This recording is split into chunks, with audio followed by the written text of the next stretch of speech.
Right, testing 1, 2, let's see if this works. We had an absolute pig of a time trying to set this up, folks. By the way, if you can hear me, my name is John the Voice Saundercock. I will be one of the commentators on this event, and welcome to all of you from whichever town, city, country that you're watching this from. This is live from Bowey's Lounge and Pool Hall in Dunedin. I believe I've got that correct. And this is the Bowey's graded charter classic. It's the very first time that this is being played. This is an inaugural event. The brainchild of Tammy Adams, Ali Kapo, and a few others as well who helped to put this together. The players at the table right now, the streaming table, the one streaming table that we do have that you can see in front of you, Tony Maitland racking the balls at the moment, and wearing the Alan Cowan shirt is Adam Chapman. I don't have a score for you just yet. I've been preoccupied with helping to set this up, but I just want to say a thank you as well to Greg Crowdis for letting us borrow his Black Magic device so that we can actually get the stream going, because without that we're pretty much sunk, and also for his help in setting this up for us via the phone. So thank you very much, Greg. Now you can get back to sleep. And that's an absolute rarity in this game. We do not often see the black potted off the break, but if the black does go down off the break, I should have mentioned as well that we are playing chartered club rules. So for those of you not familiar with chartered club rules, if the black is potted off the break, it is re-spotted and the breaker continues with his or her turn at the table, and they get to nominate whichever set they want. And Adam nominating and successfully potting and over, so that will be the set he is on for this frame. I also did notice that someone mentioned me in a comment, Thomas Young I believe. I can't actually see those. If you do comment, because that just hangs there, and he's probably happy with where the balls are lying at the moment. They're a bit ugly, all sort of clustered in around that middle pocket at the top of your screen. That 11 has sat over the pocket. But Tony Maitland immediately removing the 6. That was the ball that was most covered by the 11 being there. So that kind of renders that 11 not as useful to be there anymore.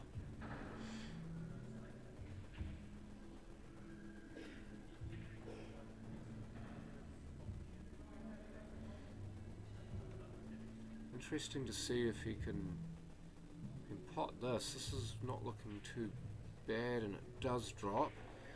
It's a bit of a shame that he pushed the 13 too far towards the rail. If he hadn't done that, he could have used that as a split for the 14 and the 10, but the 14 was actually on past the 5 and the 3, so immediately in the game I fooled by the camera, and that will happen quite a lot with this camera. So anything, if I don't think it's on, then I'll call it as such, but the players may prove me wrong by potting it. If that's the case, and that's just my view versus what the player can see, and what the different camera angles sometimes obscure.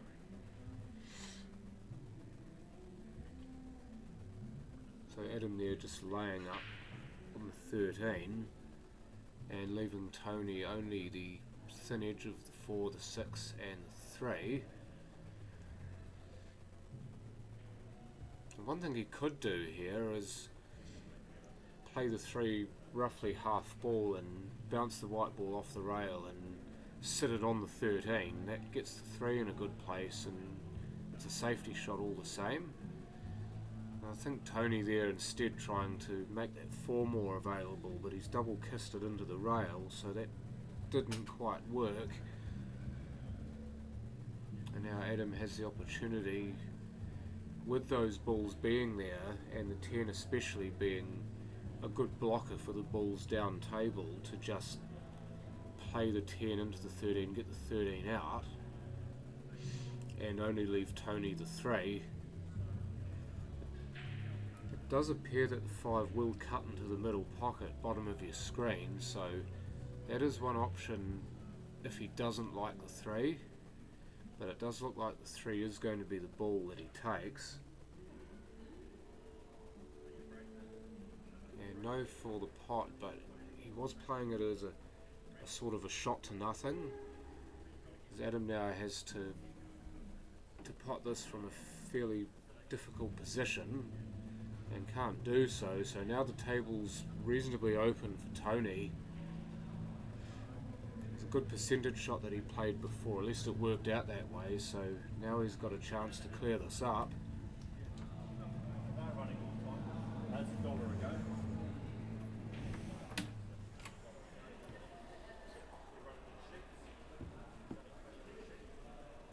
I see our barman's just walked into the room.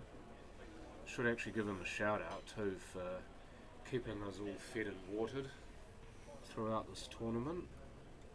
And then there's Nathan and his team. There, John? No one had a bed yet? Oh, there's several people out of bed, it's just whether they're watching this or not. That's the only problem with the view that I've got on the screen. I can't actually tell how many people are watching.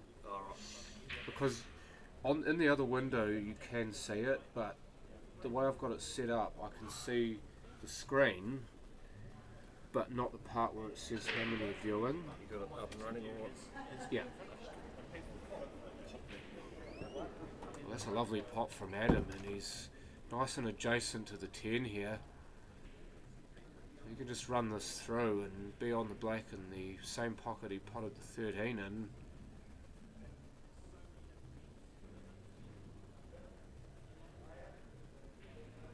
duly disposes of it. So we are playing a race to 3, by the way, folks. Now, just while the players are racking the balls, I'll go through the handicapping system briefly. We are playing sections of 6. Player number 1 is ranked number 1 in the section, is known as an A grade player.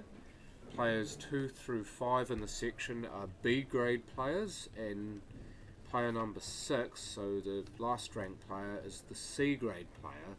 Now, if an A grade player is playing against a B grade player, they give up a 1 frame handicap, so they essentially start 1-0 down, and if they're playing the C grade player, they have a 2 frame handicap, so they start 2-0 down, and the C grade player conversely is 2-0 up to start with. For the B grade players, if they're playing the C grade player, they give up a 1 frame handicap, so they start 1-0 down. They don't give up anything playing against another B grader, and if they're playing an A grader, they start 1-0 up. Now for the C grade player, they don't give up a handicap to anybody. They start 1-0 up against a B grade player and 2-0 up against the A grade player in their section. So remembering that it is a race to 3, you may see quite a few games where the number 1 seed plays, or the A grade player plays the number 6 or C grade player and loses a frame and ends up losing the match 3-0, having already given that 2 frame handicap up. There has been a bit of conjecture about how this is going to work in terms of whether it's fair or not for the better players to be disadvantaged in this way, and how the rankings go, and whether the rankings are fair, and all that sort of thing. If you have a look at anything to do with this tournament on Facebook, you may see a conversation going down those lines. I'm not going to offer my personal opinion unless somebody asks for it. So there is a live chat up here for Facebook, so please let your fingers do the talking. Please type in what you want me to respond to, and I will respond to any questions as I see them.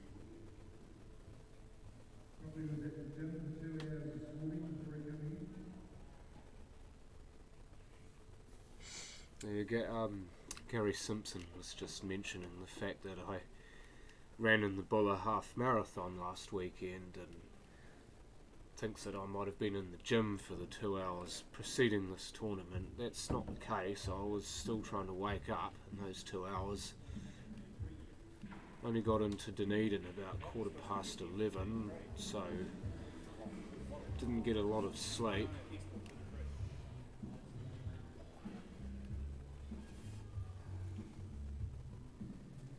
Anyway, back to the match, and Adam has gone and off, so Tony will get this cue ball in the D. Cue ball is not in hand as it would be in the American 9-ball rules or world rules. In world rules, the cue ball would be in hand behind the head string, and the incoming player would get 2 shots. In these rules you don't get 2 shots, you just get the cue ball in the D.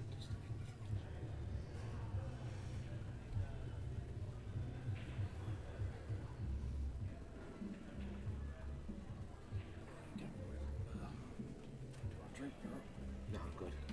Thank you. So Adam, the forceful pot on the 10 by the look of it, and the only thing he's really left himself is a fine cut on the 13, which he goes for and can't quite make. We're going to change the link to Facebook when Brendan finishes playing. Okay. So just a wee heads up, folks, we will change the link to Facebook for this event once one of our gurus, Brendan Ning, finishes his match. He's playing this morning, I'm playing in the afternoon, but that will be done for you so that you can more easily view this via Facebook, because at the moment we are going on YouTube and there was a link posted on Facebook, but it doesn't seem to have worked very well.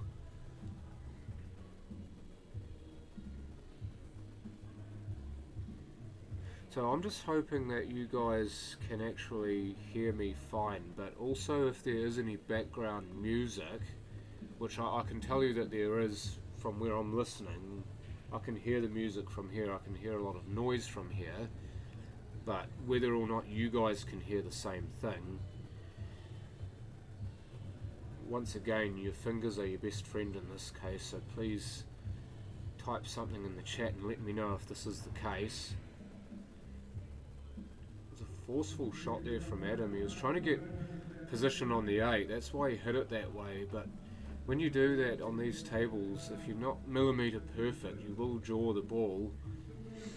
You do get away with that sort of thing on a 9-foot table because the pockets are more generous, but on the 7-footers you've got to be bang on with that shot, otherwise what happened will occur just about every time.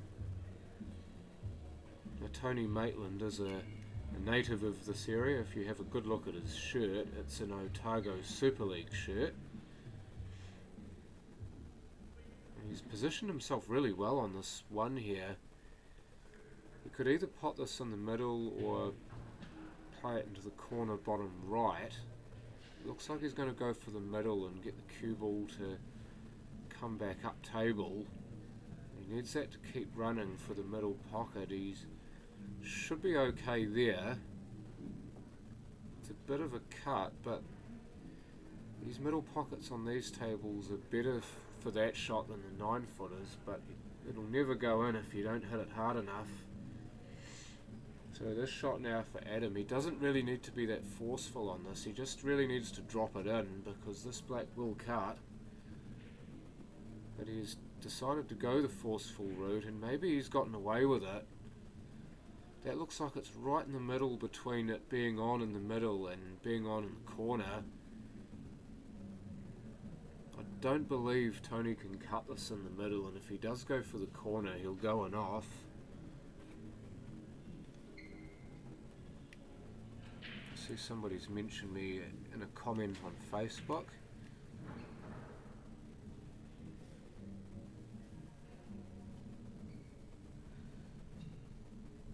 So,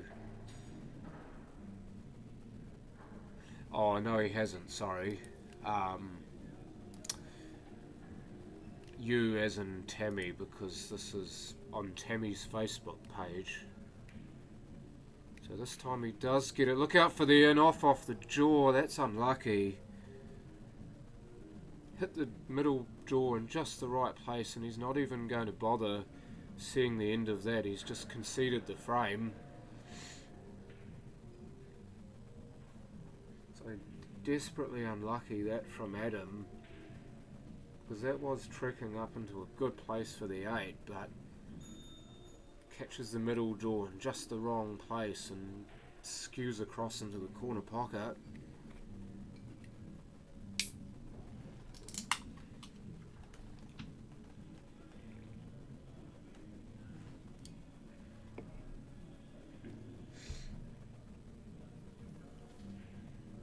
So that might be match over as well. So again, I couldn't tell you the score, but I do know who the victor is, if that is the last frame. Tony Maitland winning that match over Adam Chapman.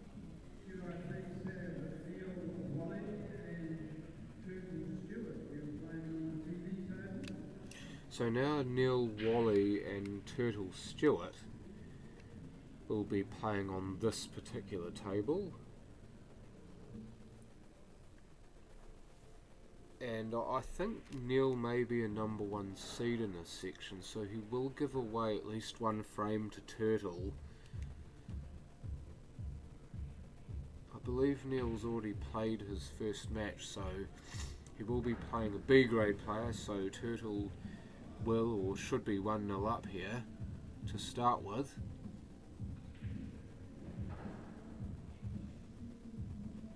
And there you can see one of our table groomers, Glenn Spears, working some of his brush magic to ensure that these tables are lovely and sleek to play on all the time. Because the role of a table groomer is very underestimated, I believe, in these tournaments. Their job is underappreciated because you don't see them at work, or they don't get mentioned very often by anybody, but the purpose of grooming the table after each match is basically to keep it playing as pristinely as possible, and so that the table plays the same way all the time, or as close to the same way all the time as is possible. Because if you're always starting on a table that's freshly groomed, then it should always play the same sort of way. If you leave a table ungroomed, then what happens is that you get vagaries with speed, you get vagaries in the cloth, you get finger marks on the cloth. The table stops playing the same way, and sometimes you get undesirable things happening that wouldn't reasonably be expected if the table were groomed regularly. So Neil Wally to break, and it is dry.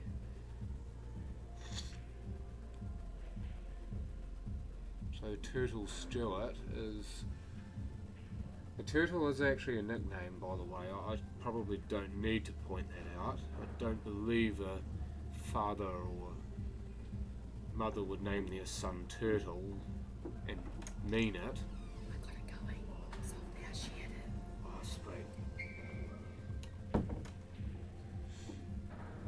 he has already potted a small, so he is on the unders, or smalls, or solids, or whatever you want to call it.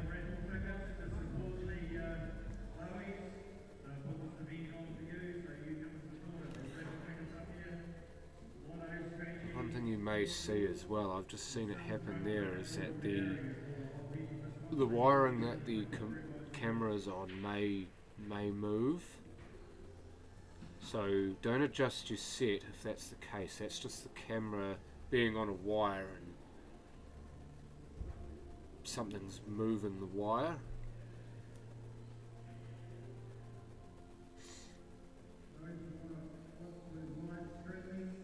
So no good on that occasion from Turtle, so Neil Wally can now approach the table. Just wondering from here if the 15's on. It looks like he's going to go for a double. Tried and didn't get. Did you get that? And the next ball that I was looking at with interest was the 15. That's the one on the rail closest to us. There's a chance that it might have gone past the 11 and the 5 and either potted. Oh, he's potted one of Neil's balls. I'll get back to that in a moment. So that's a combo ball. So a major foul in these rules. So what Neil gets is essentially a ball in hand. But if he wishes to, he can also nominate a ball as a free ball. So, for example, if this pocket he was playing the 14 into were covered by one of Turtle's balls, he could nominate that ball and either play directly into that ball or play one of Neil's balls into that ball. And if he pots the nominated ball, then he continues on. So the very nasty sort of fouls to be conceding in these rules because of the ball in hand, but also because it allows the player perhaps a chance to free a pocket up that's covered, or even to play one of their opponent's balls as a free ball and get a split or something. So it's very versatile to have that option. One other thing that Neil can do with the rule set is he can play this as normal, play for a split but nominate 5. And what that would have done is that would have given him a bit of leeway in case he pots the 5, because he's nominated it as a ball or as his free ball, then it's not a foul and he would continue on. If you do watch enough of these tournaments or play under these rules, you may see players just nominating an opponent's ball or the 8 ball just in case. So I do understand that there will be people watching this who don't know the rules very well, so I do play these rules regularly, so I will fill you in as necessary. I'll try to teach the rules as I see situations involving the rules coming up, like that one. He's played that really well. Not only has he got the cover on the pocket, he's also managed to leave Turtle, I think, right up against the 5. Not quite so that he couldn't still pot the 6, and now if he digs into this, he might be able to get behind the 5.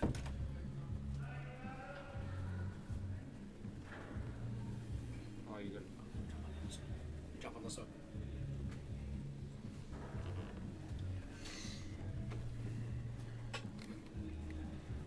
So I believe Ningi's going to come and have a few words with me, eh? No, I'm not actually. I'm just gonna put it on the Ah. previous page.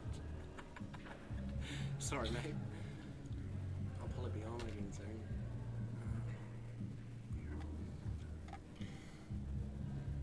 So at the moment I can't actually see anything because Brendan's trying to make this link work. once he gets that working, it'll be easier for you guys to follow what's happening. And now I can see. I've got my contact lenses in my correct eyes, I can see now.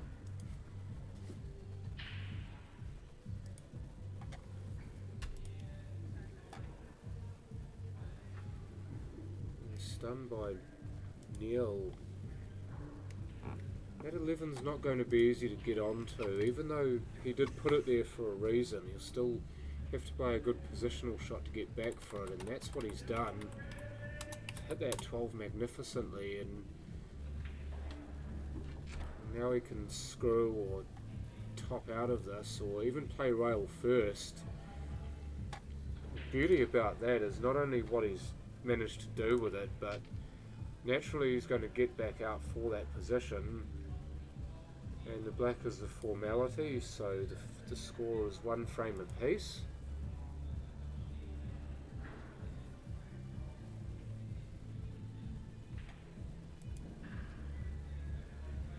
Turtle's not a C grader, is he? No, I don't believe so. I think it's a B grader. I think it should be an A grader. I think I should be a C grader.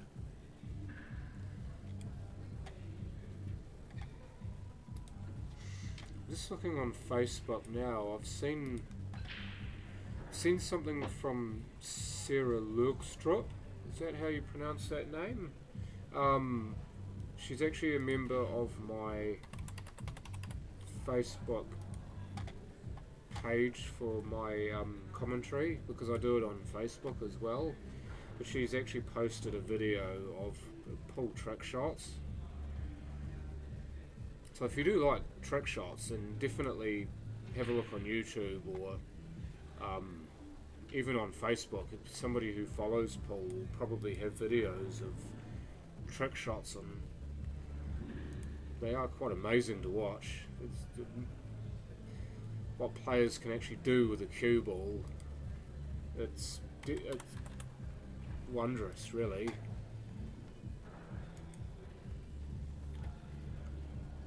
I think Turtle can see the 5 here, so should be okay. Yes, he can, but now he can't really see much else. He did get an unlucky bump. 3's covered, 4 looks like it doubles. 2's ugly, and the 7 I don't think he can see. If he can take this 4 and double it, then he may just get a wee nosy in on the 3 here. Double, turns into a triple, he'll take that. There's always another middle pocket.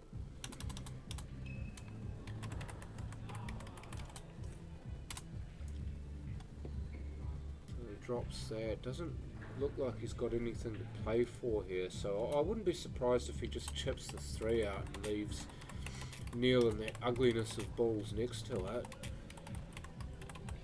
Has to be careful he doesn't split these all too much, which he has done. That's poor.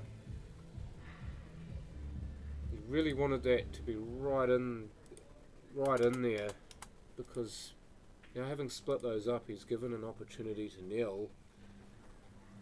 It's just like when you're playing cricket and you're bowling the death overs, you want that right in the block hole so the batsman can't get underneath it and hit you for 6. Neil could very well punish that by hitting it for 6, but let's find out.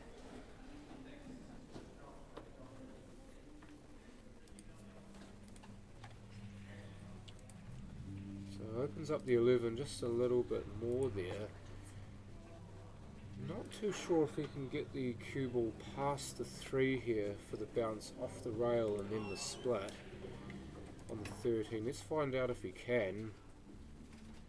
Or maybe he doesn't even need to. No, he doesn't need to. Well played. 13 does pass the 2 into that middle pocket. Never mind me. Oh, and inexplicably he's missed it though. He was trying to make sure he left the cue ball there for the 11, or just this side of the 11 for the easy pos, but what sometimes happens is when you playing a lot for position, the pot gets compromised.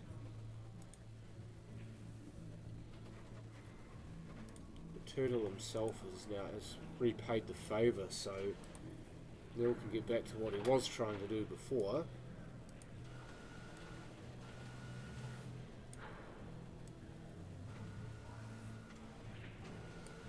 Yeah, about there, eh?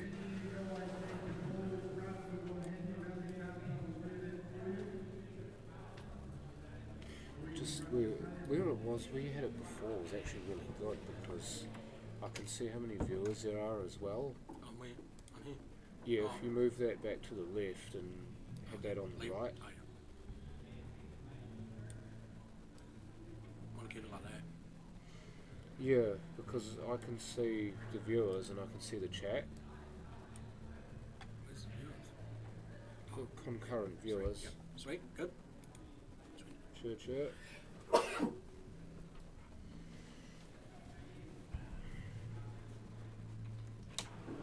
So the 8 appears here to block the middle pocket bottom of the screen, but there could be a double in fact on just past the 2. Yes it is, well played.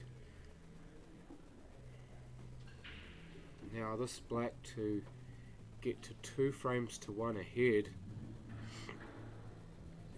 It should be fine as far as the in-off goes. Sometimes with these shots there's a danger that the white will go into the opposite corner pocket, but it shouldn't be the case here. Oh, he's played that beautifully. What a lovely little finish that was. Neil Wally is one of the feared players, not just in Dunedin but in the whole of New Zealand, and for a good reason. It is for that very reason, and he leads 2 frames to 1.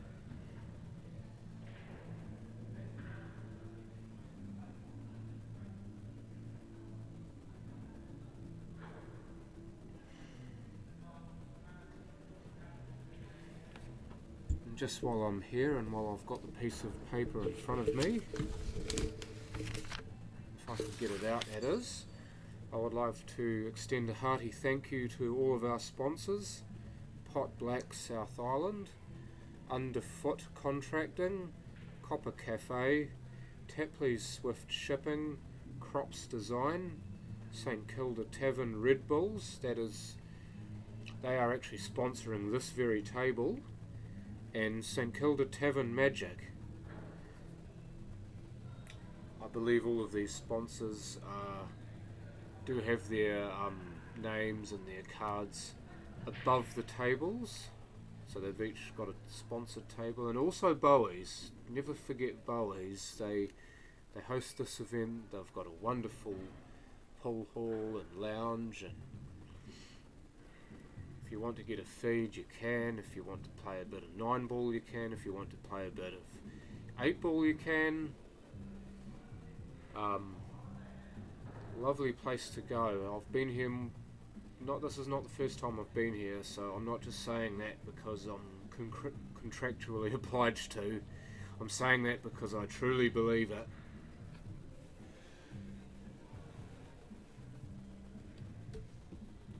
So if you are in the Dunedin area, then please get yourself 2 Boweys.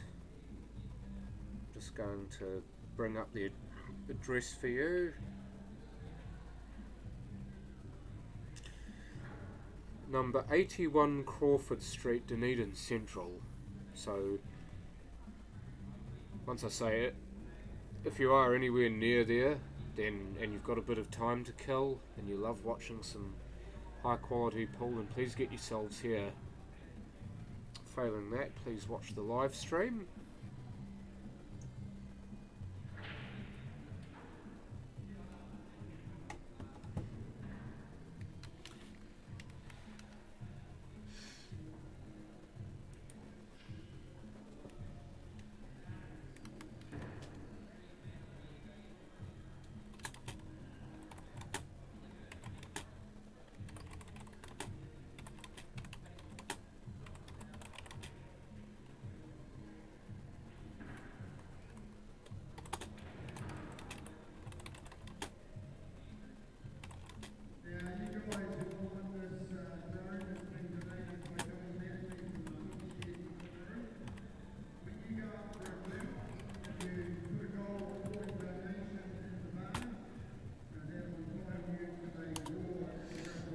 put a wee disclaimer in there in the chat in case any of the microphones can pick up on the music. I know that I've had that issue on my streams on Facebook where the music is audible and I've received a copyright strike. I don't want that to happen to this, so hopefully by posting that in the chat that will absolve me of that.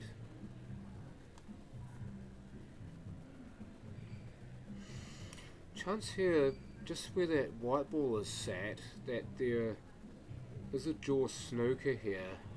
Now, if a player is snookered on all of their balls by the jaw, they do have a free ball option as a snooker, and they can play one of their opponents, nominate and play one of their opponent's balls, just like they could if they had a combo and took the free ball option. It's the same way as if they are snookered on all of their balls, they can take a free ball. So Neil on that occasion was jaw snookered, so he took Turtles 12 as a free ball, and now he is back to his set.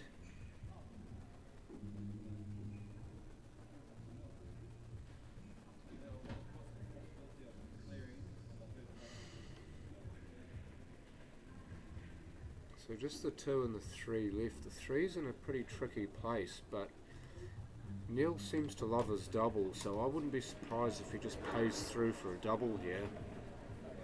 He's already proven himself to be more than adept at this shot. So let's see if he's at it again. He is, and he's again played it wonderfully. So the old saying is to never leave a mug a double, and that's doubly so for Neil Wally. So the black is down and the match is over, so Neil Wally, despite being 1-0 down with the handicap, is victorious over Turtle Stewart 3 frames to 1.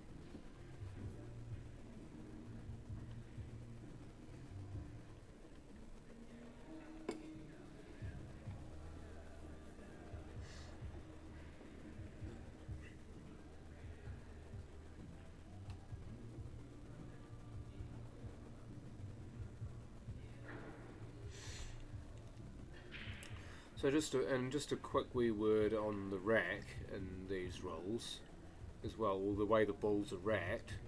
The apex ball goes on the spot. So the 1 in this, I think it's the 9 in this case, being the apex ball, that will go on the black spot. The black goes in the middle of the triangle where it is now, and there must be an under and an over in each of the back corners. So that rack as set up there that you can see would be a correct rack. So any rack must follow those rules. The rest of the balls can be anywhere you want them to be, but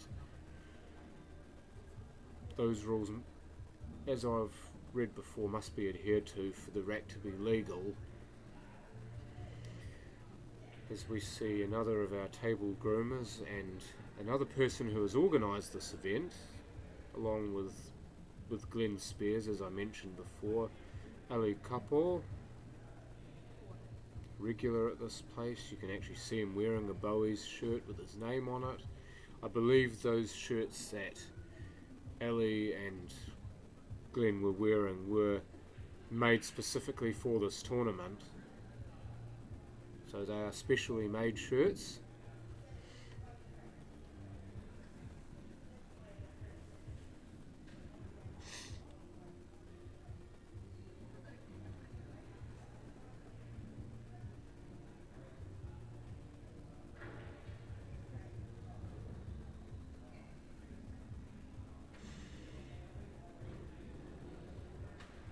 So also another sponsor that I did not mention, but this is the one that helps do this to do the stream, is of course Excellence Billiards. You can see the bottom right of your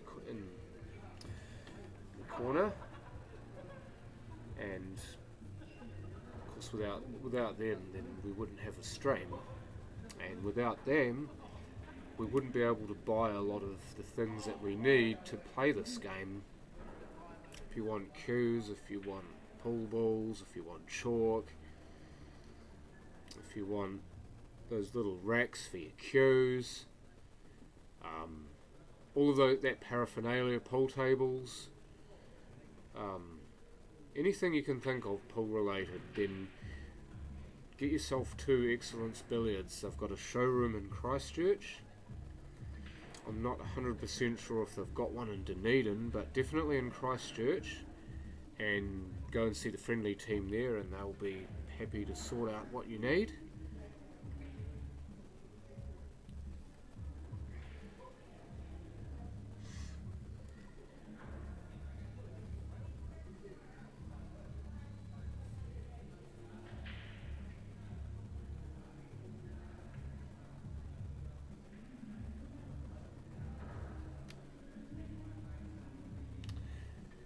Also, just a quick word on these tables. These tables are Pot Black tables as well. They are another sponsor of this event.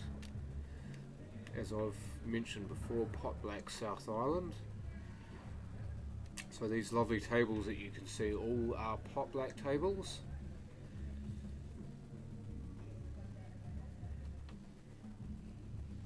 They appear to be of a slightly different design, at least in the way the pockets are cut, than the regular Pot Blacks. I think these are a different edition of Pot Black tables, because I know we've got some in Christchurch that have a different pocket cut to them. Just a little something I've noticed there.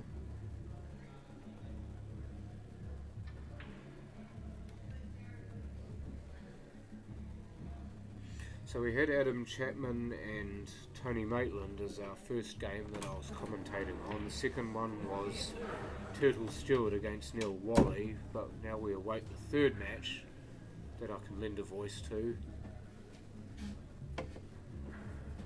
John Butts, Bowey's tables are excellent. Well, I'll not doubt that. I've never actually played on one of the 7-footers, but I will get a go on those in the afternoon.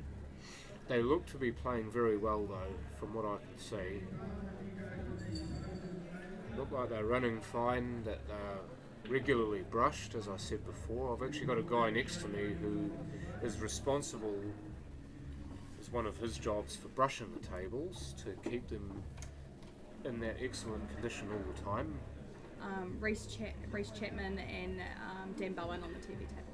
Oh yeah, and Reece is a B grader, is he? Yes, he is. Oh yeah. So we do have our next... Spears' his teammate. Reece, what was his... Reece Chapman, yeah. First Charter Club tournament for Reece. So Reece Chapman, who is playing his very first Chartered Club tournament, he is playing up against Dan Bowen on this table next up. Dan Bowen is the A grader in that section. Reece is a B grader, so Dan will start 1 frame to 0 down. So hopefully Reece has had an opportunity to learn these roles.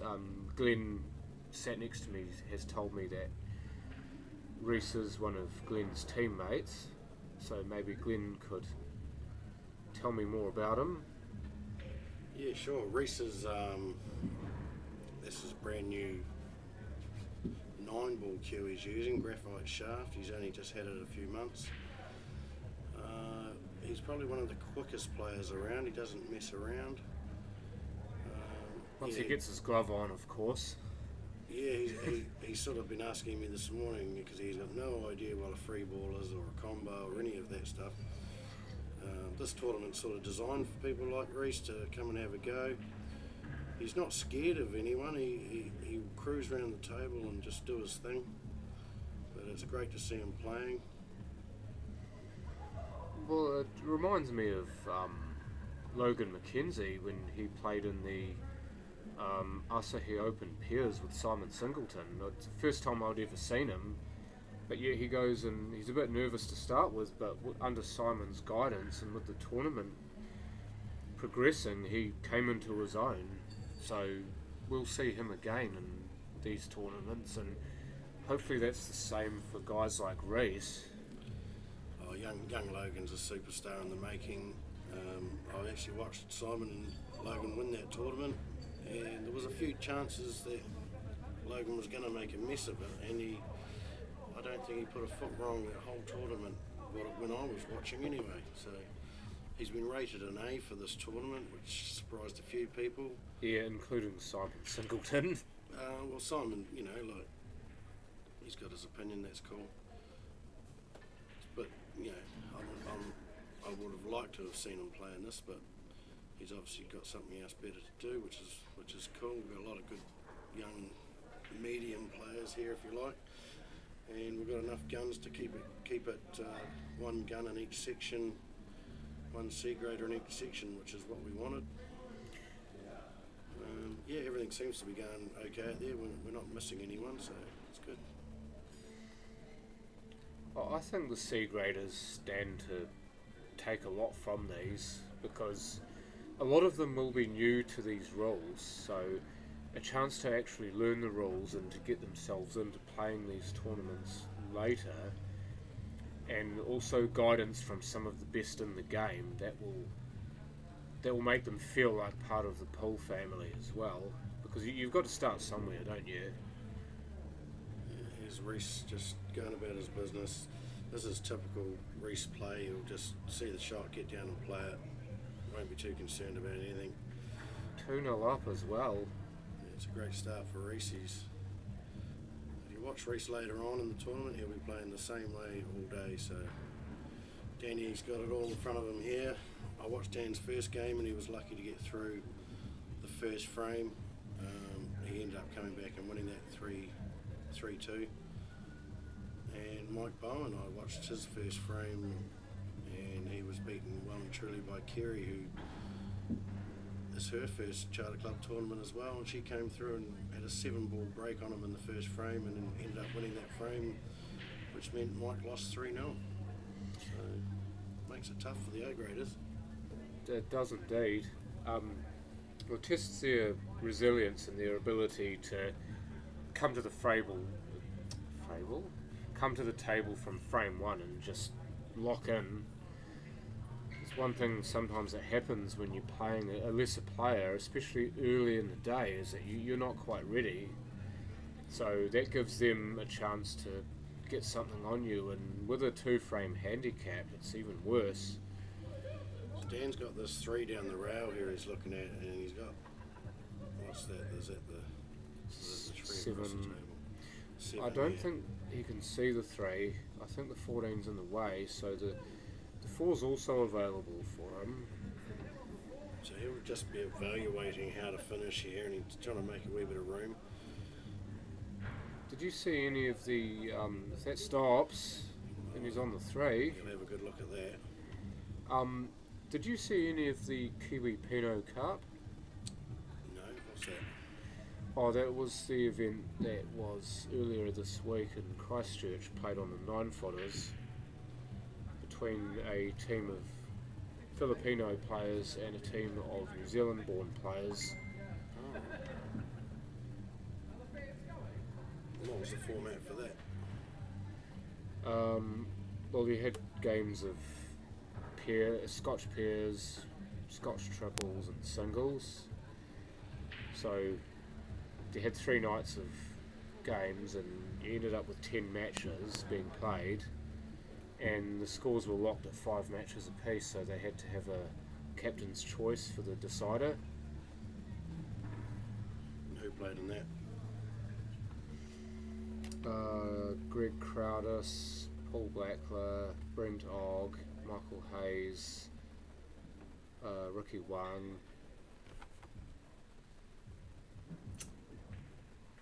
Blair Lazenby, and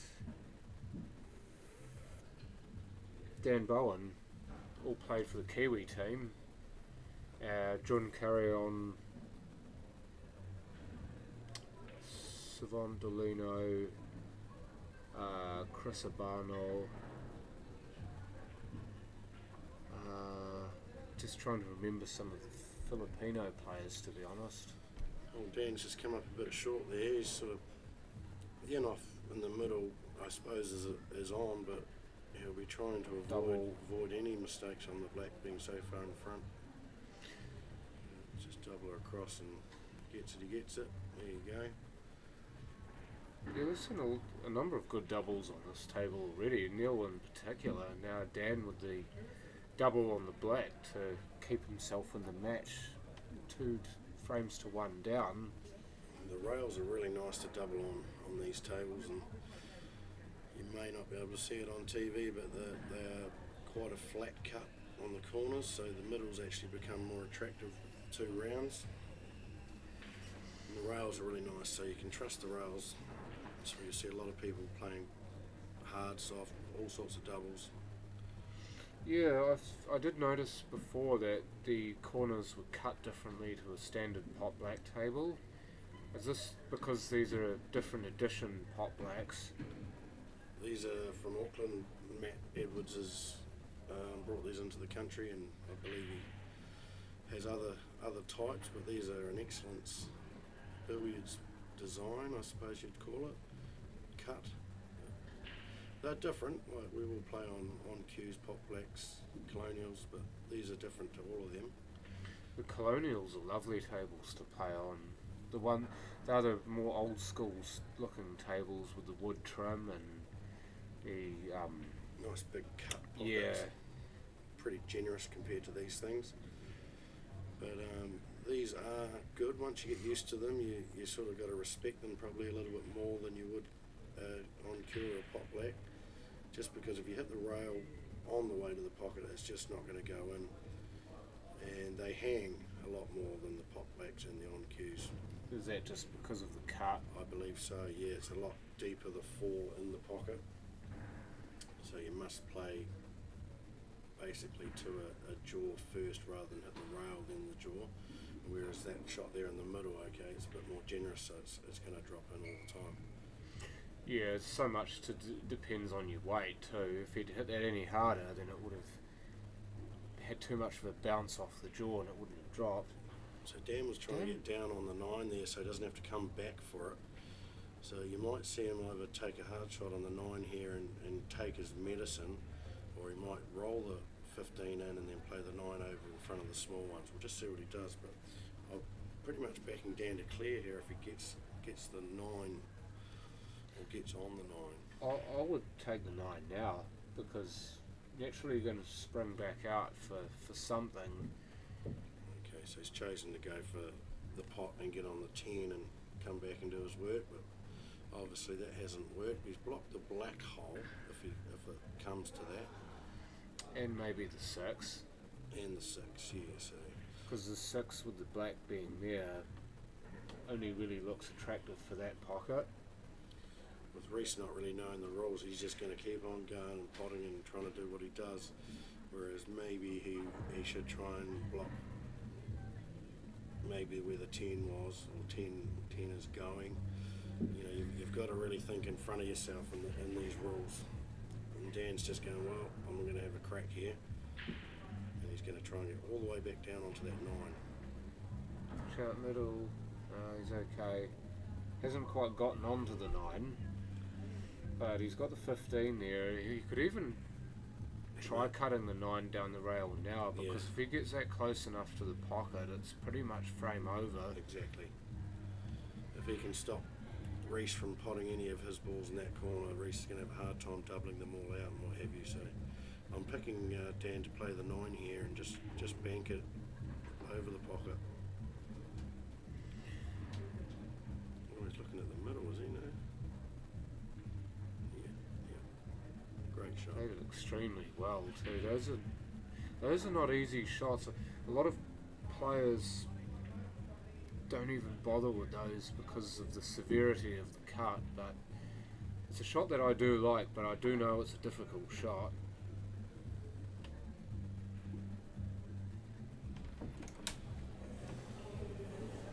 The 3 there made that a big hole, but he didn't need it. say he's going to use it if he gets the chance here. Maybe go around behind the black. Same hole. Okay, he's gone Be forward. away from 6. No, it gets a good bump. Rather fortunate there. Yeah, so often when it's not your day, that slides off the 6 and ends up behind it. But on this occasion, you got a good solid bump on it to still be on the 8. So 2 frames apiece. This one will Two go to a apiece. decider.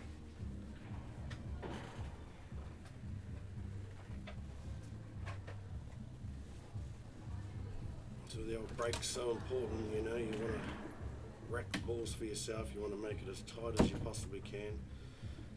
You know, you want a good spread, you want to get balls down, but you don't want to smash them open and not get one, you pay the price. So everyone will be working on their breaks this morning, seeing what they've got to do to get any advantage they can. Dan's just rolled those up pretty casually, but I'm pretty sure those front ones will be as tight as anyone that messes around trying to set them. Yeah, it's so important when you do rack them that you at least get the front 3 tight, because if the front 3 are tight, then that will help the rest of them to spread. And saying there that wasn't a very tight rack by the looks of things, but that's a pretty typical sort of a spread. Did you get one down? I don't believe so. No, we see a tattooed arm playing a shot. It wasn't not So you Dan's shot. You don't have to call your first shot. You just got to nominate what set you want. So whether Reese did that or not, he'll soon learn, because you'll get pulled up if you don't. I was about to ask how that didn't drop, but it did, so it saved me the question. Simon Singleton, by the way, Cy Singy 1983. Thank you very much. A bit of a shame he couldn't be here, but I understand that other things happen. So great to still see you supporting this. Also must talk to you about a different matter. I don't want to bring it up here, but it's you're not in trouble or anything, but it's just to do with an event, a non-pool event coming up later in the year that I want a hand on. So I will message you privately for that one. Isn't there another big pool tournament on somewhere this weekend? Tauranga or somewhere like that? I'm not sure, to be fair. Because we were going to have Greg Crowders down here as well, but he's unfortunately not here. Yeah, he's still in Blenheim. Oh, that's good. Good little bit of screw back there from Dan. He's managed to get a split. He's still looking at his 3, but he might even just touch this 2 in the middle, moving that 3 now just to make sure he's on for his finish if he needs it. 2 all, you got to make something happen. You do, but you also have to show that you're not afraid of your opponent, and that you're not afraid of the fact that you were 1-0 down to him. So he's missed the 2, missed the split, left Reese on. Reese will see his first shot, get straight down and pot it. Oh, the spike angle of Piers. It's been asked if it's a free ball or not, I think, or something like that. Is that the one you were talking about, Glenn? The and it's not Tauranga, but it is another pool tournament being played at the same time. Spike and golf pairs. Well, good luck to everyone that's in that. I don't know much about it, but good to see a couple of tournaments on after this COVID crap we've been dealing with. So good luck to everyone in that. Yeah, it's unfortunate that that's the way it's gone, but just think of it this way: we are fortunate to be in a position where we can play tournaments like these. And other countries have not been so lucky or so proactive as we have been in dealing with it. And obviously that's a matter of conjecture between people, but I personally think we've done really well in not having the spread so much as it has in other countries. Rishi's opened up the game there, and I think Dan would have gone, wow, here we go. And and he's just tried to roll that in, and he's actually left Reese a little bit of a chance here. I'm not sure if that 12-2 scenario, he could probably get the 11 in the The middle. 11, I'd say the 11, yes. He's going to roll this down. He wants to leave it over the pocket if he misses, but it's not He's- really tight enough against Dan. No, he's hit that really fat. If you wanted to leave it over the bin, you needed to contact the rail closer to the pocket and have the jaw pull it back in to be in the way. So probably a 5-2-4-3 finish or a 5-4-2-3 finish. I'd say you follow the clock. Knowing that the 3 ball, the red one, is going to be his saviour if he misses, because he can just play a soft weight over that 11 pocket, hold for the black, unless something silly happens. So he's a bit straight on this. He's going to have to pull it back or go back up towards the D a little bit. Oh, he's gone the other way. Okay. He's actually hit the jaw. That might have worked out okay for him. Hit the Doesn't jaw, want to hit the snooker himself 12. here, so he's probably going to have to put a bit of work on this to hold the white back. He's Oh, tried that. he tried the cannon off the 11. Now what's Reese going to do? Is he going to see the 14 and block the black hole, or is he going to have a crack? Because the first shot Reese sees, he's going to play it. Oh, it's a question for you there, Glenn, about the Super League from Simon. I've had a bit of a mixed sort of season so far, but I'm reasonably happy. I lost 4 games last year, which was my best season, and I've lost 4 already this season. I've only played 11 games, but I managed to take out Steve Cropper and Ian Muir on Thursday night, and Ian's a very well respected player in my eyes, and I'm very, very happy to have that win. So waiting on Simon to get down here so I can have another win against a good player. So a free ball here for Dan because his 3 is covered by the 8. Oh, he's played that well. Drop it in. See you later next game. Pretty simple and up here, isn't it? It looks simple, but It does, yeah. we all know it can change in a flash. Tough shot. Made it. To win 3-0. 3-1. 3-2, sorry. So Well done, Reese, getting a couple off Dan. Or getting 1 and your handicap as well. So you do hope that he can use that and move on. The fact that he got 1 frame against Dan, but hopefully that he's learned from the experience of playing someone like Dan, because it is an experience as much as anything. When you are young and impressionable, you want to remember what you've done. Yeah, well, in hindsight, you know, he'll think about what he's done there, and someone will probably say to him, oh, you should have covered the black, and you know, it's a wee bit confusing when you first start playing these rules, but once you got the tactics down, then it becomes a lot more interesting to watch and to play. But Reese will get there. I'm really hoping he qualifies. You know, it takes a lot for these people that don't play tournaments to put their money in the mix and come out and play in front of everyone, and you know, And also the fact that some of their games will be streamed too, so they've got the added pressure of the camera being on them.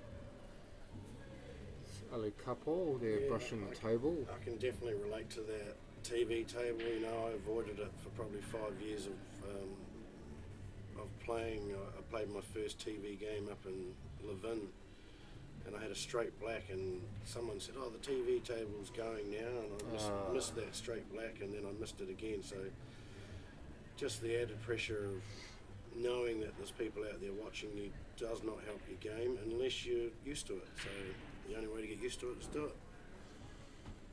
Exactly, you can't hide anywhere if you're on the TV table. So you just need to think about, just put a good show on and play the way that you normally do. Don't try to play any differently, because when you do that, you go away from what makes you good. And I've played a few games on stream as well, and I actually tend to play better on stream than normal. Not because of the fact that I'm on stream, but it just helps me to focus. and I almost put it to the back of my head. You just play the way you normally do, and just don't let it get to you. It's just another game. What about when you first started playing on TV tables? Were you a bit different than what you are now? No, not really. Did you like it straight away? I liked it straight away. It's obviously different being on this side of it, commentating and what have you, but then you, of course, when you go and play on it yourself, you've got somebody else critiquing what you're doing, so you have to just think to yourself, well, they're going to say what they're going to say, but you provide the material for them to say what they need to say, so you're in control of what happens, and if they like the way you play, then they like the way you play, and if they don't, they don't. That's up to them. So we've got Mahi and Shira Lee. Mahi's using a 9-ball cue as well. He's one of our up-and-coming younger players around Dunedin. He's super keen, he's got the bug, and he loves his 9-foot stuff, he loves his team games, and here he is playing a charter club tournament. I'm not sure if he's played any at all, but I'm sure he's keen, and he's just trying to get his game better, as we all try and do. But Shirley's no mug, so she's going to give him a good test here, I can assure you that. Shirley's game has improved so much the last few years. Playing top grade in Christchurch certainly helps, but she has actually put a lot of time into her game to improve it herself, and she's got a really good support crew at Hornby to help her with that. Obviously, the shirt that she's wearing, you might notice, and it's an Alan Cowan shirt, in memory of her late partner Alan Cowan. There is actually a tournament in Christchurch called the Alan Cowan Memorial, which those shirts are made for, and I'm wearing one, Adam Chapman's wearing one, there's another person I saw wearing one. What a great tournament that was. Yeah, brilliant. The first one. Well, there have been 3, I think, played. The last one played was a memorial tournament. Right. Obviously, it was after Alan's passing. That's right. But Alan himself he was robbed of the ability to play himself due to his motor neuron disease, I think it was, but he would always come along, support, he'd do the draws, he'd sit behind, he'd do the scores, he'd offer support in any other way he could, up until the day he passed pretty much, so it was... What a sense of humour, eh? Yeah, exactly. Oh, here she goes. She's got that out. She's had to go with the treble. Geez, if that had just gotten a wee clip off the 6. So Mai won't really know what he's in for, who not played Shirley before, and he'll be thinking, did she go for that or not? He'll be trying to work it out for himself, what he's got to do to sort of get an upper hand here. Conversely, Shirley's never played Mahi before, so she won't know what he's about either. That's the thing about this, is that it does work both ways. And you can see he was just trying to cover that bag there, and it hasn't worked out for him. And in a flash like that, you can go from looking like you're ahead to the opposition putting a wee shot in here and covering that bag. I'm not sure if Shirley will pop this or whether she'll cover. I think she's gone for the cover.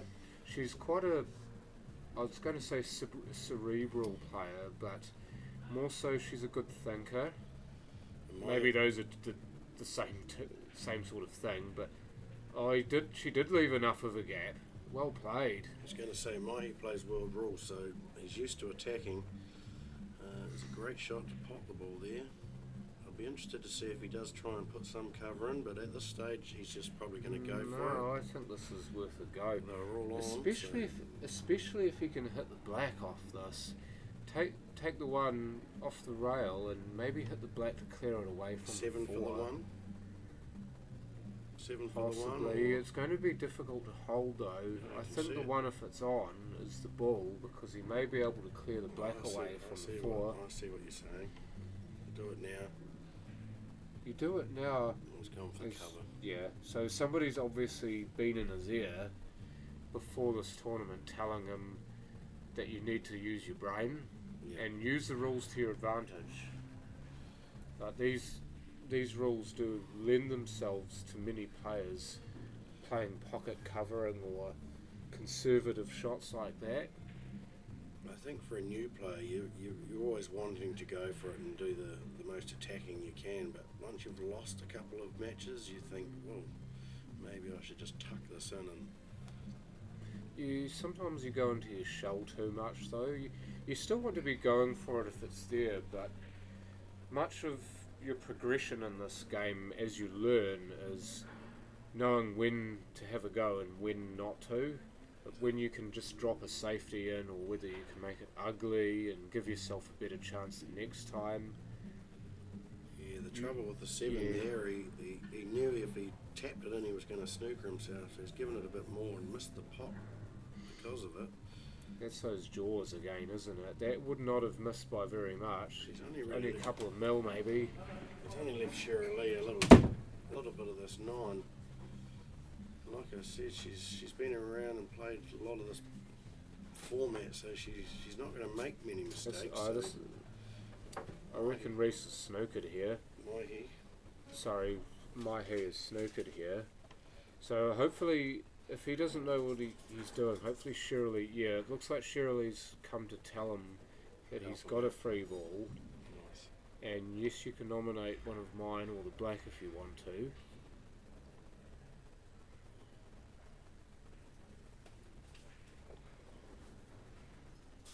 That's not worked out too badly. 13's still on, but nothing else really doing. The 15's still covered. 9's difficult. Oh, mate. Yeah, Super League. Funds. Wally just paid his entries. I was about to say the 11 didn't lock on, but unless she's looking to just thin the 15 away, that's what she's doing. Yeah, it was on. She has such a nice stroke when she attacks Shirley. I remember the first time I played Shirley and I was shitting my pants, you know. She's been such a good player for so long, and Mahi will probably be feeling that when he sees a shot like that go in, he'll just be, oh wow, I'm in for it here, I better pick my game up. This is what Shirley will do. She will just pick them off, and if she can pick this, drop the 9 and then run that 15 over the 1 pocket, she'll feel like she's got this game sussed.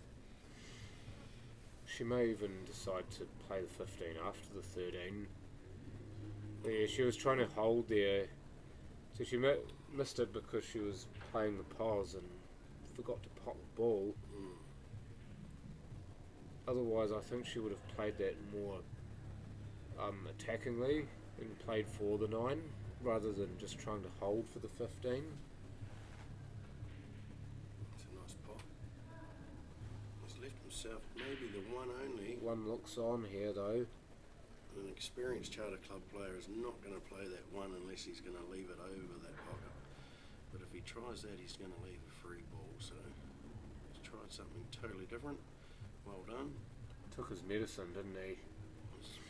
So there's no point if there's no finish there.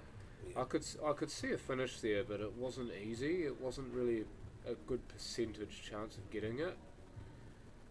So he's decided he's going to play the percentages and just flick away and leave Shirley something. See how much that 9 bounced off that rail. Very lively, these rails. Yeah, they've definitely got some spring in them. Oh, unlucky. I think he's made it so the 4's not on. He might be able to make it on off the 3 here though. I think the angle's just right for him to come off that top rail and disturb the 11. Yeah, I think he'll just go 3-1 and 4 in the 1 pocket. Just see what he tried to split it, you're right. Yeah. That 4 may be on. He's not really leaving himself in too much trouble if he puts the 4 over the pocket. One shot that he's got here, I'm not sure if he'll know it. If he hits the 4 about half to a 3rd ball... Off the 11. No, I was going to say the left-hand side of it, he could propel the white into the 11 and push the white closer to the 1. and tie the 11 up even more. The 4 would be somewhere close to the rail, but the 1 makes that pocket quite big. So I'm figuring Shira Lee, even though that 11's tucked in there, that'll be the only ball she's trying to get on. So she's going to go 9, 13. And then maybe Will she try and cover with the 11, or will she try and leave the white safe? it's difficult to leave the white safe, so I think she's going to try to make a nuisance of the 11 on this next shot. Well, she didn't even contact the 13, so that's a moot point. Combo. Yep. Now she doesn't have to tell him, but in this tournament, I'm sure she'll say, "Oh, that's a combo, mate." Well, I'm sure she will tell him. So you've got a ball in hand, and if you really want to, you can take the black or the 11 any free ball. Yeah. Not that that's required in this case. So what is he going to do? He shouldn't be doing that with the pull cube, moving the white forward. That's a no-no. Oh, he didn't want to touch the 4. He's got a tough shot now. He's probably going to... Looks like he's going for the cut. Or maybe he's still going for the cut. Okay, he's going to try and get a block. If he doesn't get a pot... Oh, where's that black? Whoa, black ball. Oh, he's done it right there. Well played. Surely he has to somehow get behind the 11 or block the black, one or the other. So she's been forced to have a go here. A lot of side on the white, trying to get it round. So she can try and move Mahi's ball here. I don't think she'll try and snooker, she'll just try and clear that 4 out of there.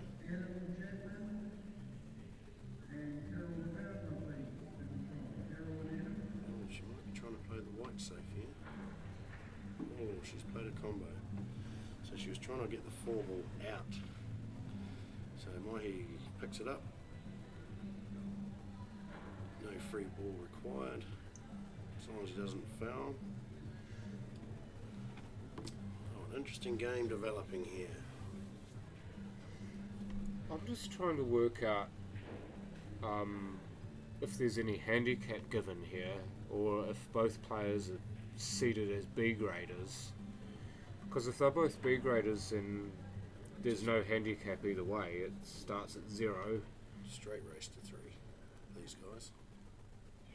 Both in the B grade section of the draw. Is it 2 and 4 or 2 and 5 playing each other?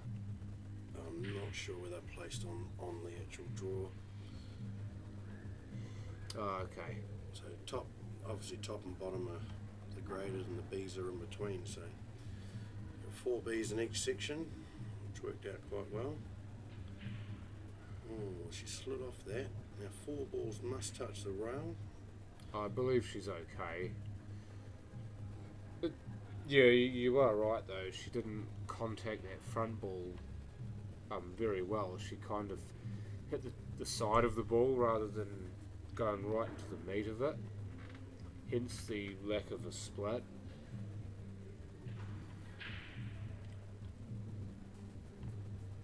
I just want to mention our sponsors. This tournament's our first tournament and first charter club at Bowey's. So we tried Ali Carpo. You wouldn't think he's much of a salesman, but he made a couple of phone calls and got 2 sponsors straight away.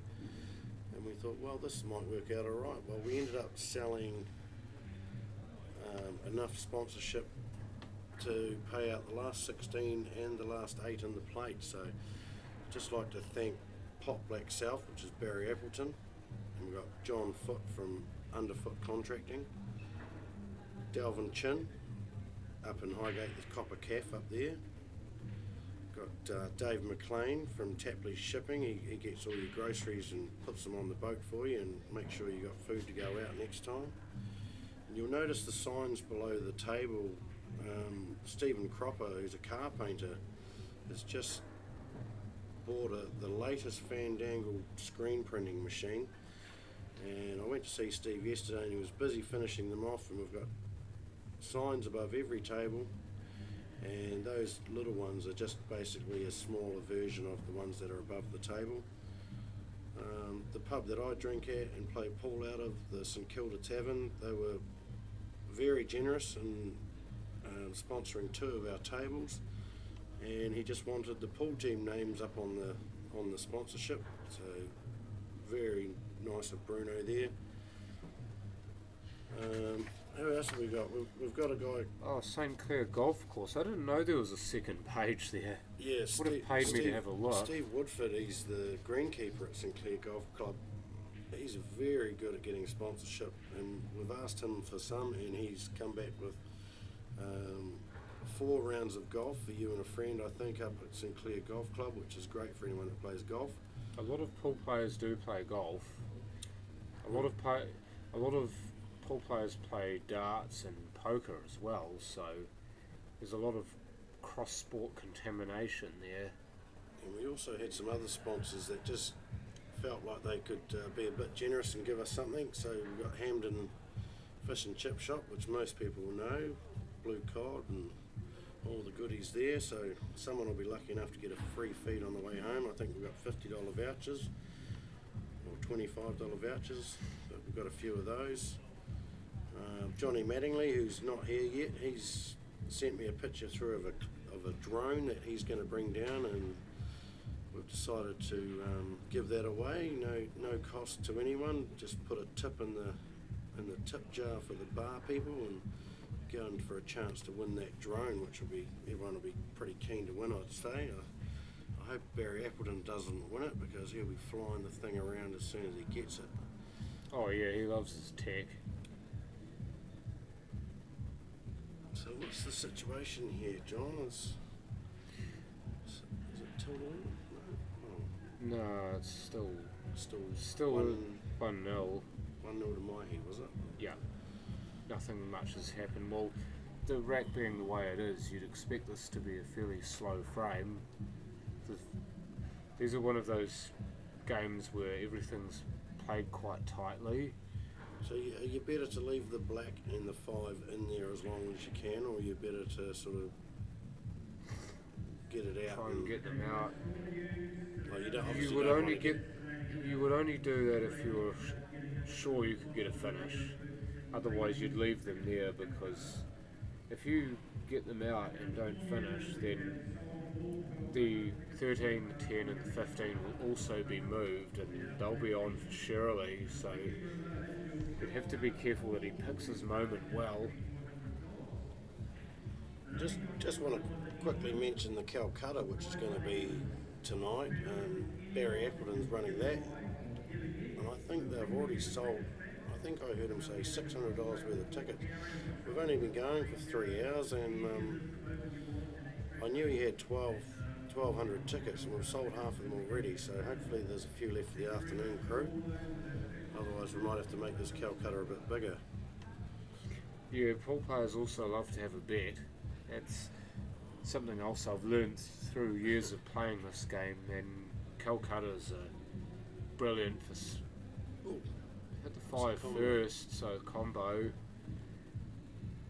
It's probably not the worst combo. You've got the black stuck in there now, and that's not really on for anywhere. The 15 and the 13 are now on as well. So if Mikey, he hasn't picked up on that, I'm pretty sure that was a foul. So Shirley may not have told him. She doesn't have to tell him. If he's just off angle on this, he could get the black out in this shot. Just needs to be careful if he's going to do that he doesn't get stuck behind all those balls. He also needs to watch where he's killing from, because that 12 could very well be in his way. Now if he was to lean on the 12 and get called on it, would it be a free ball or a combo? It's a free ball. It's a minor foul. Right. Used to be a combo up until the rules were changed. Fair enough. It should be only a minor foul for a clothing foul, I believe. It looks like he's real close to it. But then again, the camera is almost straight down on top. Yeah, right. So you could be standing You could just lean over it, be half a metre off it, and look like you're close to it. So he's underplayed that. He snookered himself on everything, I think. So he's looking at going across the pocket, across the table, and trying to hit the 3 or the 7, the lower ball by the 9. I think it's the 3 he's after here. Oh no, he's changed his mind. Maybe because there's a chance if he misses it the first time. Yeah, so he nearly got it the second time. He nearly got it off the second rail, so combo.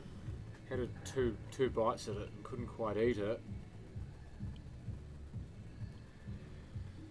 I'll be taking the 13 here, Glenn. Take the 13 and develop the 8, the 10, and then you're well on your way to finishing. So 13 in the pocket where she's standing. Was that where you'd put it? Yeah, but here's something else that she's looking at, which I also quite like, and in fact on second view I like more, is the 7 to open the pocket for the 9. And then play the 13. And then we'll play the She might 13, but she's the wrong true. angle. However, there are other chances, especially off the 15, to develop those balls. I think she might have touched the 14 with her finger there. Oh. Good honesty. Good sportsmanship. Don't need referees when players can call their own fouls. You only get a ref involved if you're not sure on a shot. Well done, Shirley. Well, that's only a minor foul because it's a clothing/equipment foul. So in that situation, Mahi could ask her to play it again, Yes. and if she played it again, which she wouldn't do because she's going to pot a ball, but had she had a ball in a worse situation, he probably would have made her play it again. But You'd only do that if Shirley didn't have a feasible shot on. I know where you were going with that too. You were going to say, well, what would then occur if Shirley were to foul again? And if Shirley were to foul a second time after being asked to play again, then that minor foul would upgrade into a combo or a major foul. But that hasn't occurred in this case. and there's a super multi combo as well. So I think that would be an extreme foul, which is a multi-combo ball. And you get an extra shot, is that right? Yeah, it's very similar to the way that it's played in two-shot, except that you can nominate every ball on the table, and then you get a second shot. And I believe it carries. As far as I know, the second shot carries like it does in two-shot, except the first one you do have the option of nominating everything, which you can't do in regular two-shot. Right. So you can basically just have a wing at something and hope it opens up, and then use your second shot to clear the table. It was a very brave shot there. She had an option to cover up the 3 and leave Mahi nothing, apart from a covered pocket, but she's still going for it. So 12 out for the 14, is it? Or That's how I would do it, because the 14 she can use to break the 10 up. It's a brave way to go when you've got a ball covered. You've got to be sure you can get a split. If you can't get a split, then you could get yourself into some major strife. I was going to say playing That's- 14 down the rail and inside Yeah. that 3 might be a good option for her. Now she's got the angle here. So she's going to go for the split, do you She think? could, she could screw off the 14 into the 10, or she could go off the top rail into the 8. Looks like she's going for it. Oh, very unlucky. Well, she was very unlucky, but now with that jaw, I just wonder if that double's on. The double is definitely on. I think she might have gotten a wee slice of luck there. Doesn't appear to be any You still want to leave the 3 safety on here. on. Miss. Look at No fear, what a shot. this. Amazing stroking there. That 15, by the way, I think she might be able to find a hole for that. Rail 3, rail first. Could off be the rail 3. 3, yep. the rail 3, if she does play it that way, leaves her less of a chance of snookering Mahi as well. So I think just for safety purposes, as well as perhaps opening the pocket up, that's the shot. About medium pace or just under? About medium pace. Make sure you get a good contact on the 3. Yeah. Oopsie. Didn't want to play it directly into the 3, and that's That's now terrible. really good for Mahi. Because all he needs to do now is to nominate the 15 as a free ball, pop the 3 and pop out for the black.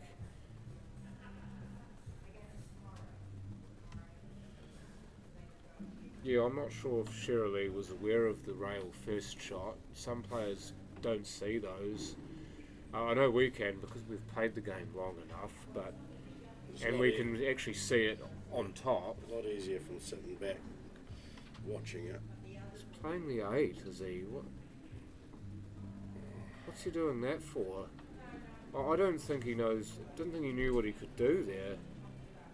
That's the trouble with these guys having to play the rules for the first time. They're all learning as they go, so someone will tell them that he probably should have played the 15 onto the 3. There'd be somebody in his ear straight away after that game. If Shirley ends up Marcus doubling the 15 or something, or fluking it in a pocket that she's not going for, then, you know, Mahi's still in a good spot, but to be completely fair though, it's not really the time to play safety in my opinion. Look at this. She's tried to put that white ball right on the rail to make it hard for Mahi. well, if she'd done that, then also where the white's naturally going is into the 15, so you don't know where it's going to end up. It could still be the case even now. If he hits the 3 quite fat, then the white is naturally going to run into the 15, and when the 15 could cover the 8, the 15 could go onto the other rail and make it a difficult shot. You never know. So what about not sinking the 3 and trying to just leave a shot? Is that an option, or? It is, but I think the 13's on down the rail past the 8. White ball It's good is position. fine. In fact, that's better than fine. That's about as good as you could get from there. Just needs to Mahi's wait just- for the yeah. player on the other table to play his shot.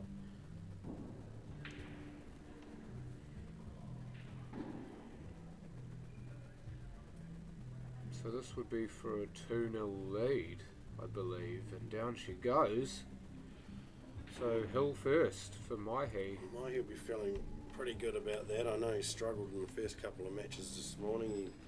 He had a chance against Brendan Ning and didn't get there, and you know, there's a tough field out there and everyone's trying to win, but I'd like to see Mahi go through and qualify just for the experience of that alone. Yeah, also you don't feel too disheartened, do you? Because some players, they take it quite personally when they lose, and it makes them less likely to play tournaments in the future. Certain players would feel that way anyway.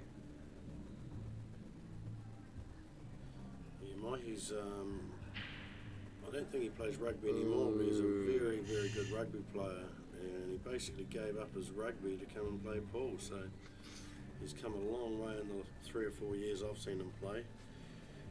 Geez, that truly is making a sacrifice, isn't it? Because you can get some lucrative deals playing rugby if you're good enough. Pool doesn't really pay a lot, but it is a game that can take you places. It doesn't pay anywhere near as much as rugby, but obviously if you enjoy the game that much, if you enjoy the idea of playing, then definitely do. Shirley's nominated the big ones, potted one. They look pretty open here. It's just that ball right in front of her that's 14, yeah. giving her some grief. Yeah, I think she was trying to move it off her first shot and didn't move it far enough. She hasn't had a I'd lot be of leaving the 12 there if there's anything else on. But I don't think there is, so she'll have to take it now. Oh, she's got a great wee rub on that 9. And the Yeah. 14 can still be doubled at a later Yeah. stage. And it's holding the 4, so when you're 2-0 down, you want to have some sort of insurance.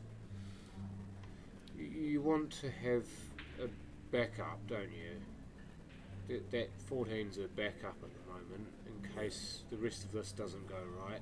It's another nice shot. I just wonder if Gee, that 10 passes the 1. I'd love to see her have a go at that 14 like now. Use the 4 to hold for the 13. But she's just done a good visit there. It's a good visit. She's left bugger all. Got the 1, possibly the plant on the 6-2. The 3 as well. He doesn't like his 4, so he's looks like he's going to try and get that out, maybe off the 3 or. But the same thing applies for Mahi as well, is that he can leave that 4 there for as long as the 14's covered by it, knowing that Shirley can't finish the table in that visit. So he can mop a few of these up and maybe even just drop a safety in somewhere. Doesn't need to try and finish it. If he can get rid of some of those more difficult balls. He's actually going for the 3 now. This is going to be fascinating. No, he didn't get the split or the pot. But if he could have gotten rid of some of those difficult balls, then he'd be emboldened by that, and he might try for the split and then the finish. 2-0 up and emboldens you anyway.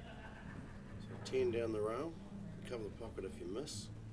Yeah. If it goes in, 13, double the 14, slide the black down in front of the 2. I reckon if this 10 goes, she wouldn't be trying to double the 14. I think she'd be using the 13 to get the 14 out. Off the top rail with a bit of right hand side to hopefully get a split. I think she was going for the cover more than the pot there. And Mahi's probably been left a little opening here to put that 1 inside the 10 if he's feeling that way. He's got a lot of work in front of him, so he needs something to hold Shirley up. It's not a bad play that, the 1 now, because he's not going to get a better position to play the shot. And the 14 still being covered, if he can get another ball covered, then he gains more of a foothold in the frame.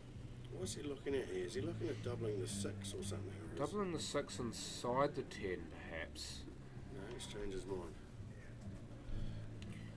No, he's gone back to a 6. Yeah, if he can do that, he may even open the pocket up. It's a bit thin. So he's thinking about it. That's good to see, but obviously didn't execute as well as he wanted to. Now Shirley will probably have to take the 10 because there's no angle for the split on the 14. But she may have a go. She's got enough cue power to screw back off that 10 and maybe get amongst that 14-4 combo. Yeah, bottom right here if you're playing the 10. Funnily enough, bottom right if you're playing the 13 as well, but that's not as easy. I think she's going to just try off the 10 here. This needs to stop. That's a lovely angle to get into it. Cut your right hand side. I only wonder if that's too fine a cut. She's just trying to leave it there. What an Yeah. experienced shot that is. See, I would have just potted that and gone for the split, not even thinking about the 1 being a hold-up ball. What a shot. That's why I actually like one other reason why I liked the 1 at that time. That was nearly brilliant though. If that had dropped, He's 2-0 one's up. out. Yeah. He's got it. You know, he can go for it. Whereas Shirley's just trying to play percentages and make it so much harder. So she's probably been waiting on this particular angle to have a crack at this 14. Whether she pushes it close to the pocket or goes for the double. In for the double. As long as that didn't run safe or ugly or something, then it was fine if she missed. So That's now, a lot of work for Mahi to do there. now 6 is covered. 6 is the ball, isn't it? 6 is the one. If you're gonna have a crack, you want to move that or have a ball to get on that 6. I'm just looking to see what he could reasonably use to get onto it. Maybe the one or even perhaps the two. He has to sink at least 3 balls before he can get amongst it. They play the plant, play the 4 after it, and then possibly run the 3 down and try and get on the 5. But once he's done that, what's he going to do? You know, he needs to play the 5 later and get on the 1, and you know, there's a lot of scenarios that'll be going through. He's going to play the 7 now, is he? Stroking up confidently, so look at that, he's Oh, played he it followed off it the 2. in though, unfortunately. Free ball. Now, will Cheryl Lee, will she play the black down, or will she play the 14-10 combo? What's the percentage to win the game? I'd take the plant. Just back yourself?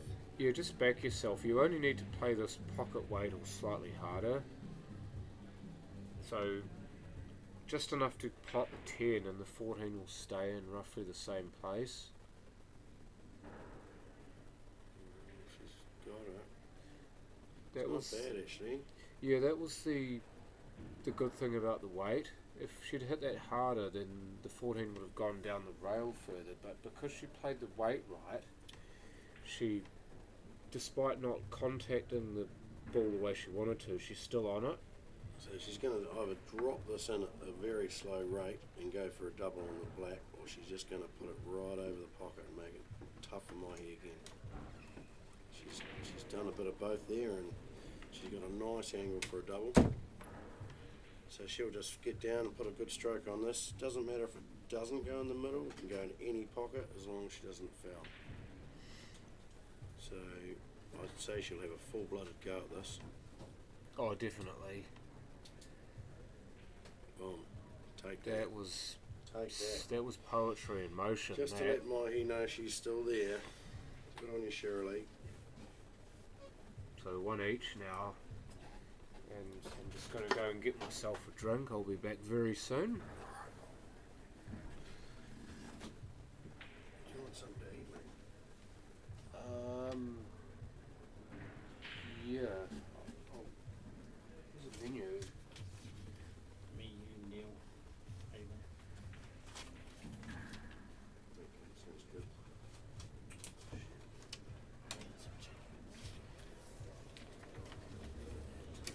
I'll just find a menu.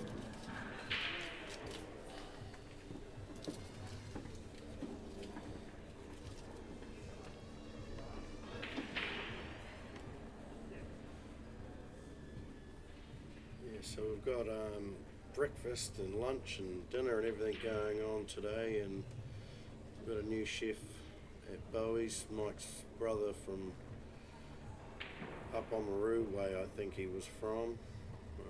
Everyone's enjoying the meals. So far so good. So here we are, 2-1 to Mahi.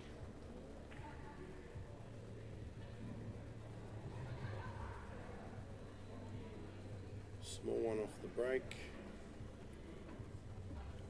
You must nominate, even though she's got a small one, she still must nominate. So set established, small ones. It's another sort of a dodgy looking cluster around that black. She'll be happy she's on the wee ones. And Mahi, I think, because he's up, he'll have a crack at that split as soon as he can, you know, depending on what Cheryl Lee does, but I think she'd be quite happy just to get a couple more pots in. That's nice weight. Gives her options. Yeah, this is a fugly looking game if you're on the overs. It's a very polite swear word, fugly. I like Yeah. that. Oh. If that had missed the jaw and kept running, there was It would have been an angle there for a 9 and then the split. If you're looking super aggressively, He's made that. No, he isn't. That little hasn't touch quite aside. covered. It hasn't quite covered either.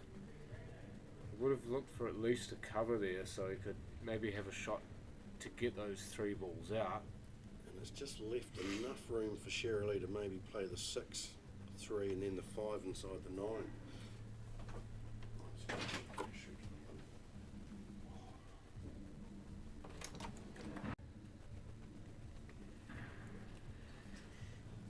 So Greg will be back soon. Up until then, you're stuck with me. Mwahaha.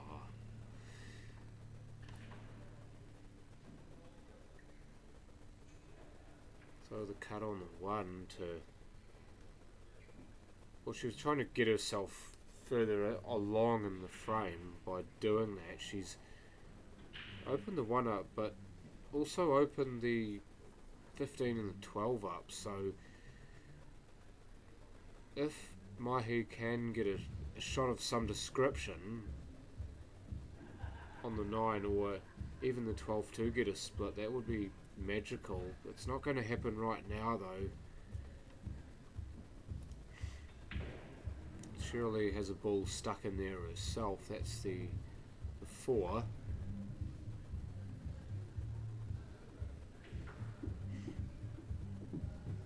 The one thing that Shirley can do here is using the rules to her advantage.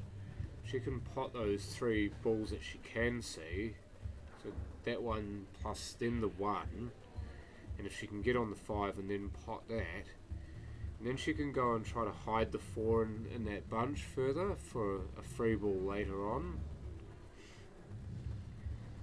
Well, she's missed the 1, so that's not going to happen, but if she'd potted the 1 and the 5 and then hit the 4, she would have then effectively said to Mahi, well, you have to try and open these up, or if you miss, you're going to leave me snookered, and that will give me a chance to use it myself.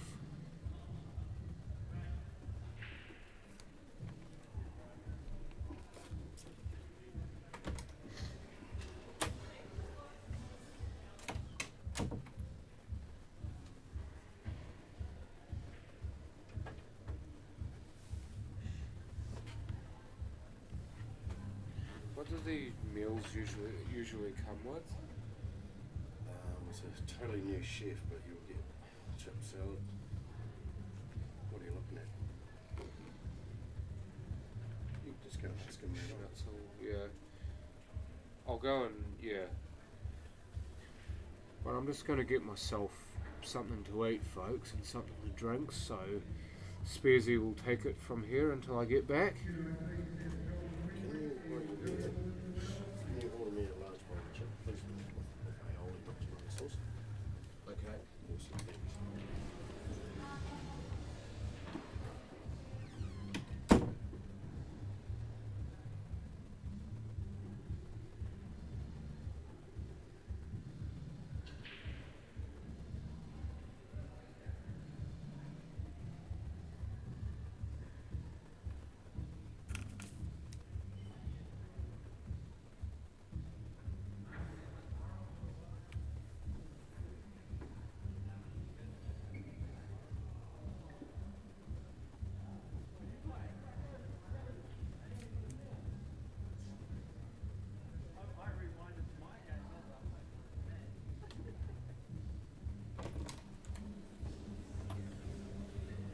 Is it on? Yeah, mate, yeah. I was just thinking I might need to turn it up a little bit. Oh, okay. So I was watching it down. I just wanted to have a look at my game. Not very loud. Hey? Is it not loud enough? Nah, well, I had my phone full ball and I hardly hears. Right. I don't know who we got playing anyway. Got Mahi and Shirley, and My insurance. Mahi's 2-1 up. Oh yeah. Did it all start at 0 this Yeah, match? yeah. Oh yeah. Oh, that's not bad for Shirley getting that 1 frame. She's been coming a long way. Been playing a lot lately. Especially the old Hornby way.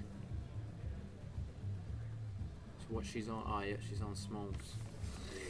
Yeah, don't look flash there now. I think Mai's still got a bit of work though. Oh yeah, good choice. He's thinking good. He's done Yeah. a couple of good thinking options in the last frame. Yeah, it was a good choice there. He's just holding his balls in the pocket, just hold the 5, and then just sort of work that the other 2 balls near the black. Just open them up for his next turn if gets one. Yeah. Big work for Shirley though.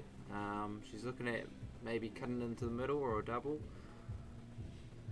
I think she's just going to run in by the middle there.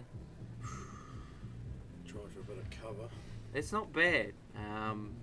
Mai's only got the 15 really to play, but I'd say he's probably going to, I don't know. Say you play the 13. Yeah, that's what I was thinking. He'd probably play the 13 just to free it up. And just put it on the top rail or something. And Concern with that, it's touching that 5 or putting the white in the area where she would like it. He's gone for the long 9. Yeah, it's not bad. But see, with where the white is an opportunity surely to get him To take the 5. take the 5. So it was a bit of a thinker, that one. So Shirley's at the table. She's thinking at looking at the 5, which I think is a good option. To the long corner. Yeah. Possibly running the white in. Either that or just try to replace your white. Oh, she went for it big time. Great. Like it. So Mahi's now got a shot on his 13. He's got no balls over No. the bag, so His 10's probably his only concern, but if he pots this 13, he should finish it from there. so those two balls, the 9 and the 15, are really now working balls. They're not doing him much. So if he can use that to split or get on something easier.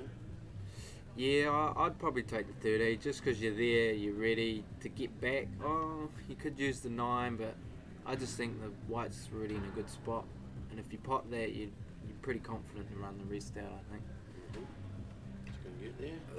Not quite. But this now Shirley has to capitalise on this because I think if she doesn't get to the end on this one, Mai should All dust there. them up. He's got them all ready for his next turn. So in Charter Club, sometimes it's best to run out, but sometimes it's just to hold off a little bit and wait for your percentage or your right opportunity to strike.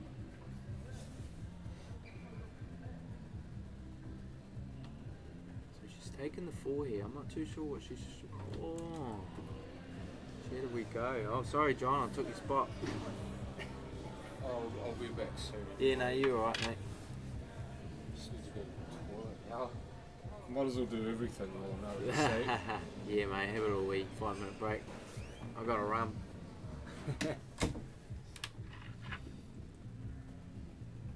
So a nice wee shot from Mai there, nice tap on the 9.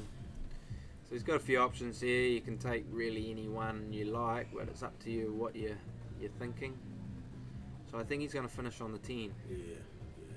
Just to open up that same pocket, he's put that ball in. So he wants to run the because the black was getting blocked by the 1 was blocking the black. Just a wee hit and a wee suck back here on the 13. He wants to stay on the 10. Yeah, he wants to get back though. If he doesn't get back far enough, he's going to cut it a bit more, and it's not going to be. Yeah, see, this is going to be tricky now to hold it, to put the black in the top left here, bottom left, how you want to say I think it. he's got this covered. I'd say he'll do this. I reckon I'd probably run it and put the. Nah, all good. Played it It well. was just a nice dribble shot. Camera angle. Yeah. Hey. Yeah, no, good shot, good weight shot. Nice positioning on the black. Nice shot, Mahi. So that's 3-1, was it? Mai, good win. I think that's Mahi's first win of the day. He Oh, nice. played you earlier on, didn't he? No, he's not in my section. I got the other brother, Tane. No. I think he's next for me. Right. What do you think of the format so far, Dan? Oh, I think it's great. I think, it puts sort of not pressure, but it makes everyone have to sort of pull their game out. If you're a third div player to a premier or wherever you are in between, just starting for example, I was 1 and I had to drop 2 frames straight away on my 6th seed, and I'm thinking I can't really make mistakes or else I'm 3-0 at the door, but that's what the sort of That's what it's designed to do, because I might be a little bit better than this player, but it's good because it sort of put pressure on me straight away, which I try to avoid. You want to try to relax in this game, but it's nice because had to focus. There was not really much mucking around. If you see my first game, it was pretty rough. And I was very lucky to get away with it. I could have been out the door 3-0. So it's good because it brings a variety of players in, and it doesn't scare away the. I'm not being mean or anything like the average player, but all we want is them to get better, and that's what it's designed to do. A little bit of encouragement. Yeah, encouragement. That's right. You know, the good players are always going to be good players, but we want to see these middle of the road players coming in and having a fair because crack they at like the game. They have a passion, and what we want to see is more people like that and getting better at the game. And the only way to do that is always hanging around good players, and you watch and see and get involved. Put your money in. Definitely, and why not? You're already 2-0 up, race to 3. Well, you know, anything can happen. They can snook themselves on the black, whatever. But I reckon it's cool to design the good format for all players to come in. If you're new or if you have been playing for a long time, good format. It's exciting, definitely. Yeah, well, there's always been look where he's put the black. Gee, your dad's getting good at this game. That's him coming home at midnight and then going. Still hasn't moved it. Look. Mike the black. Mike the black. It's alright, that's what happens when you drink till 3 in the morning at your own place and then get up at 6. Excellent. Hey, look at that. Well, there's always been a bit of a thing with the world rules and the Charter Club rules, whereas Dunedin is the only... Is he practicing or what's going No, on? this is game on. Can we go back? No, we can't. It's done. What? It's done. Unless his opposition says, mate, that black was in the wrong place, then as soon as he plays this next shot... Who else is watching? Forgotten. Yeah, no one was watching apart from everyone on TV. The dad racked the balls and put pretty much the black in the corner. He put the black in the wrong spot. Oh, way wrong spot. It wasn't even near it. Second last corner. It's not 8 ball, mate. Not 9 ball, man. Yeah. So, okay, so I don't know how we commentate that, but these is go, folks. Don't rack balls like that. So Mikey's on the big ones here, and he'll fancy his chances straight off the bat here. Yeah, that's right. You want to get his flow on quick. He won't try muck around. You want to see how he's feeling. See, I probably would have took the 14 then 10. And then man back in. But see, he rushed that too quick, and that's the thing. He wants to get a flow, but don't go too fast. And if you're looking at that 15 up there... he just wrecked the 13. Just that little thought of the 15 was enough to take us wide up the table. Right, yes. So 14, background for the 10, or does he go 14? He has to split that 13. Oh, he's playing the 10.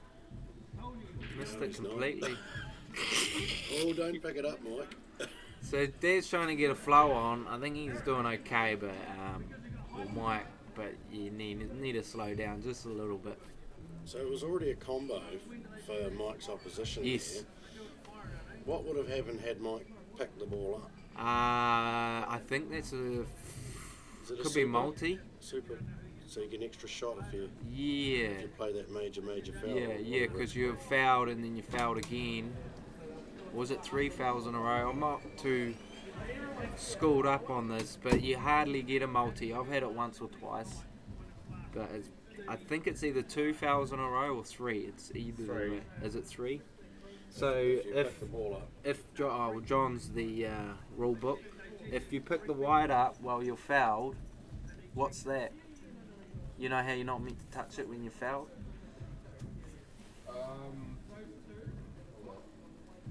Not too sure on that one. No, we'll get back to that anyway. Combo. Back to the game. Another combo. Well, I think what you can do is request for it to be replaced as close as possible to what it was, and for the other player to play again. Yeah. Otherwise, you'd obviously just pick it up as a combo and move it anyway. Yeah. No, you're not supposed to do it because you have the option to ask players to play again. Yeah. So Eric there just snooked himself. He's a player from Ashburton, but he's free flowing like the old man. I think he's nearly going into it, black and he has. Wow. So that's not game over though. And these rules, that's just It's a combo for missing his ball. Yep. That gets And a combo for missing. Yeah, well, it's just one combo and one. Right. it doesn't matter if he did whatever after, but it's a combo, so that means a ball in hand. So Black gets the spot, Here and comes the big finish. he should finish here. Just watch his elbow. Yeah, he likes KFC a lot. Just watch the elbow, you'll see it flap. I think Mike in the last 2 or 3 months has played some of the best ball I've seen him play in the last couple There of it years. is, see everyone, you're watching it. He thinks he Sweet can. elbow wiggle. He thinks he can steer the white with his arms. I don't know how, but he thinks so. He'll be Well, trying he to kind pull of this does steer the white with his Pull arms. it Oh, back a that little was bit. nice. He kept still that one, but back. He pulled it back a bit more than he Yeah, he sh- needed to, but that's right. big shot, and Oh, he's going to go on off. so, Oh, that's what you get Mikey. for playing Yes. up for the camera. And exactly, Eric's pretty happy playing about that. stupid. No one expected that apart from And Mike. what I found, what I found funny is he screwed it back into this rail. That's how much zing he put on it. Silly boy, and then it markets back into here. Just trying to see how much elastic he's got Yeah. at the end of his tip. Yeah, well, you got a lot of right. That's why you're 1-0 down. No, 2, is it? That'll be 2. He's top because seed. He's the top seed, isn't Yeah, he? Mike is the top seed, and I think Eric is a B. Yeah, so Eric's already 2. So it's race to 3. Eric's 2-0 up. Big pressure on the old boy Here's, Mike. here's Mike putting the black in the right place. You're Oh, supposed to rack your own, but Mike was so good at it, he thought he'd do it again. Except that he's showing that he can do it correctly as yes. Yeah, no. Is John Adamson making a comment on our Oh, is it? Oh, yeah, there's comments here. Sorry, people. chat thing? Haven't seen John for a while. Be nice to see him playing, but he's obviously busy building and working hard. He's always doing something. Oh, nice shot, Mike. So he's carrying on from his last shot, just hitting hope. It's No, great no. to see so many different people's styles, but Yeah. you know, Mike, you could see him in a crowd of hundreds the way he plays.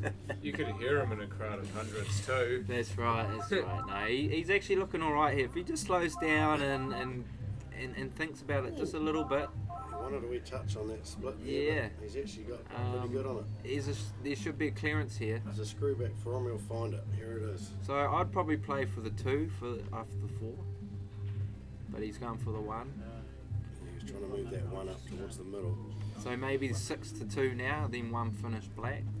Well, the way he's screwing the Yeah, ball, we're running He'll around. probably just Was screw the it 2 straight on? between the gap between the 2 and the black, and Basically Okay, the so same this is a big shot here. just tickled it down. Hello? A little bit of cover. Not bad. He couldn't muck around on that. And I've never seen Eric play before. Is he a technical Yeah, so player, or- no, Eric's been playing in Christchurch. He lives in Ashburton, but he played in the Super League, I think, 1 or 2 years now.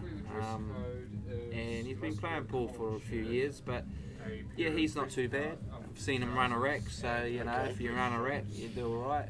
Yeah. There's not many people in this tournament that probably can't run a rack. Yeah, well, that's what I say. Most people here will do that, and it's just bringing it to the table at that time, you know. My lovely wife came home the other night and me and a mate were having a game, and she said, "I'll have a game," and she pulled out an 8-ball first. Yeah, no, frame. that's not surprising to me. That just always happens with your wife. Well, Remember last time I popped around there, she did the same to me. Yes. Probably 2 or 3 times. I still remember. No, well, there's a good finish there from Mike. As we needed that one. You had an appointment with Wilson's that afternoon, though, didn't you? Yeah, I sure did. Yeah, no, so he's 2-1 down, so that he needed that win for sure.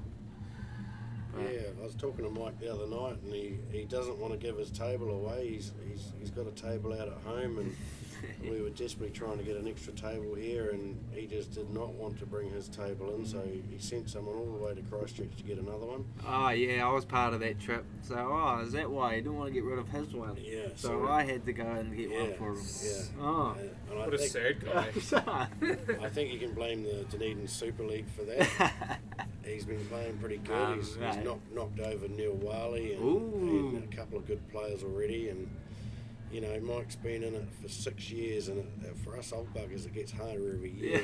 The pull I'm talking about. Oh, no, nice.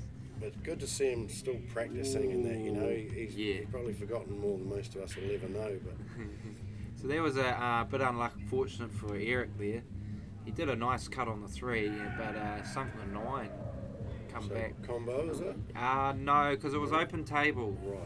It's just a free ball, is it? It's if it's open table, then it's no foul, but you can nominate one set and nominate a ball of the other set as a free ball. So right, yeah, I got you nominate now. overs, but I'll take the 3 as a free ball, for example. Yeah, Great Roger. double, Mike. So a good double there. Mike, he probably got in a good position here to run. He should run this out. It should be game. He'll probably go to the 10. No, he's gone up. Good posse. Don't bother So- trying don't bother trying to bloody Yeah, no, figure out what he's doing. Gonna do. Yeah, He won't do it get the way that. you thinking. Yeah, He'll do no, I know. Yeah. It's not bad. It's not bad, but I didn't want to see how he's left his 2 balls in the same. It's hard to draw the white back like. Oh, that would have been a nice shot. He was lucky to skim the 2 too. So, in my opinion, Eric has to cover either Cover or he backs himself. the one. Oh, he's backing himself. And he might have gotten the cover. He got cover and the double, mate. I'm doing 3. Wow. I'm not thinking of 1. I'm doing all 3. Oh, we've got cover now. With Yeah. Mike. See, he planned there. But he's Mikey. left Mike on the 14. 14. So one big shot here for Mike. If he gets this, should be frame. It's still a bit tough to get onto the. He took it a bit fast. So Eric here is. I'd probably try get on if the 5 can sneak in between the 10. That's where I'm trying to aim. Try get onto that 5 as quick Definitely. as you 10 in can. the jaw. Right? Yeah. Snuggle it right in, and then you sort of hold him. Oh, he's played for It a was little not a bit bad more. shot. If he got the 2, He's he would have very- made it very easy. Very attacking shot. Yeah, it was, wasn't he? Oh, Eric's been Here a we bit go. aggressive, but he's left not a bad shot. I'm picking Mike to play the 14 and screw the white into the 10 here. Yeah, it's tough because you're running that 14 quite far away. Oh, he's not. He's gonna, I'd probably run across the table. He's fighting himself not to do it. Yeah, you did Yeah, right because he he's- does want to he knows- smash it. He knows it's not the right shot. No, but it's he's not. like, my He's pride, my tucking it in. pride. He's tucking it in. Good Yeah, work. good shot. Good. So he just pretty much made the 5 not go in now. So Eric, what I'd try to get, I'd plant the 1 and then double the 5 back onto the 1. Yeah, look at this. This So is if he perfect. thinks about it, that's that shot, and then he just dribbles it in, and then it's pretty much you've got to do the rest Because after that. if he tries to put it inside the 12, it's obviously going to be a bit of He's a hit it, combo. not bad. There it is. So now he's got to pop this. If he follows this 2, yeah, it's either 2 or 5. 5's on. He likes the 5. Yeah, but he didn't hit it that well. I probably would have played the 2 there. Yeah, The 5's a good worker for the 8. Yeah, exactly. But you know, we all He see our doesn't- patterns not- different. Not the same, are we? So Eric left himself, but if he hit the 5 nicer and got better on the 2, yeah, it would have been okay. But he left himself quite rough there. So it's still not bad though. Like he's got to play the 10 into the 14. 10, just chip the 14 off the rail a bit. It's put it- still not nice. I don't like it. gotta get the Unless weight he right unless he's gonna screw it. off the 14. No, just So- screw the 10 fully and not touch it at all. Oh, okay. Well, it's Just a, get away from it's it. a finicky Ike mode shot. Yeah, That's why it's it not is. good. It's not a nice shot. Or you follow through, which he's done. Oh yeah, nice shot. Well, that could have so easily He'd gone turned wrong, to pose, yeah. but he's done really well to control He was that. lucky he got a double kiss on that. Whereas if it didn't, it would have shot towards the middle a bit more. Up the rail. Nice shot. Lovely, lovely. So, from 2-0 down to 2 each, is it? 2 apiece. Is Eric a B? Yeah. So it'll be one frame in. Yeah. So it's 2 apiece. How was that? Yeah, Right. last match. Let's go. Oh, cheers, Kent. Kent McKenzie? No? Yeah, I've had the pleasure of losing to him. Pleasure? Um, That's a funny word for it. yeah, well, you know, you look at these new guys and you think, oh, you know, good on him. He's going well, and then he pots you off the table, and you think, oh, and how new are you? Yeah. How new are you? No, it's good. It's good to get new people. I like it. I like it because you don't know, and it's nice to meet new pool players, and Yeah, because like, you always learn something with somebody. we have a Wednesday night league where it's more of a social sort of a league, even though it is competitive and there is prizes and stuff. And a guy Steve Proctor, who's a very well known Dunedin, Yeah, bit of a legend really. yeah, Steve. He's taken a team under his wing, and they're very competitive in their own right, but they've had to step up to the competition, and we played them 5 or 6 weeks ago, and they gave us a good run for their money. But Nice. we played Scotch Pears, and Oh yes, that's a bit of fun. Kent and his partner cleaned us out. So Woo! Nice. good to see him playing in this, and I don't know if he misses, because I didn't see him miss very often that night. Okay. It'd be interesting to Oh, see. Watch the space, eh? Yeah, it'd be interesting Everyone to see. misses. Well, Oh, yeah. Watch just- them often enough, No. they will miss. I Yeah. think that's just in general, mate. Yeah, we all just a have little our bit more moment. pressure in this, you know. Yeah, it was a bit more like you say, if you get on, you got live stream here, and then you get a wee crowd over, you know. It can bring out the good game, or it can make you look like a muppet, you know. Exactly. But at the end of the day, I think if you are doing that or in a situation, take it as a positive thing. 'Cause it's Is this all guy new. in I don't a know. hurry right? or what? What's going Nah, on but this here? is He's Eric. playing This peace, is speed how ball. Eric plays. He's Right. just he Just- doesn't like to see it too long. Is I he wanna related to Reese? He's not bad. Like he can pot though. Like Oh, he can. he can pot the ball. He just- So if he gets this 4, So I was not thinking about much. But no, that's just his style. Bang him in. I'll just on him. take that ball for now. Oh, there's a bit of thought. It's not bad. Yeah. Off That's the rail into the that's, 11. That's the way, That's isn't a it? great visit. Well, off the rail opens up the path to the pocket, and also Yes. because he's got the weight just right, he's managed to cover the 11, even though he hasn't potted the 4. Yes, Mikey going. I'm not falling Ah. for that trap. Yeah. Oh. Hit it harder, that Got got a a bit more. chance. Yeah, I don't like that. I would have potted a few out, I reckon. Try to get on there. Yeah, just Because didn't- the one's on the rail, now Eric's going to take the one out and then get it into play. More than that, He's just... that's a lovely I think shot. I'll just call Eric the aggressor, man. This guy's from the Rusty Wheeler school of let's just Nice go wee for it. touch. I love it. This has You're got to be. entertaining, Eric. Off the This rail. has got to be off the rail. This is Don't great. don't play this. Oh. Oh. Nah, that's him. That's him. Not bad. there you He's go, put the Mike. pressure on him. There you go, Mike. What do you got, mate? I think Mike's only problem would be the 11. Yeah, So he'll got probably plenty. draw it back for the 13 here. plenty of balls to get on. Oh, Get not a away good start, but it's okay. Maybe he can could use chip- this to get the 11 out. That's- See, that's right, you John. see where the cue was pointing. That's Yeah. what he actually did play for. No, he didn't. Of course he didn't. He's your dad. I know what he did. He did not play. He played for the 13 a bit better, but he's seen that shot, what you just mentioned. So again, he'll go for the 11. Chip it off. Yeah. But he missed the pot. Knew that. I know I'm too good. I knew he was going to miss that Oh, pot. the double's on. Well, you but should play him then. No, I do. He doesn't like it. Eric goes for the double here, and he's going to snooker himself behind the 11. If he follows through nicely, he stunned it. Oh, he's giving it heaps. God, this guy can. It doesn't matter. He's got a shot, and fingers crossed. Got that white going. Look at this. Oh, Take that. well played. Well played, Eric. Great shot. No mucking around, mate. Just get in it and do I hope Mike brought a whole lot of hankies. it. So that's the second loss for Mike today. Go have a beer, man. You're going to but- need it. It's like I said, he was up till That's 3 in the his morning. third loss. Is it his third loss? He lost to Kerry first up, who had 2 frames on him start. Lost 3-0. I And think he could be out the Cropper- door. Stephen Cropper, our sign writer, just took him out.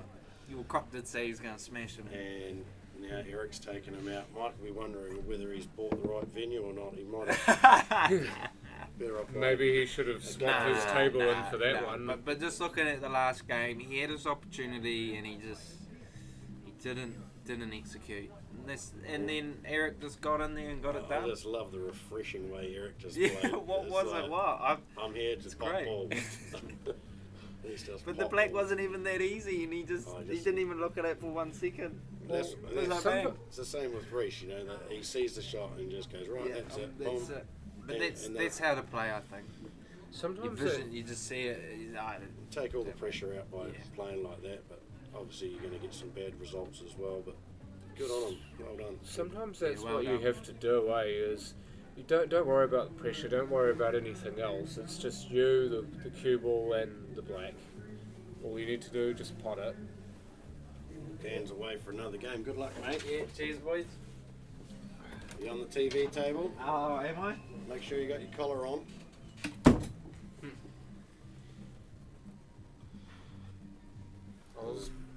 I was wondering if he was wearing one of those shirts with the Chinese collars, but I don't think he is. It's just, you're talking about the fact that he's wearing his jacket over top. Yeah. This tournament's not quite as official as some of the ones we travel to, but normally there'll be someone telling you off if you're wearing the wrong attire. So normally I'm not allowed to wear my hat, and people aren't allowed to wear jeans, jandals, singlets. Well, you can't really wear jandals or singlets in this comp anyway. So we have got a dress code, but Oh, here we go. Here comes some food. oysters. Oh, thank you.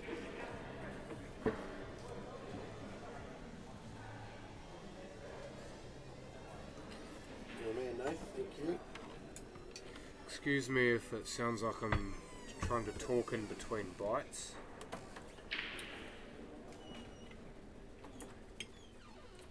So we're just waiting for the next game. Go and make yourself a cup of tea. You'll be on in about 2 or 3 minutes. Got Gary Simpson and Barry Appleton running the show today, so it's not too much messing around.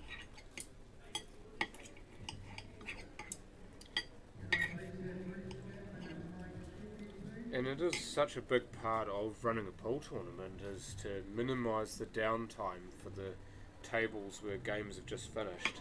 You want to get them in action as soon as you can. Everybody wants to be able to finish and be out of here, or if they want to finish and stay in the venue and then they get to spend more money on the bar, or however they choose to do it, then it's great for the venue, but it's also great for the tournament.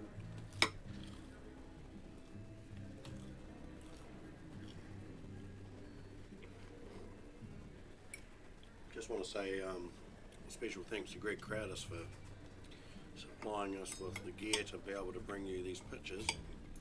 Unfortunately, Greg couldn't make it, but he sent down all the techno stuff to make it happen, and obviously we've got John here doing the commentary, so everyone knows John, and I'm just pretty stoked to be here myself. Looking forward to the afternoon session. Not on. Well, well, yeah.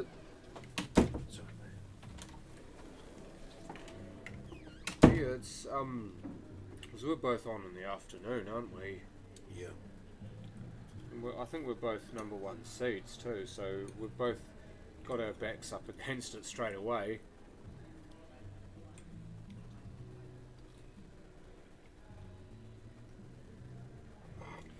But number 1s generally have a target painted on them anyway, don't they? Definitely. Nothing really changes. It's always good to be near the top of your section, so you sort of get an easier game first up, but in this format your first game is probably one of the hardest games of the day, playing a low seed, giving away 2 frames. Yeah, you've got to be on straight away if you're playing with 2 frames against 2 frames down. You don't have a chance. You don't really have a chance for a warm up, do you? You've got to be on your game from the first shot. Otherwise, you could very well find yourself a game down in 1 frame. Yeah, well the top player's giving away 6 frames before they start, over their section. So when they play the guy that's or the girl that's getting 2 frames, if they get none, then their aggregate goes way down. So even if they lose 3-2, it is a lot better for the chances to qualify. So we've got 2 players here. I'm unaware of who they are. I've never seen either of these guys play. He's got a good break here. Ooh, another fast player. I'm just trying to think of who that is myself. I should know because I've seen him play before. I just feel a bit silly not knowing who he is. We've got people from all over the South Island here today, so it's good for us to see these new players and see what they've got and see their styles. Oh, he's going to get a big stroke of luck here. Look at that. Had a wing at everything and ended up leaving the 4 over the bin. So I think this is the low seed, the 6th seed, playing now.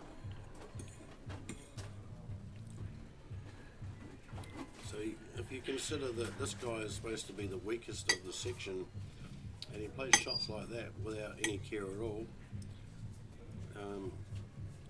it's a scary scenario. But there you go, there's the inexperience there. A lot of players would have just cut that in the middle and tried to come around, where he's probably overcomplicated it a wee bit, giving the incoming player a good chance. That's sometimes what you see is when players make their debut in tournaments, they've already played a fair bit of pole, but they haven't played the specific rule set. So yeah, they know in terms of the first chartered club tournament, but they're already pretty adept on a pool table, and so it's misleading when you see a person playing at 6. You think, oh, they'll be easy, but that's not always the case. Sometimes, you know, they've had a lot of years in the game, but this is their first tournament playing under the rules. I've had that before when you see a guy who's obviously played before, and you can tell just the way they set up, the way they hit the ball, the way they carry themselves in general tells you that they've played cue sports before, just not the specific cue sport and not under these rules. There you go, mate. Good. So Gwen's just ducking out at the moment to take a phone call, so I'll take it up from here until he gets back. That's some real table trust there. I'm not saying that the tables roll or anything, but it's always quite risky playing a really slow shot across the net like that. But that's worked out brilliantly for him. The black was not on in the bottom corner pocket, but it was on in the top one as we see it. So this is either a plant or a cut of some sort. I think it looks like he's going to cut 2 here.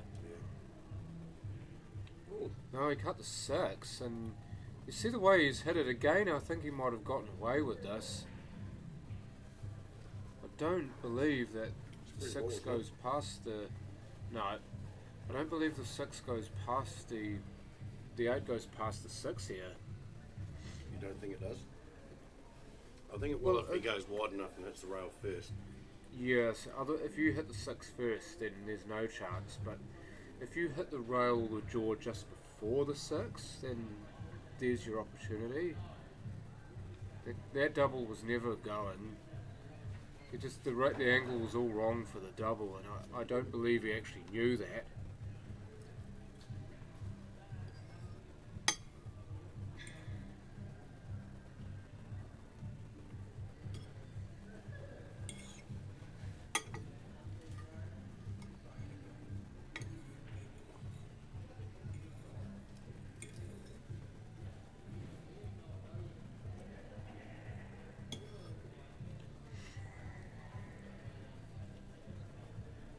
that stopped on him quite quickly. I believe he wanted that to roll a few more for the easy one in the corner.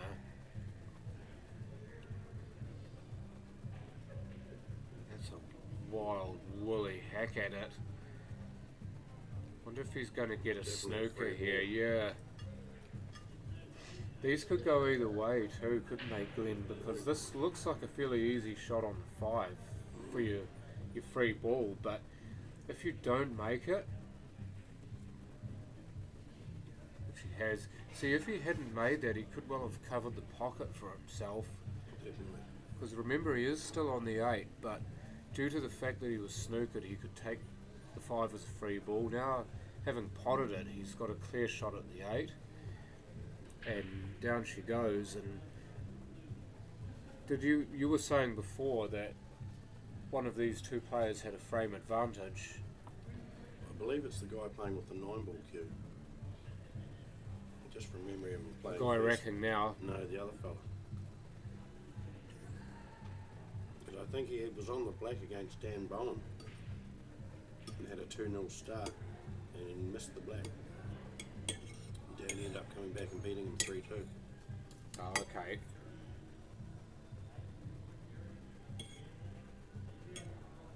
I'm sure I've seen him play before, eh? So the guy breaking off's 2-0 down now, I believe. If that is true, you need to not hit the panic button though. It's one thing that some players do is that they look at that score, knowing that if they lose one more frame, then they lose the match, and they start to get despondent or they panic. But you need to just remember that the game is still in front of you. You're still playing, so you can still affect it. Just keep doing what you're doing and don't mind the score so much. It looked a little bit free ballish to me, but a lot of these players will call a foul that they make on themselves. Well, generally with a snooker though, they won't actually say that they've snookered you unless you ask them yourself. So you call a foul, but a snooker not necessarily being a foul, you're not under obligation to actually say that you've snookered the opponent. So they have to work that one out for themselves, and I believe that one's fair enough. Obviously, if you foul in any other way, then you should call it. If you know you've done it, you should call it. But with a snooker, I think that one's more up for conjecture. So the incoming player has to look at the table and ascertain that it's a snooker. And B, the fact that if they're playing the same rule set, then they should know themselves. But obviously with a player who doesn't play these rules, then you should tell them anyway, because it helps them to recognise what a snooker looks like, and that if it happens in the future, then they can call that themselves.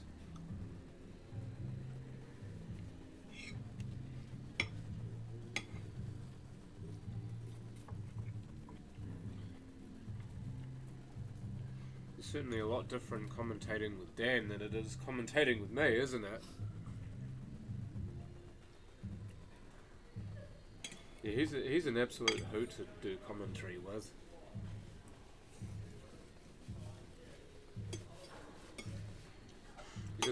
He's just cheeky, isn't he? Dan the man. He'd be hard to beat in this tournament. I'll pick him as probably my favourite to win it overall. Love the way Dan plays. He's had a lot of success in the last 5 years or so. Won the South Islands in 2015, I believe it was. I know that's outside 5 years, but the point is the same. Yeah. You know, you've got to commit quite a lot to get to the standard Dan's at. He's got a family and a lovely wife and lovely kids, and you know they all take a bit of time to keep everyone happy and still try and play your sport.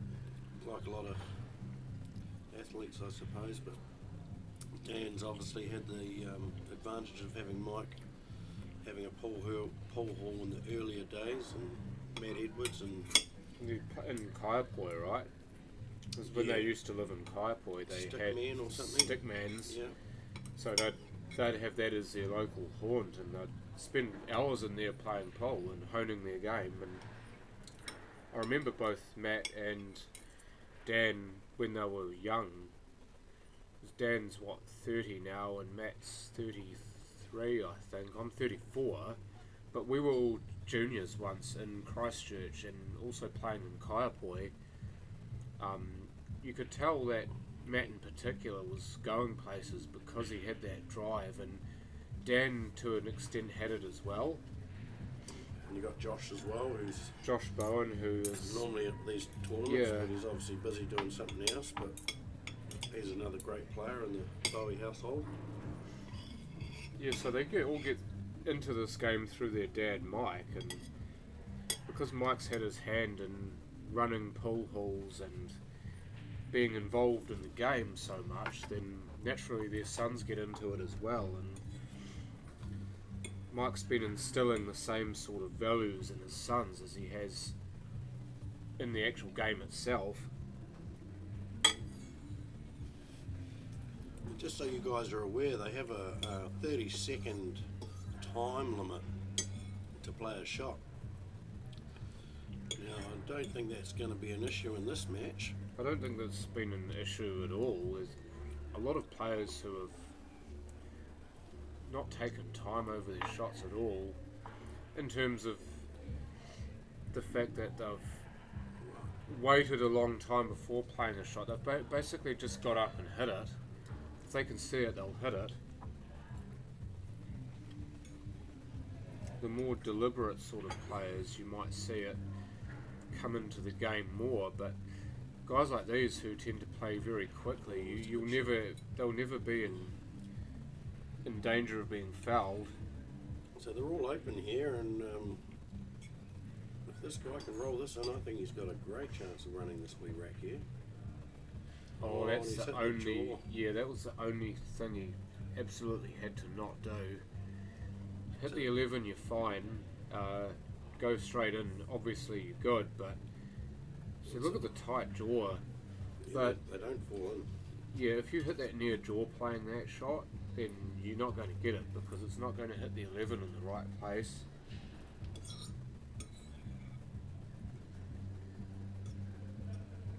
I've got a big stack of vegetables with this. See, he's tried to 5 again and missed it, so the angle was a bit more extreme that time and he couldn't quite work it.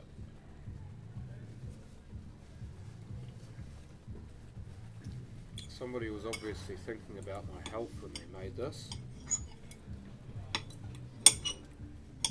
See, you sort of tend to think with the format that some people might be slightly disadvantaged up near the top, but it's the same for the bottom when you get two guys like we're watching now who look to be of a very similar ability. You know, one of them would be feeling like they're giving away a frame for no reason, but That's then the you game though, isn't it? where you see a shot like that and you go, well, that's why, you know. So all games are even when we start, but these guys getting a frame in and giving a frame, it just makes it a little bit more interesting and a little bit more pressure, and I quite like it. I think it's quite good. Whack. So he's got one, he's had 3 shots to get that ball, and he's left himself sort of not that good, but That's fine. The one's the ball here. he One has to, for the has to 7. pot it, or he's going in behind those other ones. And Well, I would So not he's- have imagined backing himself to be an issue. The way he's played this Exactly. game, he's played every shot with authority. yeah, So why stop now? yeah. So the orange ball is obviously the one that's going to cause him a little bit of grief with the I don't Posse, agree. I think. I don't agree with what he's done there. I reckon he should have tried to get position on the 5. The reason why is because you look at the 5 to the 8, it's not easy. Although the way he's played it, he's actually done really, really well to manufacture a position on the 5, conducive to getting a shot on the black. But normally you'd go the 5 and then the 7 because the 7's more adjacent to the black. So you don't want to be travelling too much. And on the he's made this, hasn't he? It's not been given to him. He's actually manoeuvred this quite beautifully. He's going in the middle, or is he going at the end? Corner. Corner. And at 1,000,000 miles an hour. But this time it doesn't drop. And the black. Right. See, it's funny how you play shots like that on every other ball on the table, but when it's the black, for some reason it doesn't drop. It's funny the way that works. Is that your lovely? No, it's not Vicky outside, is it? She's on the table at the moment. Oh, he's played a good shot, but he's left himself a tough black. Well, he's already had one chance at that cut, so why not try? This young fella's Food. He's not 100% sure. Yes, he is. Let's go. Boom. Double, I reckon. Oh, cut in the middle. That's. Watch out. Watch out. Oh, look at that nap into the pocket. You see, it was going with the nap, so it actually napped into the pocket.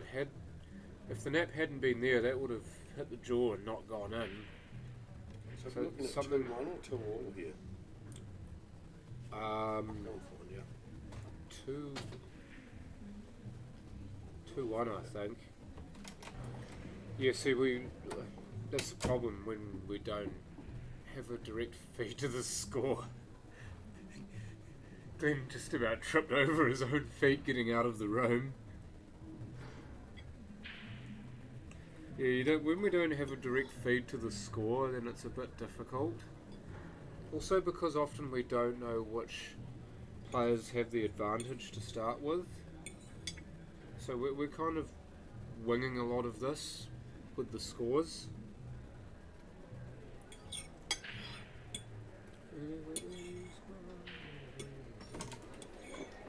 What an atmosphere out there. So that bloody tripped over yourself. Oh, it's got all tangled up. Well, I was totally wrong, and it's 1 each. So no advantage either way. They're Can't both be. B graders. Must be B grades. So that's just a straight race to 3.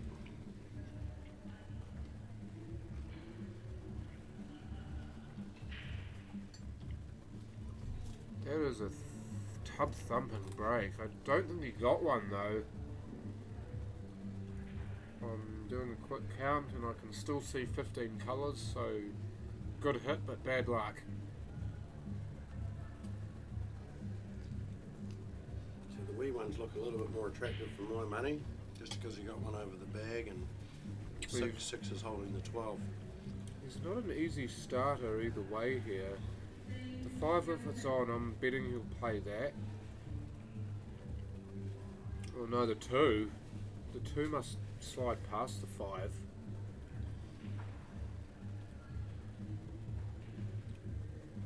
Well, I it just- did, but he didn't hit it very well, unfortunately.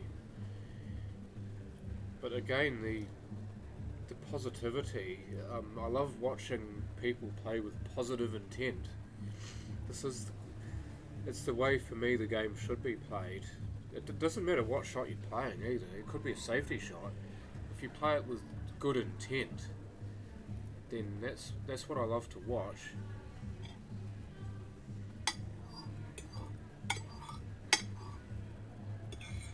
Now I just got a plate full of vegetables to finish off.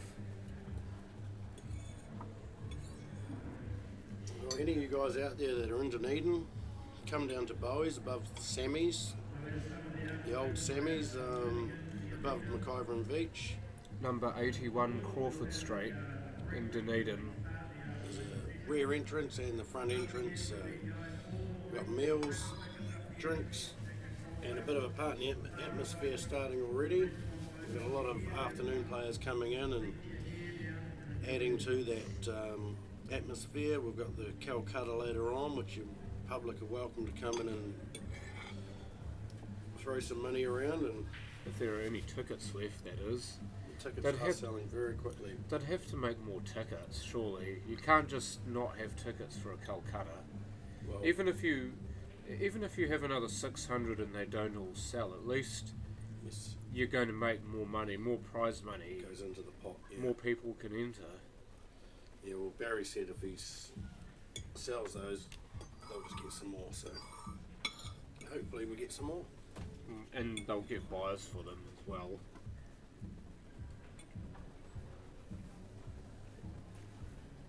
Oh, yucky paws. Good plant, but yucky paws. 2 looks on though, so it's not all bad. Slightly awkward to cue, but it's still on.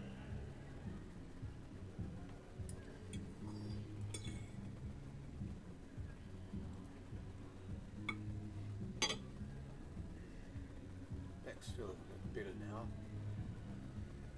Up here was so fucking sore this morning. So I couldn't sleep very well. And you're staying with Dougie Stewart. Yeah, I'm sleeping in. That's an interesting choice of shot.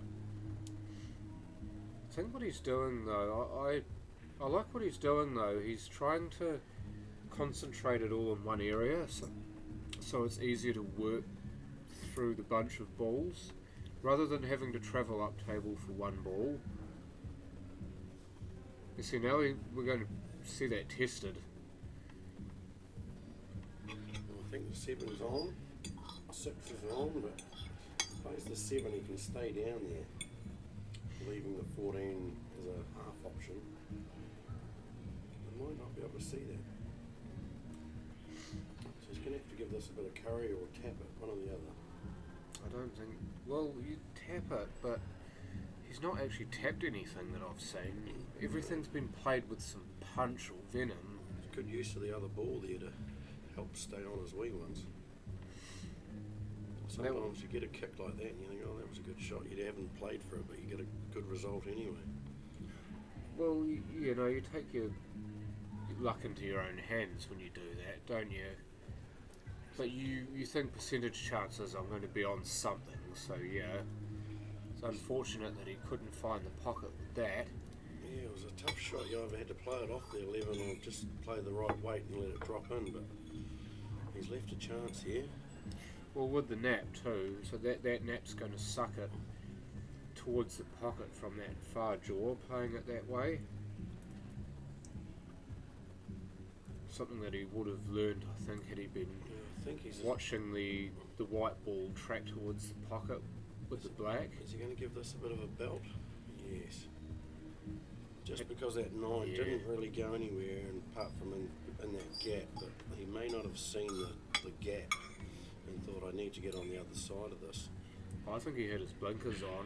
He decided the 9 was having to go in the same pocket as the 11, so how do I make that happen? I have to give it some. So here we go, another chance to take the lead. 1-4-2, you reckon? If I was thinking about it, I'd probably go the 4 just in case I missed and left it over the pocket, knowing my white's going to go above the 9. But yeah, 1. Or maybe even 1-2-4. If you overshoot the 4, the 2's still there. I think the 1 is the ball to be playing at the moment, but we'll see what he does with this. Yeah, he's left himself long grass. But it is on, so he can just play a little tappy tap shot and stay on the 4. And That's trusting the table, isn't it? but then he's leaving the 9, you know, so if he goes a little bit harder on the 1 and put the 4 in the opposite corner, he won't leave so much of a shot on the 9. Maybe even going for a plant. Oh, it's a big shot if he is. Oh, he is He too. did, and he was nowhere near it, but look at the fortune he got with the kisses. Caused a lot of grief with that rub. That's just changed the game completely. You would expect to walk into an open table when a player plays a shot like that and misses by so much, but sometimes it's so ugly that it ends up good. Now that ball looks like it's just rolled to the right a little bit, and he's got fortunate. So they both played shots they weren't trying to play. This is Now, I don't know if that 4 snooker, goes I past the believe. 9. So if you can get the 1, This could be a snooker. He's just having a look at it now. Maybe the left edge of the 9 slightly overhangs with the right edge of the 1. he's into it. No question asked. And he's got on the wrong side of the 4, which means he'll probably have to go for a cut or a double, which was meaning his white will be down the same end it is now. Not good. Yeah, the 9 must not pass the 4 then. That's what I gather from that. He's queuing like he's going to have a go at it. Boom. Uh-oh. That's another okay result for not a really good shot. Well, he actually hit the jaw though, didn't he, with the double, so it wasn't that far away. Yeah, but look where he's leaving his white, you know, like if he had have made it, he's struggling to get that black.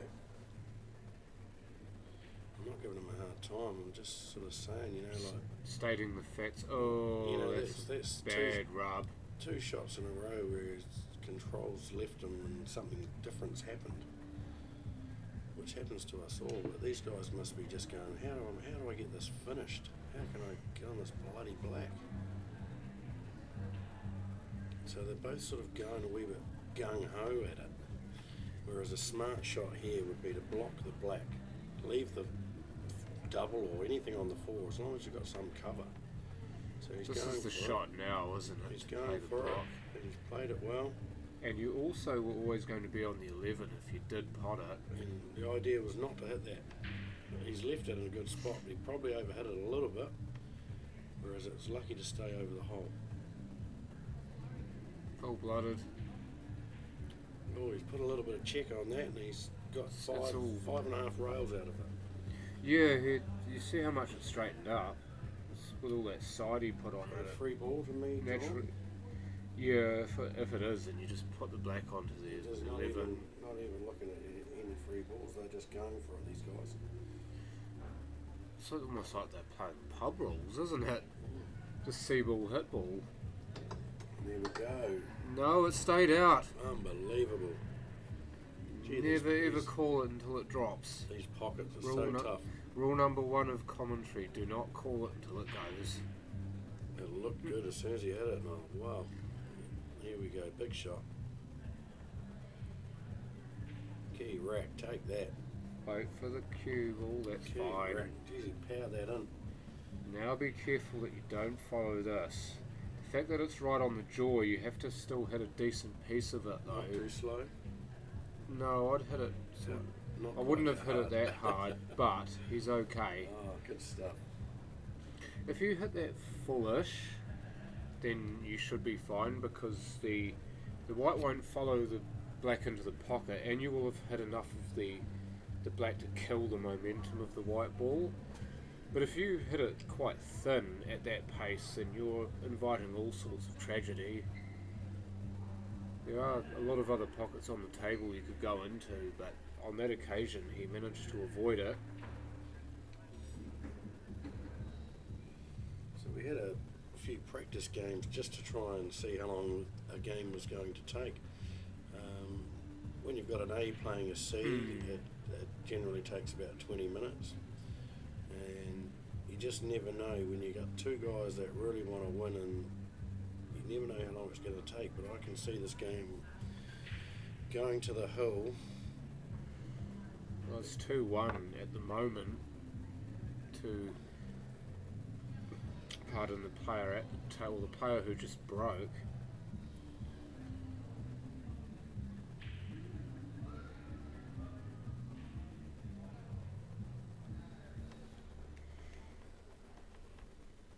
Well, no, it wasn't the player who just broke, unless he's trying to figure out whether he potted one or not.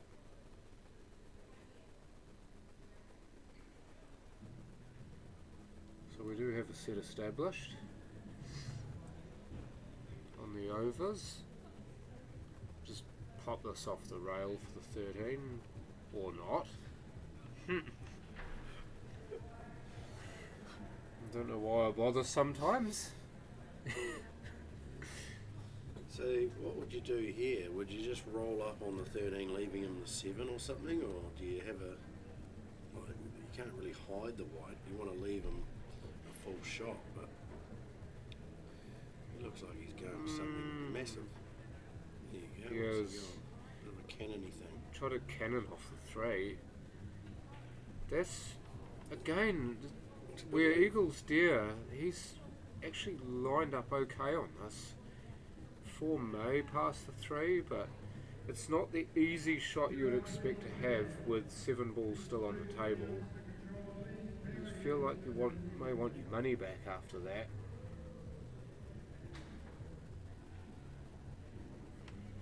Oh, I see there. There was a gap in between the 3 and the rail, so he was trying to actually funnel the 4 through that gap, or just hit the rail before the 3 and let the backside of the 3 take the 4 down the rail. Yeah, I did. I wrote that. Oh, cool.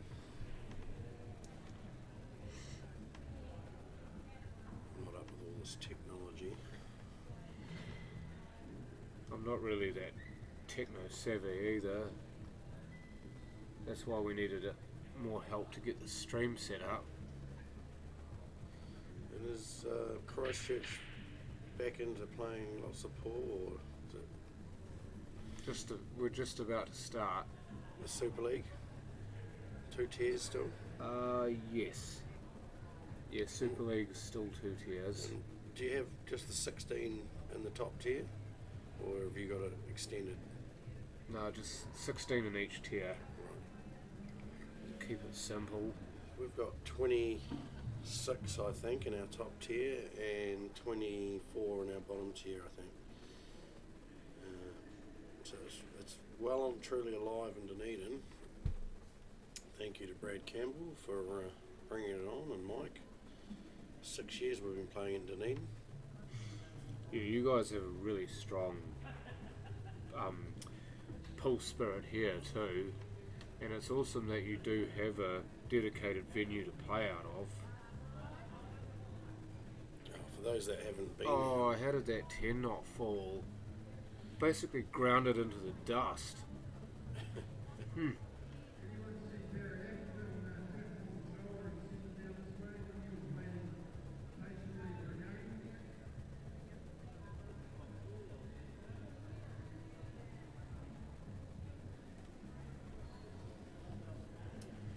Makes the one available quite nicely there. he was just trying to double that, wasn't he? Double to maybe leave it somewhere. I don't actually think he was really a chance of potting that. I only believe he was trying to make it on.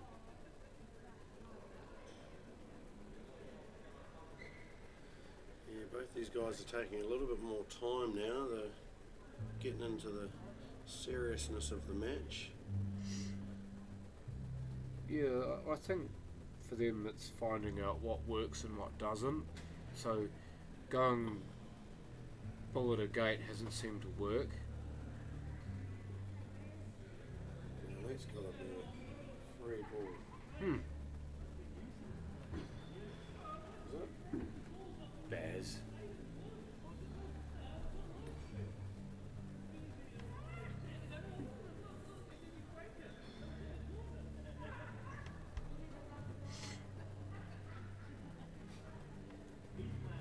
Just getting some grief from some of the people outside this room we're sitting in.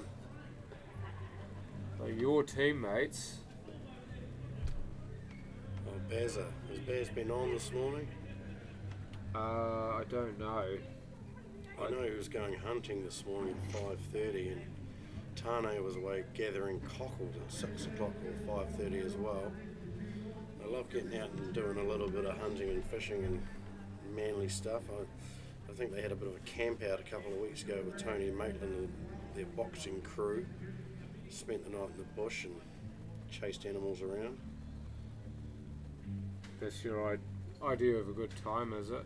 Oh, definitely go and kill something. There's a huge stag head on our bar at Bowey's, and I think it's a 14 pointer that Barry shot. But he's more of a pig hunter than a deer hunter. I see it from here. It's just got pride of place above the bar.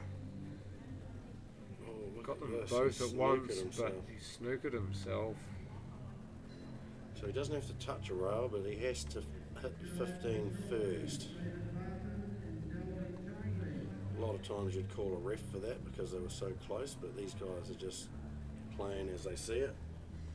Yeah, and they'll, if they see that they've fouled, they'll say something about it. So that could be a free ball as well. You can't see the outside of the 6 or the outside of the 4. But he's quite happy just to play it, and I'd say that's a free ball as well. So we'll just see if he just plays it without asking. Well, it's more likely to do that if it's actually on.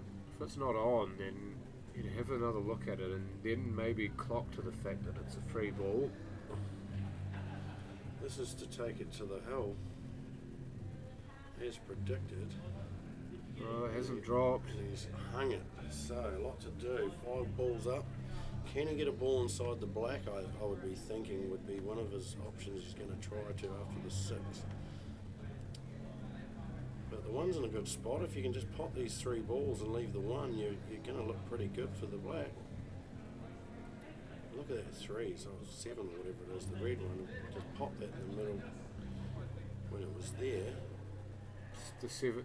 Well, the 7. Oh, he's had a jab at it. He's missed. Given the game away to take it to hill unless something happens here. Shouldn't be any issue with this. Wasn't straight and wasn't difficult. Oh, that's game.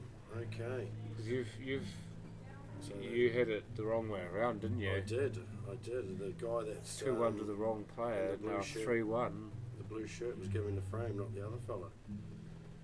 So it just shows you, like we've just watched that match and we couldn't pick a winner. We didn't know who was the favourite, but Didn't even know what the score was for most of the game. and sorry to you fellas if you're going to watch this later. We didn't get the names given to us and we're unaware of who you guys are. But thank you for that and good luck for the rest of your matches.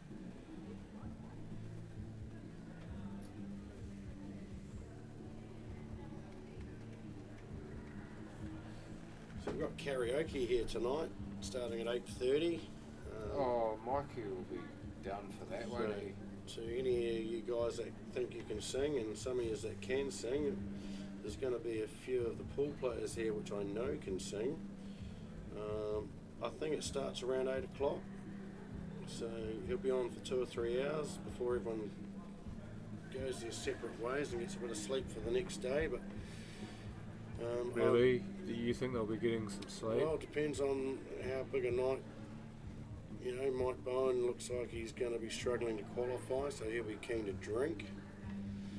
He normally rounds a few up when he's like that, so I can Gets the expect this. guitar out as well and starts strumming along. I've already seen him with the guitar out. He was playing a song before. We've got a great setup here. You can just come up and jam away. We've got the amps and the microphones and everything set up ready to go. So any of you musos that might want to come and have a look at the pool, come and have a look and have a wee play and sing song and enjoy the atmosphere that's already building out here. 1:45 and everyone looks really happy, and I see Sam Chin, the local hero, ex-New Zealand rep, has made it. Talking to another one of our local heroes, Tony Maitland. These guys love the game. Sam's been up and down the country representing all sorts of 9-ball, 8-ball. So good to see him playing Charter Club as well. Well, he used to have his own pool hall, didn't he?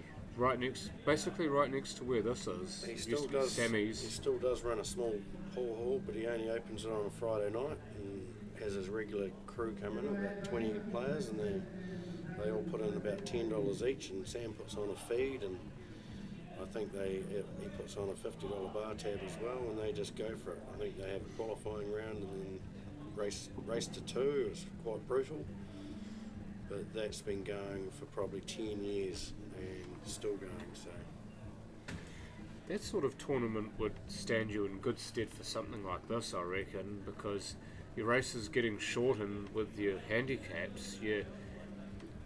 For you as a higher ranked player is a race to fewer frames, isn't it? sweet as. I'm just going to take a break and leave John to talk with Ali Carpo, who's the organiser of this tournament and the man who done the ratings. So give us a ring, Simon. Give us a ring, Simon. You give us a ring, Simon. Yeah. No swearing, Carpo. I wouldn't. Okay. Say hello to your wife. G'day, Johnny. Here we go. Hey. Very good, thank you.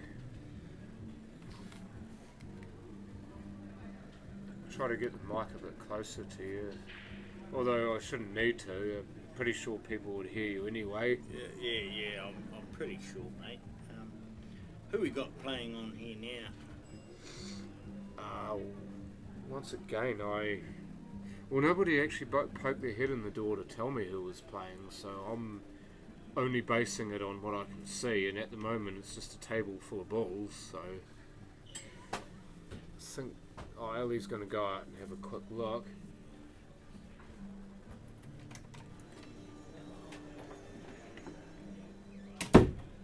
That's the problem sometimes when you're in a separate room as well, is I can't see much outside of this room, so often I can only go on what I can see on the camera, and right now I obviously cannot see much.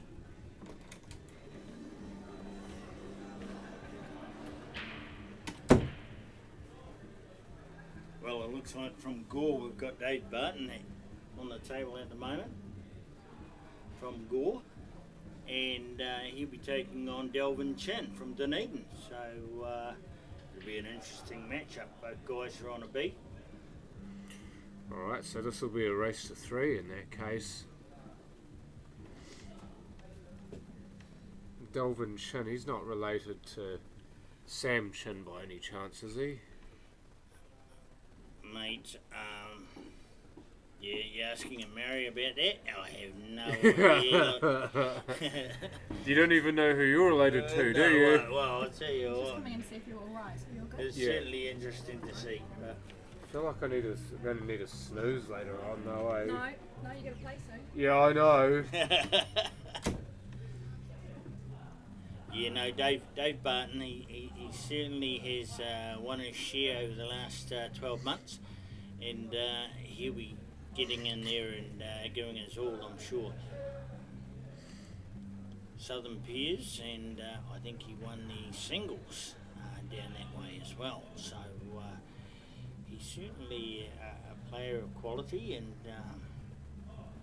can foot up with some of the best of the best, I'm sure.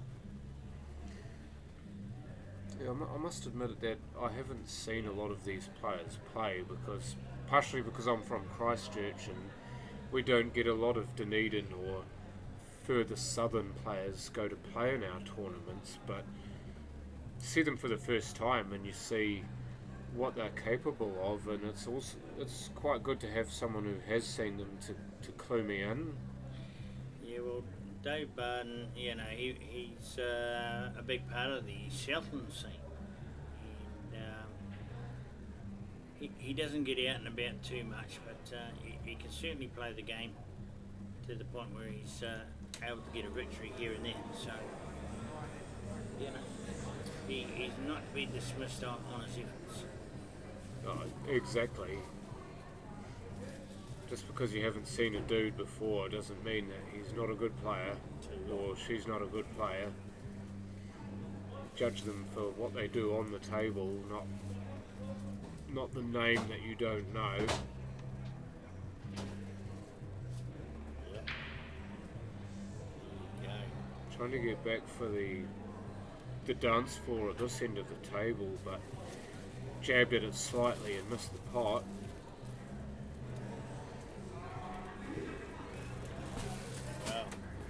it's certainly different by David, but he's certainly sitting in a box seat here by the look of this frame. But I wouldn't run it past Delvin to put the hogwash on very, very surely. So They're all on, aren't they? yeah, It's just that 7 down the rail is going to be the tricky one. But everything else is nice and open for him. I think the key here for Delvin is to get to that 7 early. You don't want to leave it late because, well, he's not going to now because he's just missed the 2. But still in a good spot. He's still in a good spot. Apart from the 7, everything is just sitting there. don't think he can. I don't think anything's potable here. Well, easily potable, I should say. 12 past the. Oh, that's not going to reach. Gee, look at that banana. Yeah. Wow. Is that? What do you reckon that is? Is that the table playing tricks or? Well, An I think he apple may what? have had a miscue, really. It looked like he was trying to go for a catch. You reckon he was playing 12? Yeah, well, he had to be. But he may have just miscued it slightly and missed the edge of it. So he was obviously looking to play a safer option as well.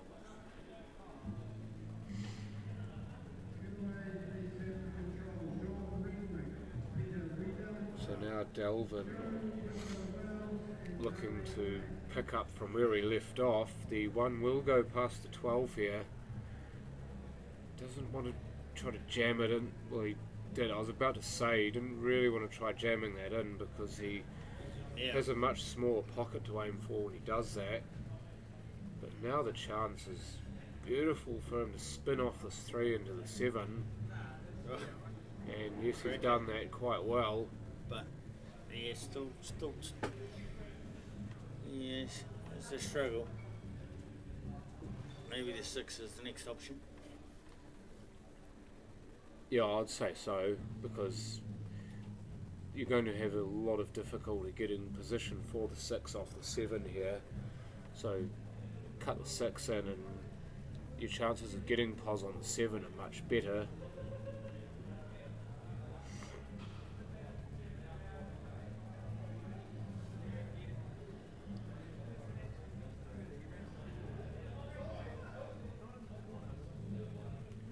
Could also go for the double too, Ali. Yeah. That would certainly be a good option for preserving the white. The white's not necessarily going to go very far after the 6 is contacted because it's quite straight. And the way Shadow cued that tells me that that's the shot. Well, I think David Barton special here would finish this frame. Not going for the 12. I thought that's what he'd be I playing thought first. he would. But But- it's worked out fine. Cut in the middle now. Alrighty, what's going on? Oh, she's We're talking rather- touch and go, Bella. Touch and go. Who we got playing? We got Delvin Chin, David Barton from Gore. Oh yeah, cool. Some cool players. Yeah. Any handicap in this one, or was it a 0-0? No, it's a 0-0. Nice. Yeah. Holy cow. Certainly helps as far as the score goes. I think Delvin will manage this match, this frame anyway. He's sitting in the box seat. Yeah, for sure. This would be an incredibly good pot if he gets it.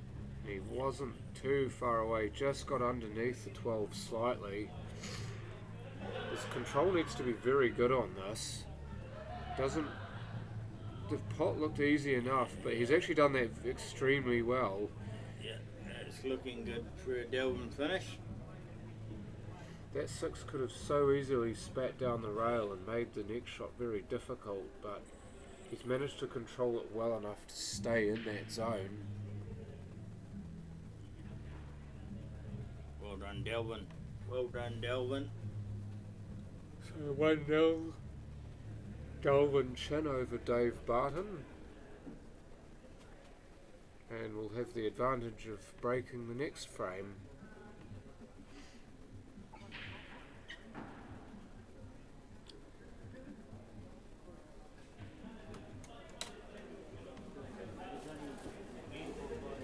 Oh, those are Bowey's shirts.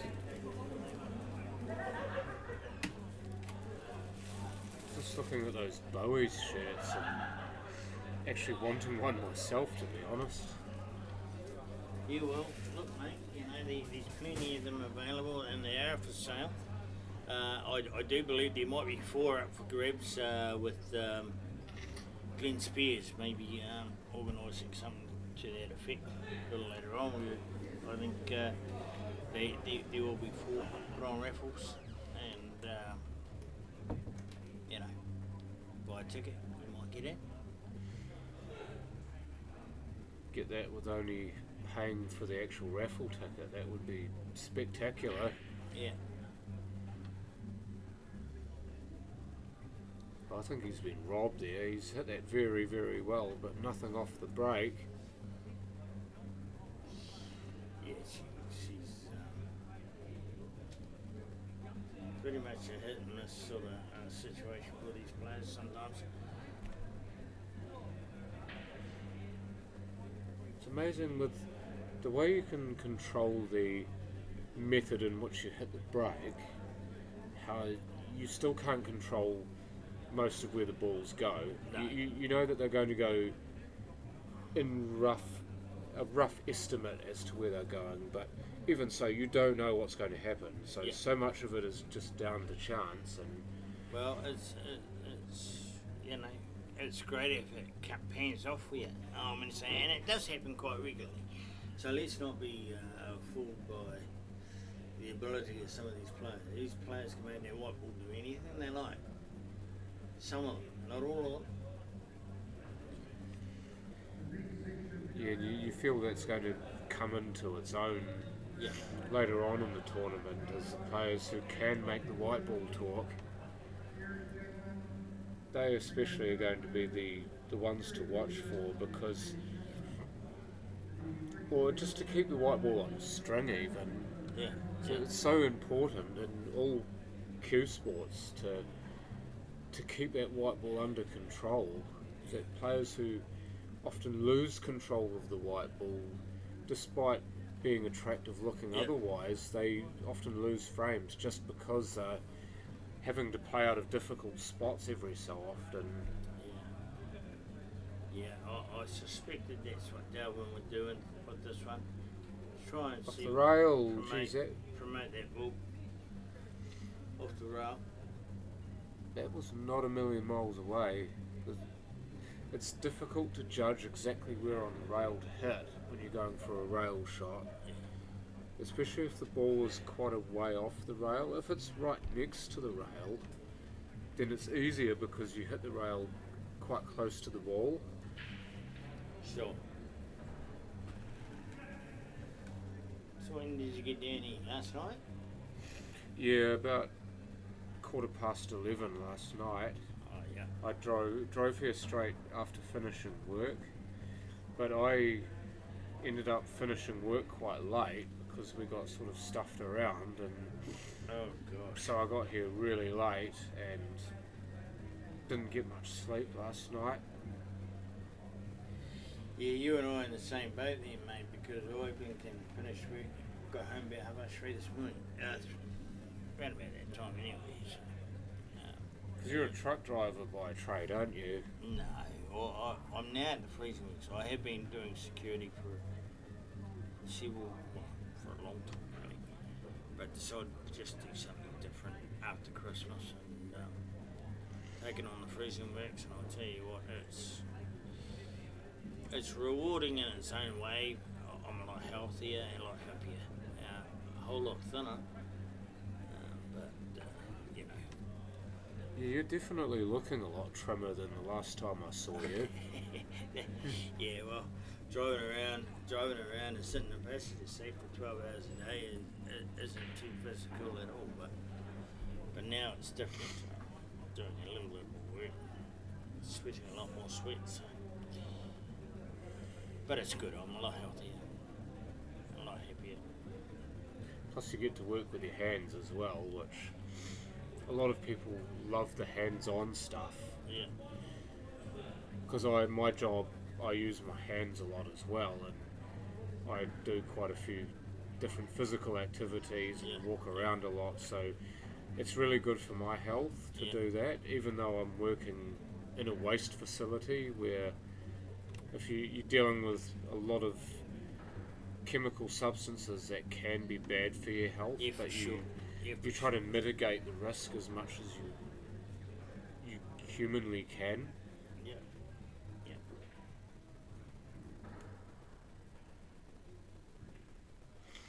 Wow. Get out of the middle pocket, you dirty rat. What do you do with it? What do you do with it? Well, What do you do with it? That black's not looking too black's- awesome where it is. No, you did right. The black is actually on though in either the middle pocket bottom of your screen or the bottom right corner pocket. And the 11, because he's probably going to play a punt, if he leaves the 11 nice to the pocket, then he gives himself a good chance to get position on the 8. No, that's not quite worked. Didn't want it there. Is he going to play park? Is he going to park it? I'd definitely. I wouldn't try to pot this. I'd just try to leave it somewhere near the pocket. Yeah, park it. Bonus if you can park it and leave nothing. If you can leave it tied up on the 1, that would be brilliant. Yeah. Although that's quite greedy, isn't it? Well, I think you got to plan for what the table offers. So if the table's offering limited resources on that, I think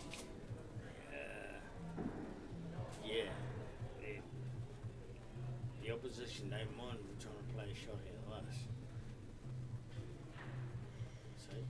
Just cut the edge of the 6, and he's at least on the black. So often that ends up so wrong that you snooke it, but he's got a shot. Could have been disastrous. Yeah, could have been. And the way this is finished, he's only got a shot on the 5 here, unless he wants to take that thin cut on the 3 on. Well, the other thing is he can look at a double on the 3, but he hasn't even bowled with that. So. Yeah, so let's just leave that as it is. So, there you go. So you got a free bowl. You may very well want to play a game. Yeah, he's done. And that's a great option and a great thing to. Hopefully, people are watching this who don't know the rules so well, and they learn that you've also got a play again option if you are snookered. And in this case, it's a very good option because the chances of putting that 5 are still fairly slim. It's not an easy shot, and he must leave both sides of that black open. Well, he's going to have a go at this, and was commended for having a go because not only has he potted it, but he's committed 100% to the shot. He made that happen. See, if he'd missed that and left the black snookered, then it'd be a free ball. It'd be a combo. You just pick the white up, put it right behind the black, and Bob's your uncle. So a lot of players would have ran from that and tried to leave the black safe, but still leave the player on the black, which is difficult to do with where the black is. See, now with the 1 taken away, it's easier to leave distance and not a snooker. What would you do here, Ali, if you had this 8? Me, I would wiggle it out. Try and wiggle it as close to that corner pocket, top left hand side. I'd find an edge and try and send it over there. That way you at least can cover that part of that table. But Oh, it must be still a snooker. He must have been snookered behind the three, or part of the three. I was honestly that a second thought- foul, was it? Yes, it was. I honestly thought he could see all of that. So you have to be able to see all of that ball. Played that well, Delvin Chin. He did. Considering he didn't really know the rule, but he obviously cottoned on to that one very, very quickly. Well done, Delvin.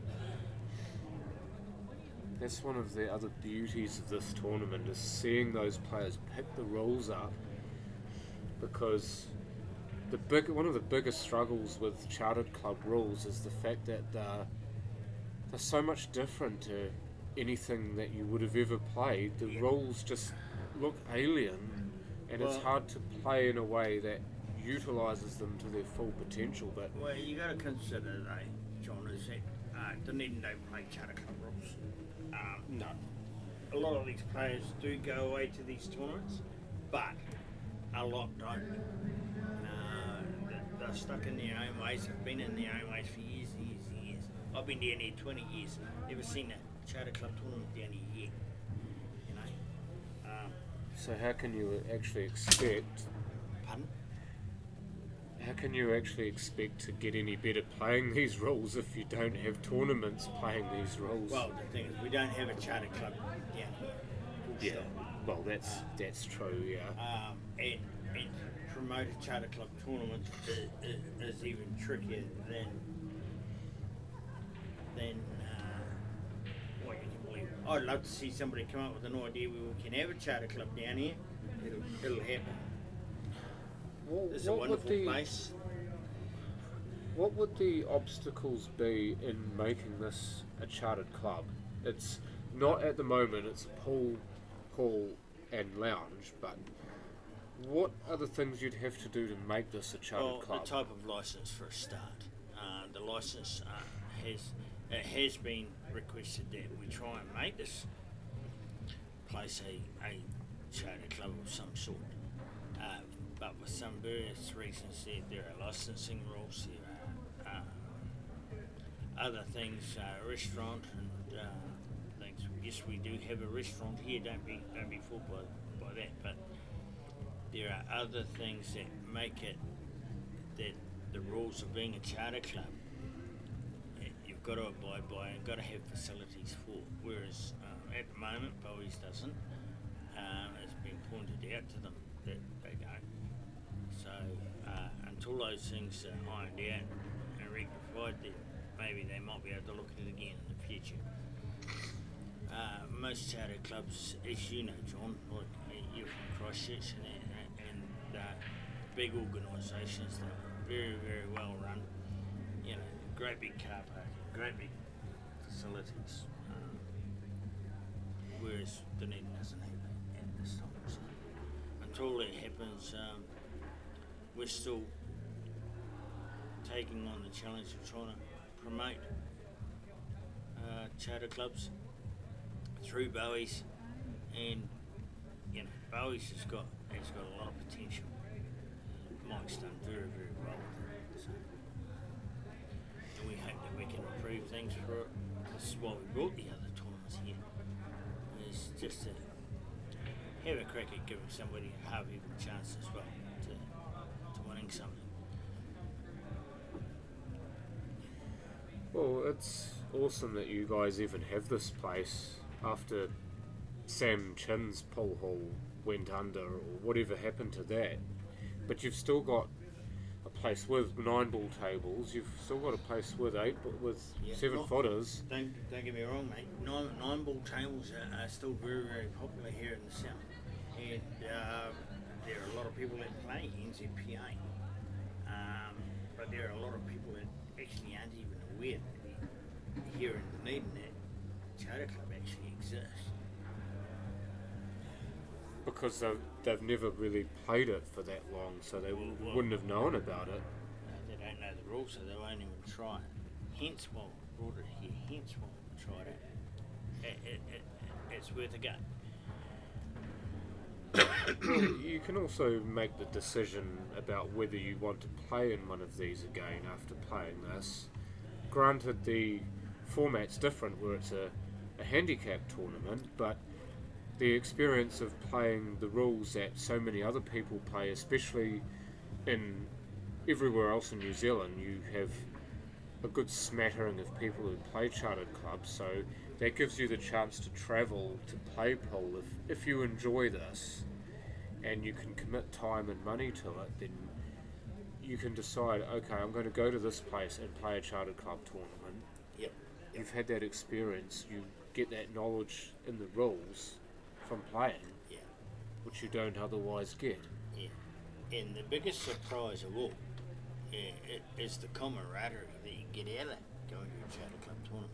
Yeah, everyone's your best mate there, aren't they? Yeah. I'm going to say I've been a big part of the charter club scene now for, I don't know, 30, 40 years. 35 years at least. And in that time, I spent a lot of time in the North Island, playing at various tournaments, some of the popular ones. But to play in those popular tournaments, you've got to be playing at the likes of Tauranga. New Plymouth now has come on board. Upper Hutt, all those places. They're all wonderful places to go to. Hamilton, they too have a lot of charter club tournaments. Even little places like Tikawiti and Waitara. Boom. And they don't get little fields. They get people from all over coming because they love the camaraderie. They run into old friends that they hadn't seen for a while. Hence, hopefully, we can keep playing these charter club rules. We've got a lot of people from Invercargill, Gore, Christchurch playing at this tournament because of the rules. And also because they're playing with and against people that they've played with and against before, so they get a chance to not only play pool but to meet these people once again and share stories about pool, about life. But that's what it's all about. Half of these people, they don't care about money. They care about the opportunity for sure, but they care about the fact that they're going to run into somewhere that they've got a bond with, you know? Yeah, that's one thing that gets me about pool is that you want to win, obviously, but you want to enjoy yourself, and if you're with the right crowd of people who all are in a similar mindset, then you're going to enjoy yourself. It doesn't matter whether you play well or not. Obviously you want to play well, Yeah. but to go away from that tournament thinking, man, I had some fun there. Yeah. Might not have played my best pool, but I still had fun. Yeah. Is the best thing. Yeah. And look at that, you know, Delvin Chin has taken out that match quite comfortably, winning it 3-0. Yeah, that's what in all of that talk about chartered clubs and whatnot, we forgot that there was a match going on.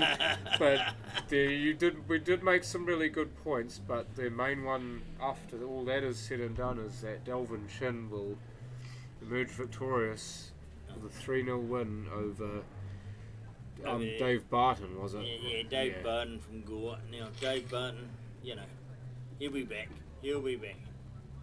Oh, I wouldn't never doubt it. Yeah. There's never in any doubt.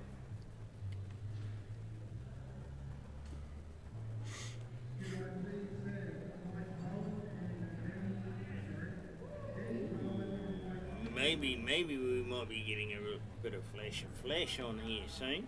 Yeah, Mikey Bowen played a bit of flash pool on this table before. Well, You should have seen it. He looks like you're just having some fun, isn't he? It's a tournament, but he was having some real fun with it, even though he's lost all 3 games he's played. hey, look, he's having a ball. That's the and thing. that's Have some fun. That's the incomparable Mike Brown.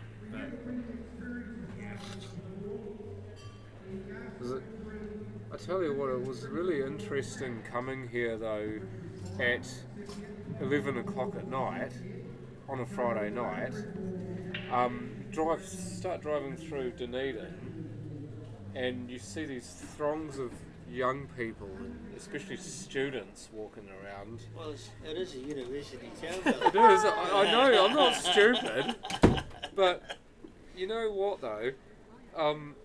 I found out as I was driving in that university starts next week.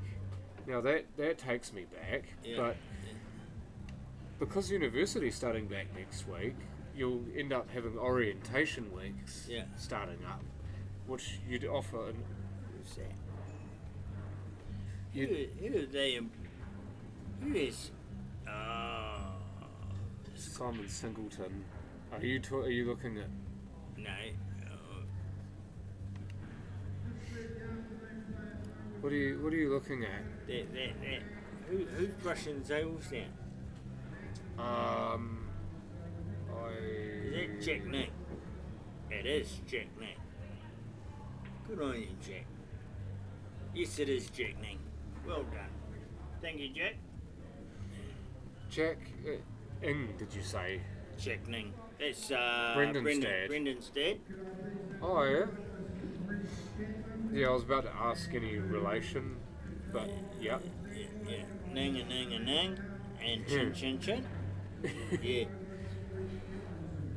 And actually, Delvin and Sammy, I don't think they're actually related.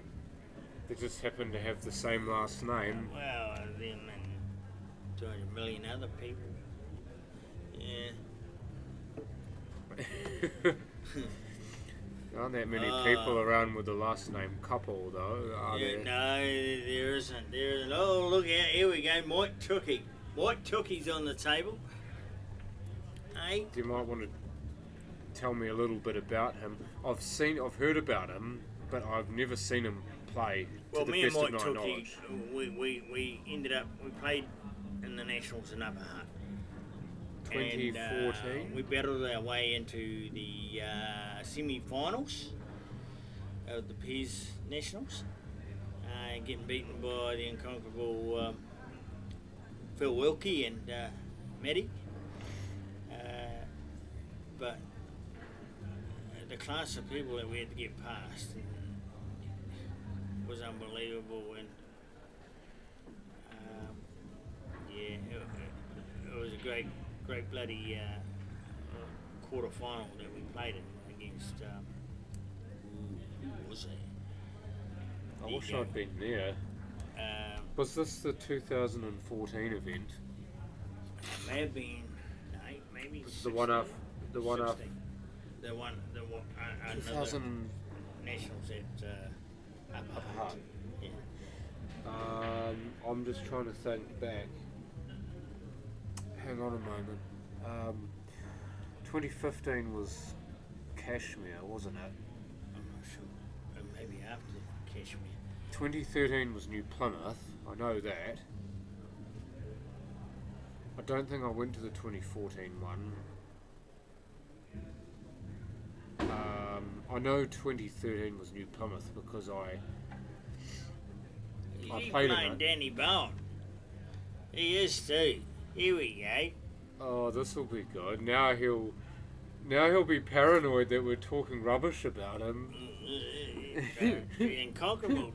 I'm not talking rubbish about Danny Bowen. I'd never do that to Danny Bowen. No, I never do that He's a either. legend. He's a wonderful player.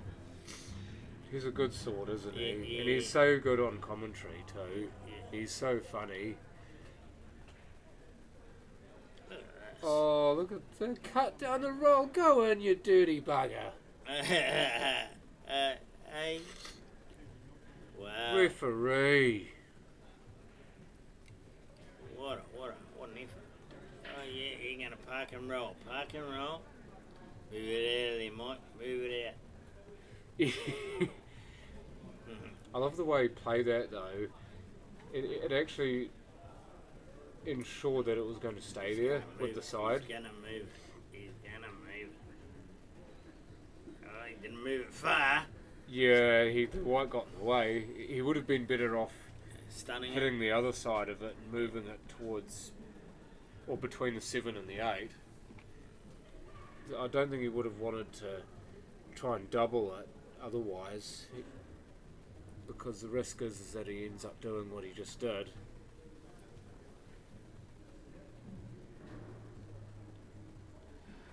Johnny, what are you drinking? What Uh, was that?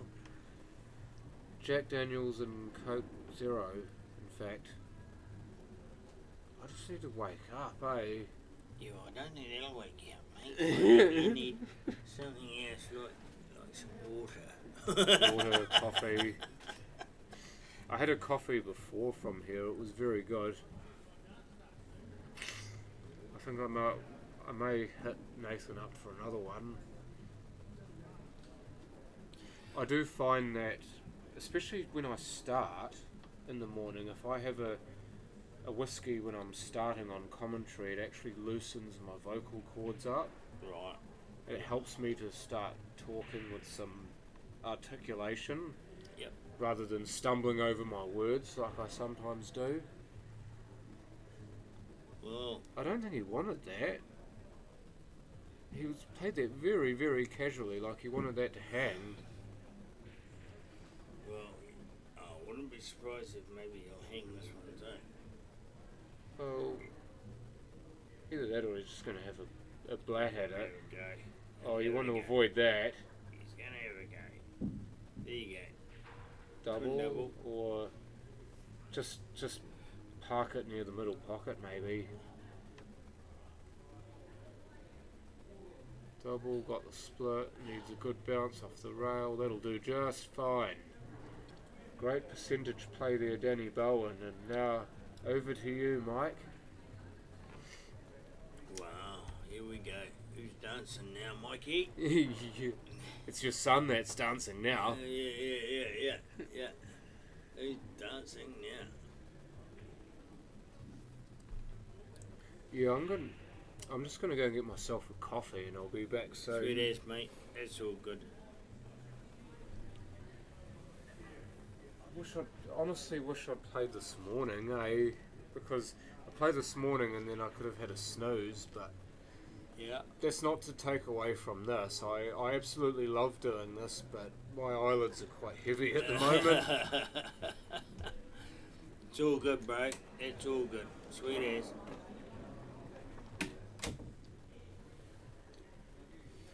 Righto, Johnny seems to have disappeared, so we're just gonna continue on. Currently at the table, I think we've got Danny Bowen.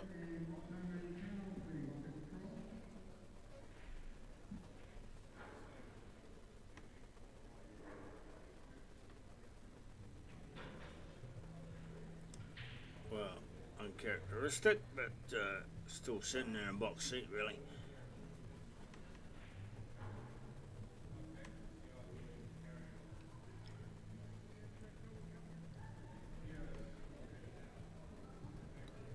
Come on, Mikey.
Wow. Oh, I think he fluffed it, really. Come on, Mikey.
Come on. What's happened since I last sat in this chair?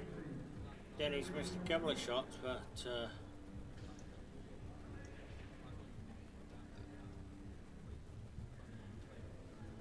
wow.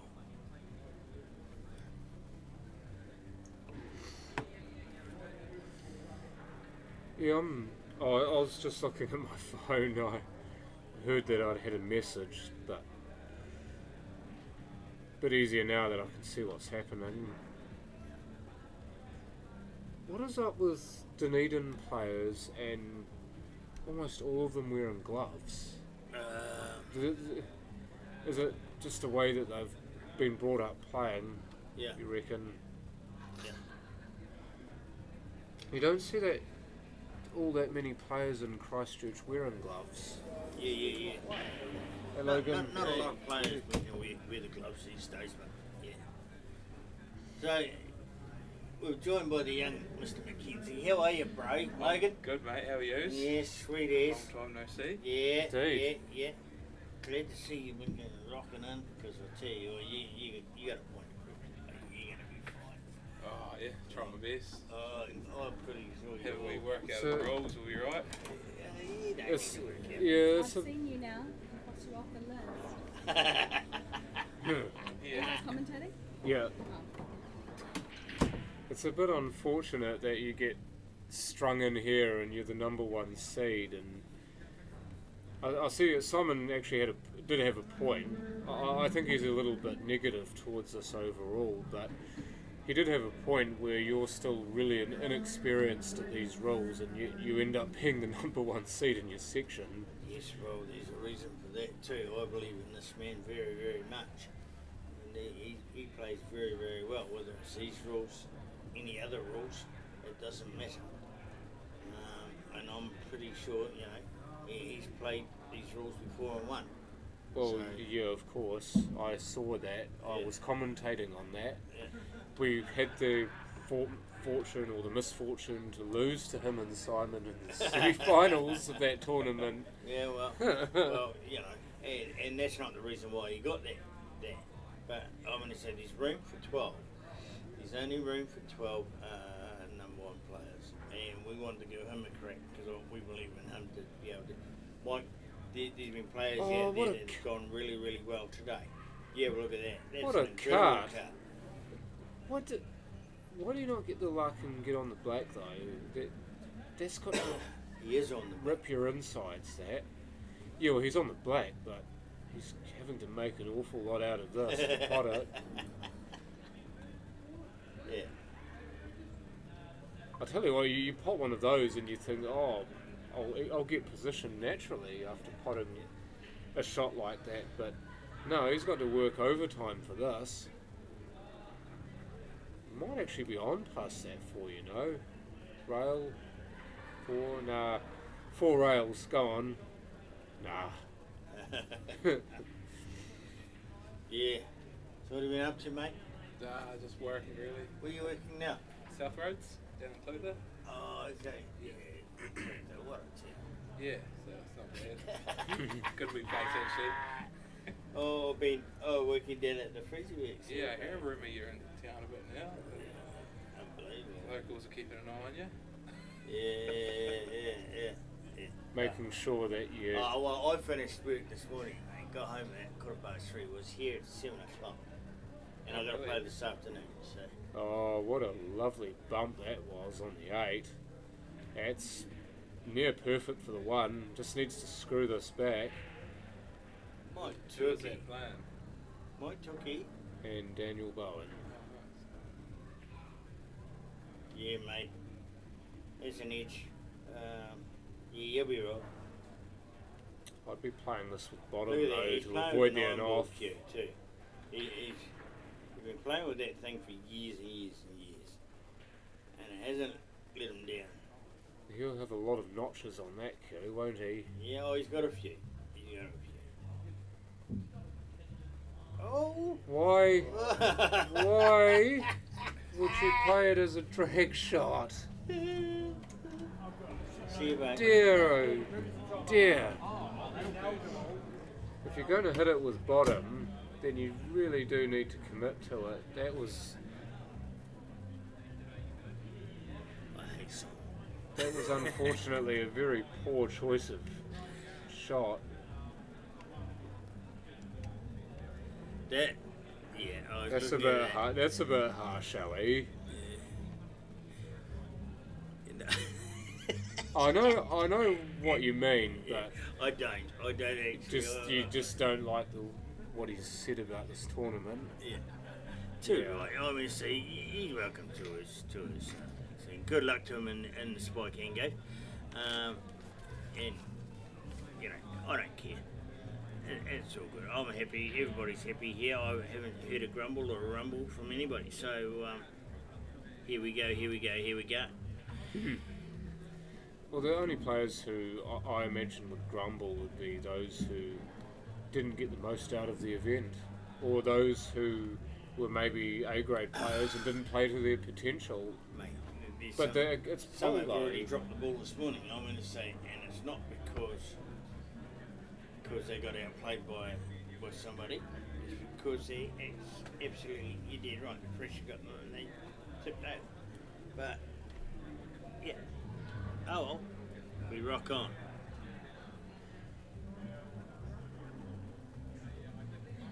So just manages to find the middle pocket there. It took a bit of a search, but eventually found the way. Have a dash at this and see if you can split some of those balls open. Like that. Did that well. He's unlucky though, very unlucky to still be behind the 13. Anywhere else he would have been away laughing.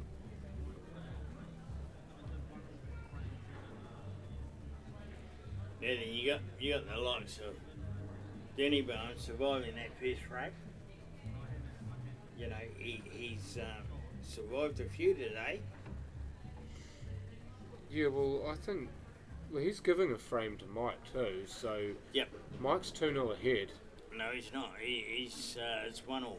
Mike lost that first race. Oh, that's right, that awful and off. How could I was going to say how could I forget, obviously I did forget. Yeah. Yeah. So it's now time for Mike to pounce. So you've got to pounce on it and go for it.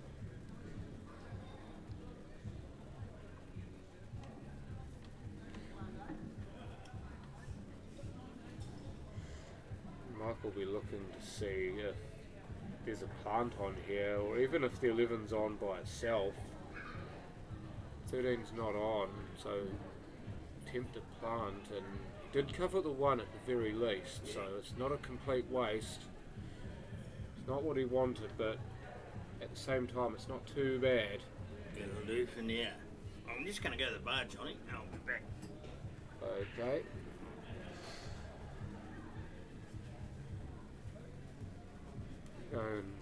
Go to water yourself.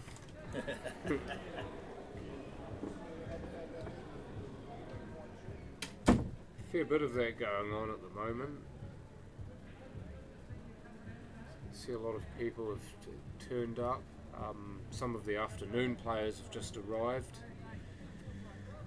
Afternoon session, I believe, starts, or is due to start, somewhere between 2 and 2:30. And we will keep the stream going for that. We have got until, I believe, 7:22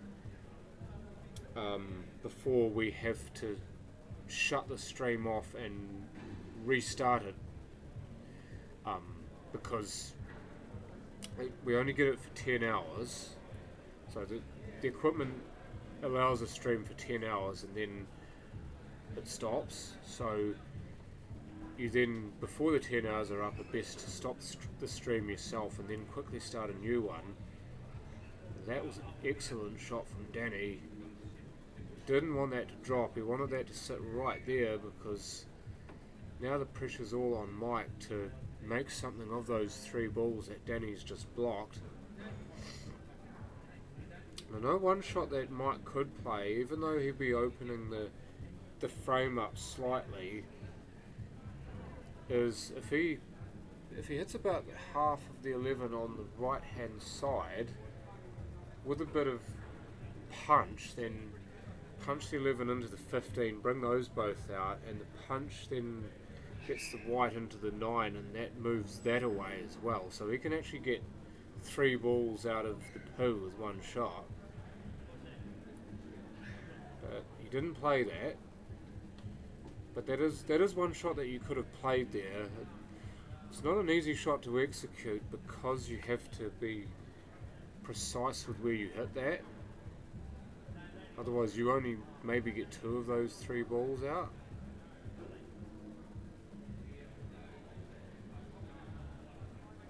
It looks like the 3 may pass that 13 now. Well, it definitely goes past the 9 into the 1.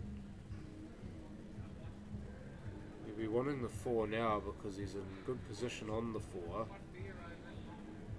And now we will see if that 3 does pass the 13. My money is that it does. And Dan spotted that fairly early, that there is a chance for that to go in there, and he makes it.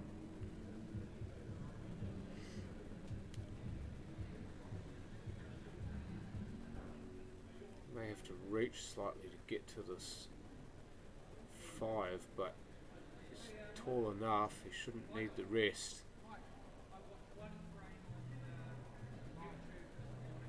And out it comes, just enough for the 7, for the natural angle for the 2. And now we've got a situation here that with those 3 balls where they are, it actually makes the 1 very difficult to get on. That was the benefit to leaving those balls there, is that he's got to get really tight to a rail here, tight to this rail that he's holding his cue on, or even if he can get down the other end of the table. But I would say he'd be screwing this back onto the, well, at least to try to screw it back onto the rail that he had his hand on, but maybe him missing that is not the worst thing.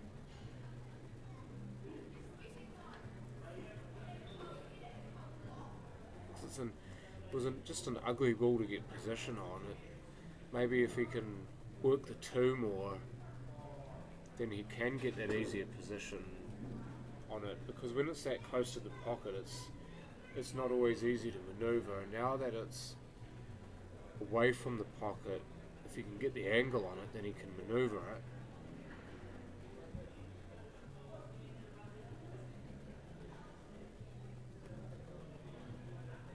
That's, for me, not a particularly good shot from Mike.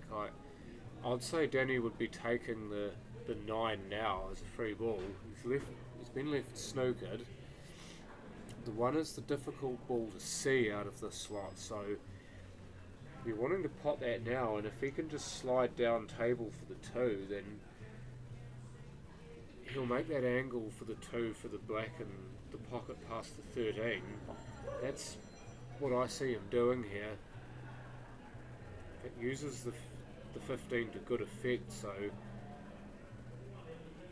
you shouldn't have too many issues, I'd imagine, getting this and getting position on the 8. Just has to ensure that he doesn't overcue it. But that he's done. He's actually overcued it so badly that he's not only missed it, but he's fouled by potting the 11.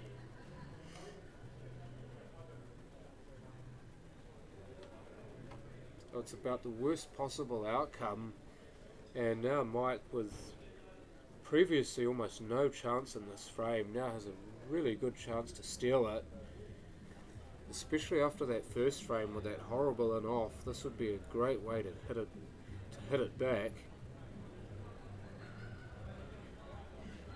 For me, he absolutely needs this, because you do not want to give Danny Bowen another chance.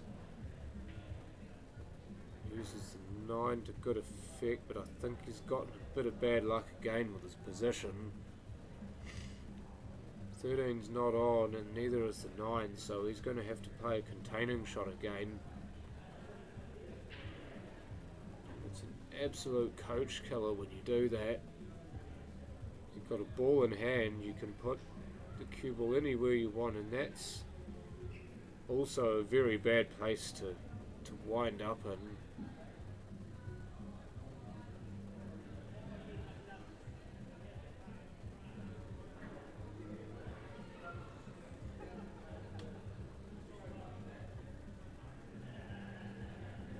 So Dan here snookered. He could very well take. He's looking at, I think, taking the black and playing a double of some sort on the two. It would require him to pot the black. Because there was a shot there where he could play the two off 1, 2, 3, 4 rails and go inside the 9. Mike, again, unfortunately, can't make the advantage count. There may very well be a markers double here. Look for the bottom middle pocket here, folks. I reckon this might be on. If he can just avoid the 9, he can go 1, 2 rails and into that pocket. But he's got another shot lined up here. Goes in off, so white ball in the D, and he can take the black as a free ball, which is probably more to his liking. Get a lot closer to these 3 balls this way. As long as he's on the 10, that's perfect. Got to remember, if you do take the 8 as a free ball, that you must respot it, otherwise it is a foul. Is that the 9 ball or the 1 ball? That's the 9.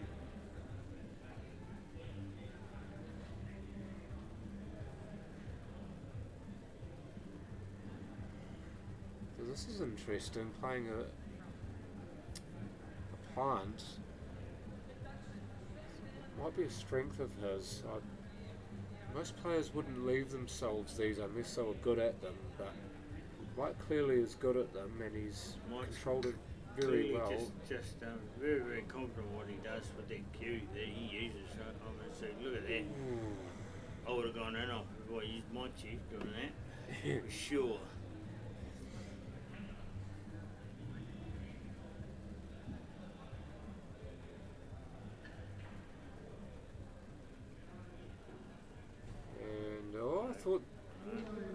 I actually thought that was going to nap in. It didn't though, it stayed on the original route, and now with that miss, Dan has a chance to atone for the earlier mistakes.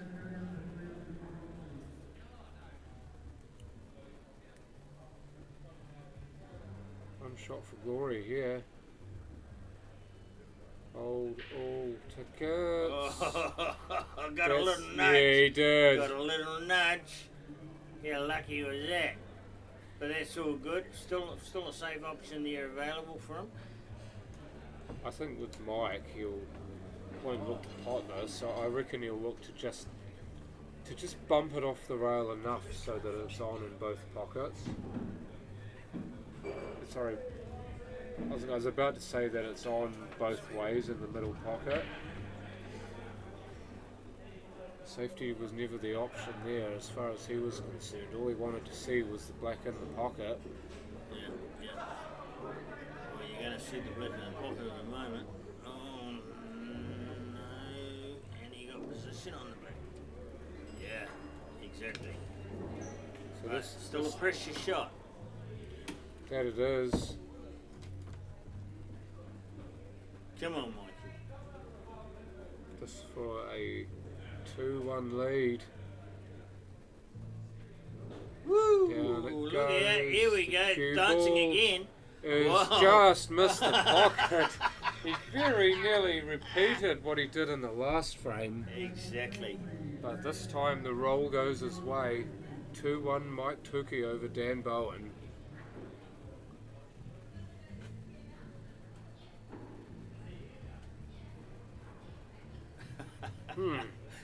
Yeah.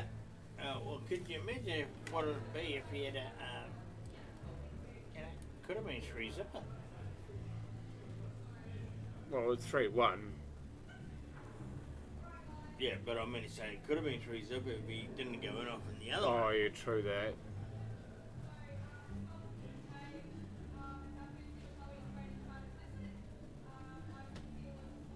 So yeah, he's actually ridden his luck quite a lot, hasn't he, Dan? Yeah. Probably should have lost the first game he played 3-0, remembering he was giving away 2 as a handicap. Yeah. This particular game, if Mike hadn't gone in off the black in the second frame, he would have lost this game 3-0. I just gotta go to this meeting, mate.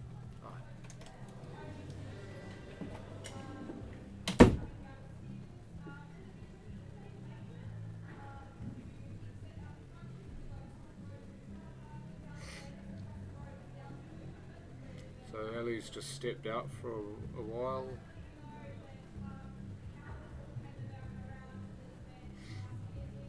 I think my mission now is, as the afternoon session approaches and I'll need to start playing, is to make sure that we've got consistent commentators for you guys, because I'm not going to be here all the time. I'm pretty sure I shouldn't have any issue doing that. I'd imagine there'd be people more than willing to take the mantle up while I'm away, but something that I'm going to have to ask around for people who are keen to sit in these chairs and do this job.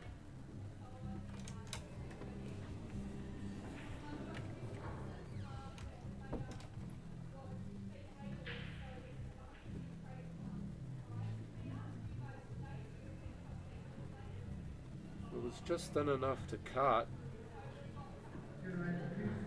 Dan's playing quite an expensive sort of game. He generally does play very positively anyway, but the way he's playing is more expensive than he usually does. And I do wonder if the format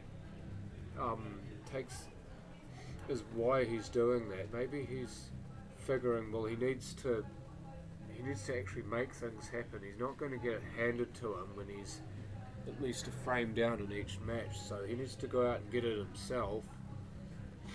Needs to be positive and not play negative pull of any sort. But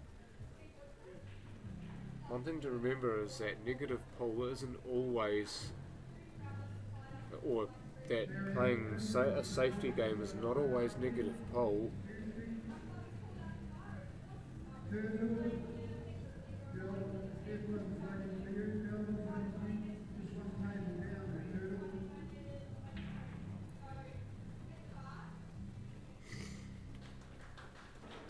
Definitely a double on here for Mike.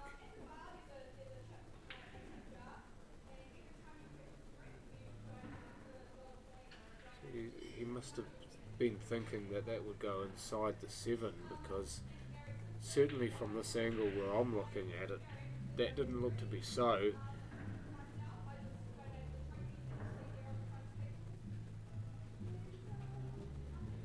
Dan trying to lay that up, but it falls.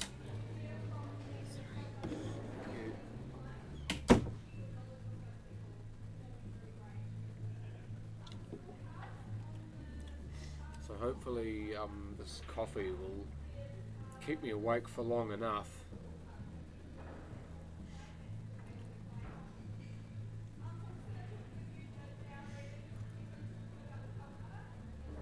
So Danny looking to cut this down the rail, and it does go. That's a wonderful shot.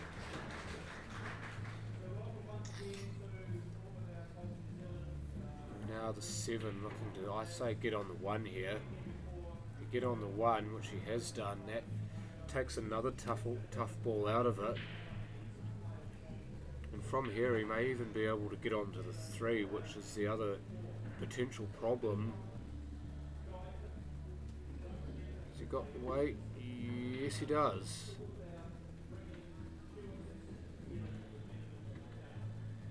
So naturally this white ball will come off the rail, and he should be nice and adjacent to the 2 here.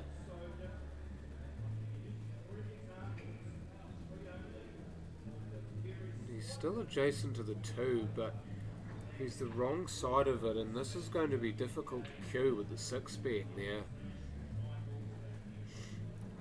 He may have to put this into the corner pocket instead of the middle here. Because the two into the corner offers a better chance of staying on the 6, even though it's a more difficult shot. Because no doubt if you do pot the 2 in the middle pocket, the white is going to hit the 14, and after then it's anyone's guess. So if he takes this in the corner, then the only ball he's ever going to run into is the 8, and that shouldn't be a hindrance in any way.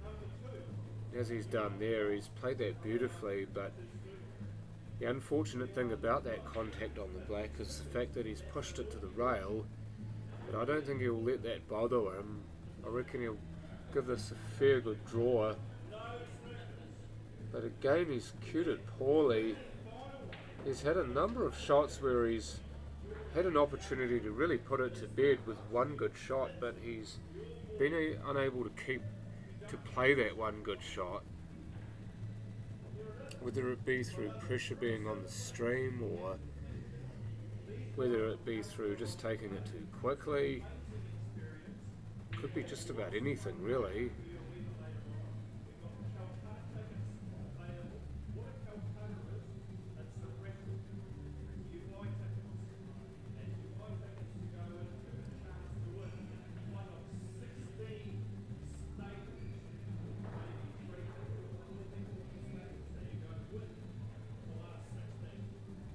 So I don't think Mike wanted to come off and hit the 13. I believe he was looking to go around the 13 and put it in the same pocket.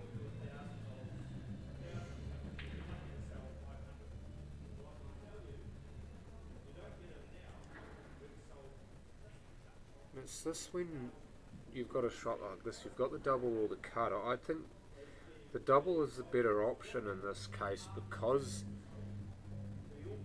you were more sure of where the white ball was going. You always had some sort of position, whereas with the cut, of course, the white tends to go around the table, and you don't quite know where it'll end up.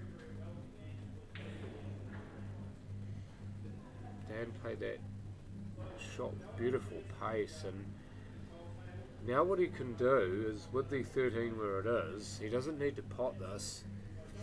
He just needs to lay it up and leave the white ball on the rail or near the rail that it's on now.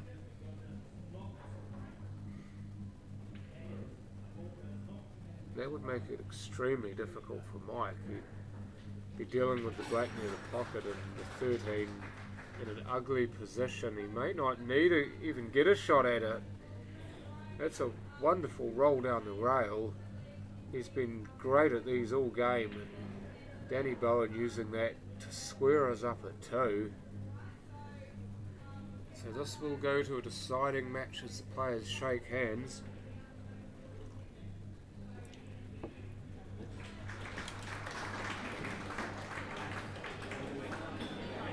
So call it lucky, call it whatever you want, but you've still got to play good pool to succeed, and Dan is certainly playing enough of that at the moment. Just needs to not make the same mistake as Dad did earlier and racking the balls incorrectly.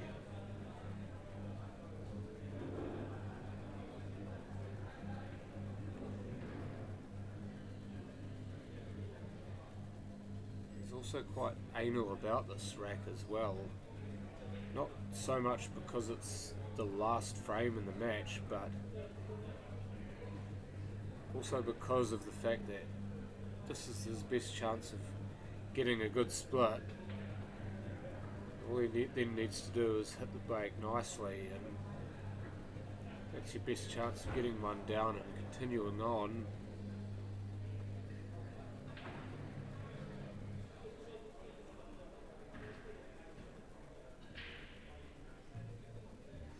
So he's hit that beautifully, and he just gets the good wick on the 15, otherwise that would have looked wonderful for Mike.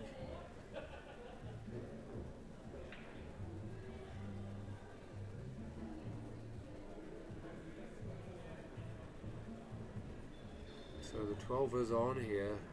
Take unders and at least try to move the 9. It's still a little bit awkward where it is.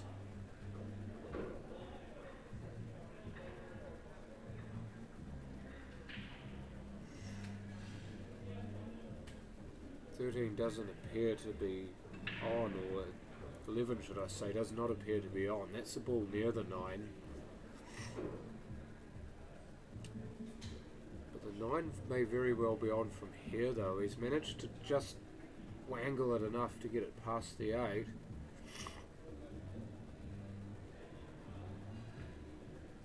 And I didn't want to do that. Didn't want to clip off the 11 because now that's pushed it away and the whites ended up right next to it. Wanted to just slide it past the 11 and have the whites stop the other side of it. I just wonder if we're going to see a bit of Danny Bowen magic with this. There's no doubt he's going to give this heaps, but exactly what shot he plays, let's find out.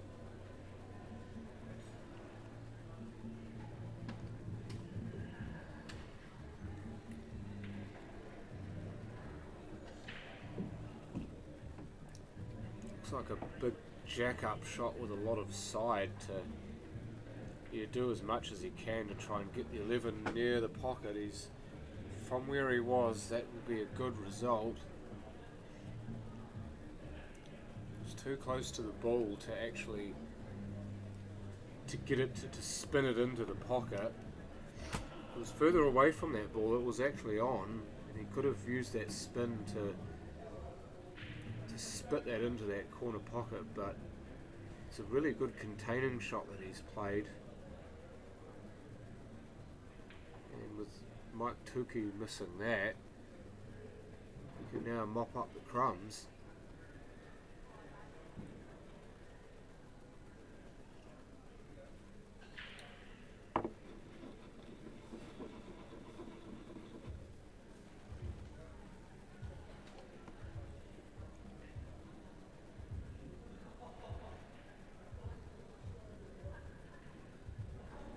Oh dear. Angrily swipes his chalk off the table. That is not a good look on 14.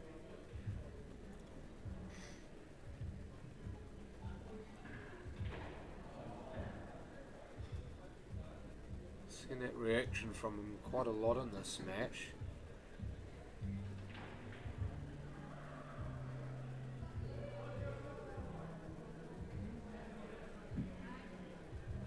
Can he? He's looking to play it off the 5 here. If he hits the 5 about half ball roughly, then he can sneak it past the 4 and into that pocket.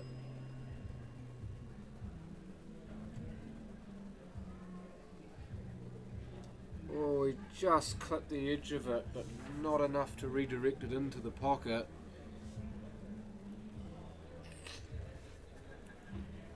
Good to know that sort of shot when you don't have anything that's obviously on, you can actually make it on, which is what Danny nearly did there.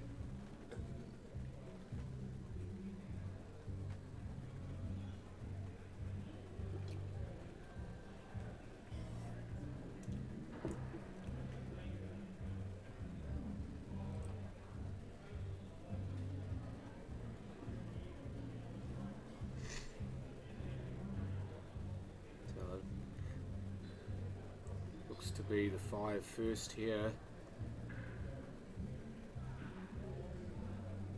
or even the 4 maybe. He's decided on the 4 because that gives him the chance to get the 7 out, which he's taken.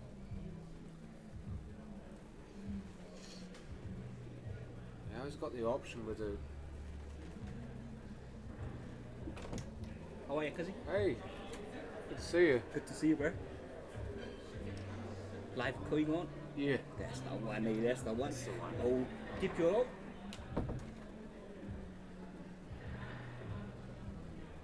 He's not going to take the 3, he's instead going to take the 1 and maybe get a position reset of some kind.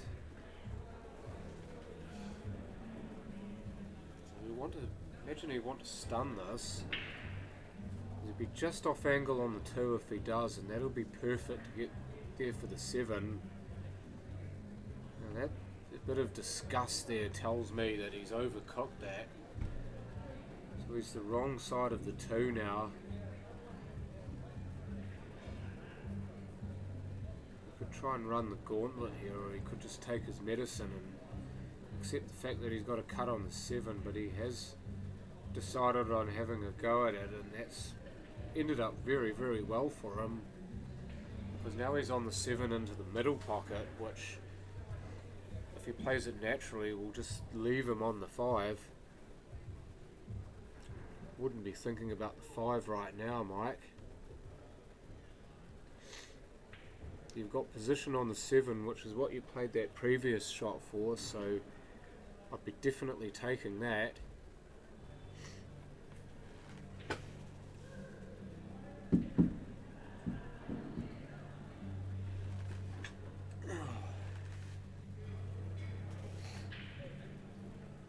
Pardon?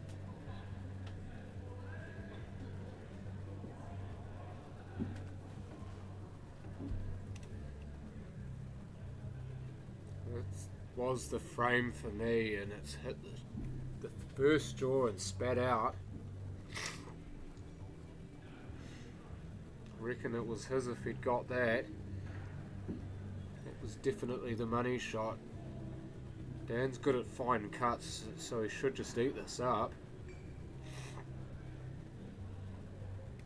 Looks like he's playing this with inside English too.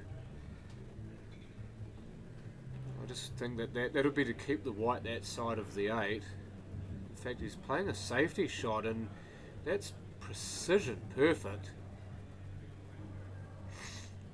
Right behind the 5, so he's got no shot at it. He played that magnificently, really.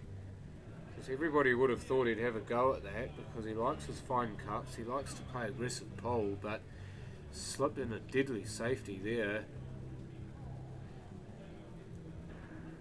Like they're trying to leave him all the way between 2 pockets there, and to a point he succeeded. So it's not an easy shot this for Danny. If he makes it, you just have to doff your hat to him, but if he doesn't, and there is still a chance that he won't, then that shot would have turned out to be very good for Mike. Let's see if the percentages are in his favour.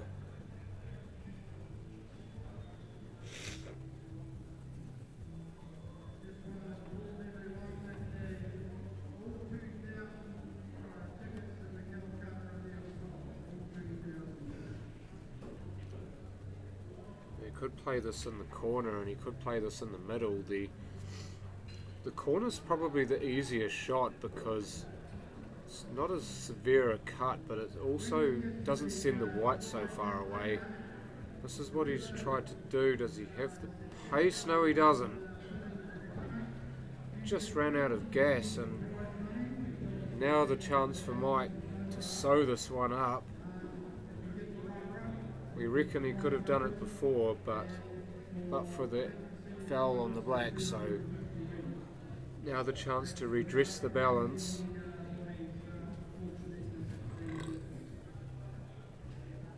Needs to play this with conviction to get all the way up for the 7. Oh, he's landed short. Still play this off 3 rails to run towards the 8 here.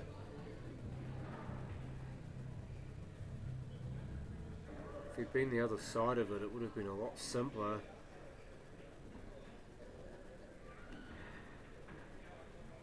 Two, 3, and it's going to run past the 8, but it will be on for the middle pocket, so not bad at all. These are notoriously finicky pockets. So he's got to make sure he gets both his weight and his line bang on this one. this for the win. He's gone for the corner and missed it. Didn't like the middle after I think the previous shot, so deciding to go corner this time, and it doesn't work.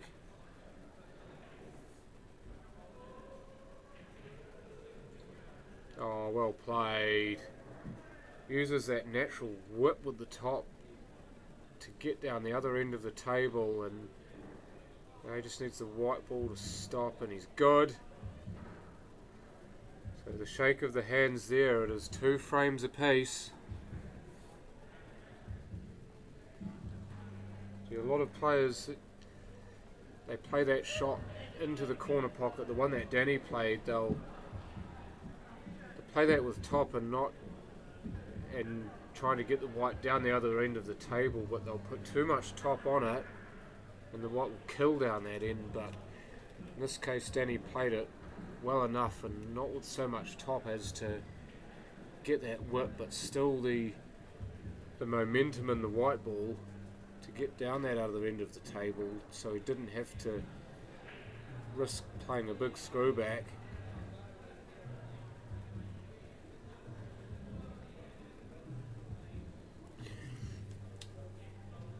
So I'm just going to take a short break, folks. I'm afraid nature calls, so fortunately for me, when nature calls and I'm the only one here, then I must answer, so I'll be back in a few moments, folks. Stay tuned.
Right, so we're back on now.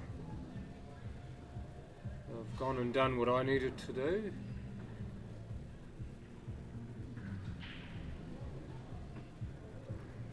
Appears we've got a new game on here.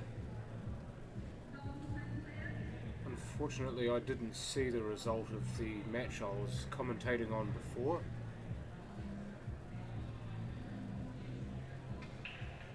So it looks like Tony Maitland again, although he is currently the player not playing a shot. I'm just trying to work out who he's actually playing. It looks like Adam Chapman again.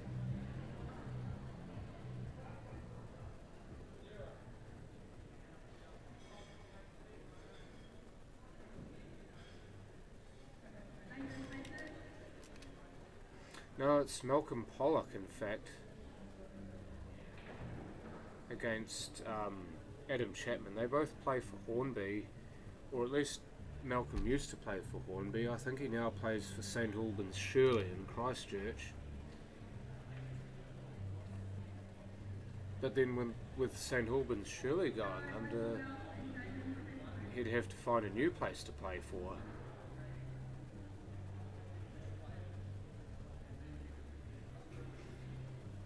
If you're talking about exciting players to watch, then Malcolm needs to be at the top of your list. Another one of those guys who likes to take on shots that many of us could only dream about. Plays a fair bit of snooker, and that's evident in some of the shots that he plays in pole.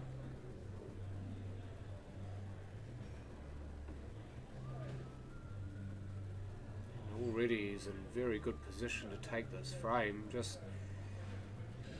needs to stay in position on these, doesn't want to run this too far. If he ends up just off straight, that's fine, because he can stun screw across towards the 10.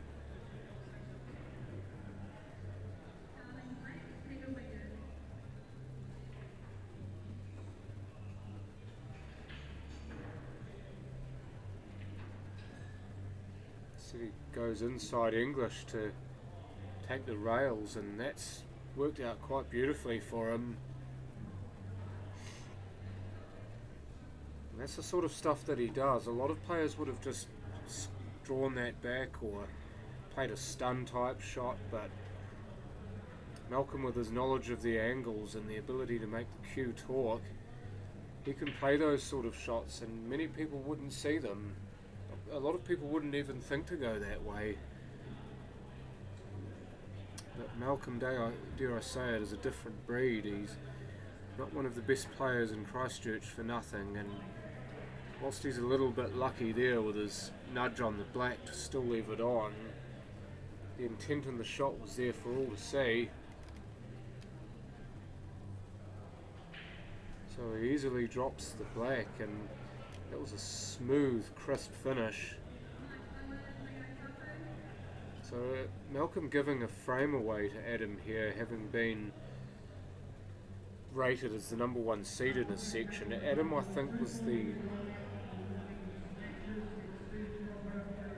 I do believe that Adam is the number 2, but that still makes him a B grade player, so he's already starting 1-0 up, so I think the score may be 1 each, unless I've missed something, which it is entirely possible that I have.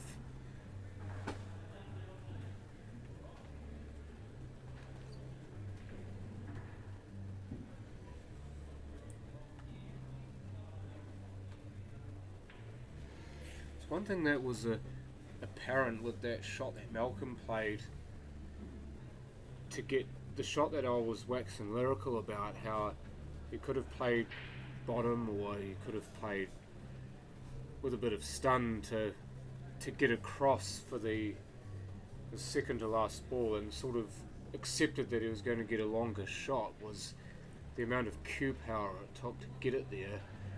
And that's something that playing a lot of snooker helps you with, that because of the larger table and the fact that you're having to maneuver the white ball more and over a larger area, then you do need that bit of cue power. So you need to learn to strike the ball with conviction every time, even if it is, as Adam makes another mistake and goes an off. Even if it seemingly you're not doing much, you still have to be playing with that same sort of good cue strike. And that's not a combo, Malcolm. That would be the wrong game. Either Adam's just clued him in onto that, or Malcolm's just realised himself that he was about to make a silly mistake.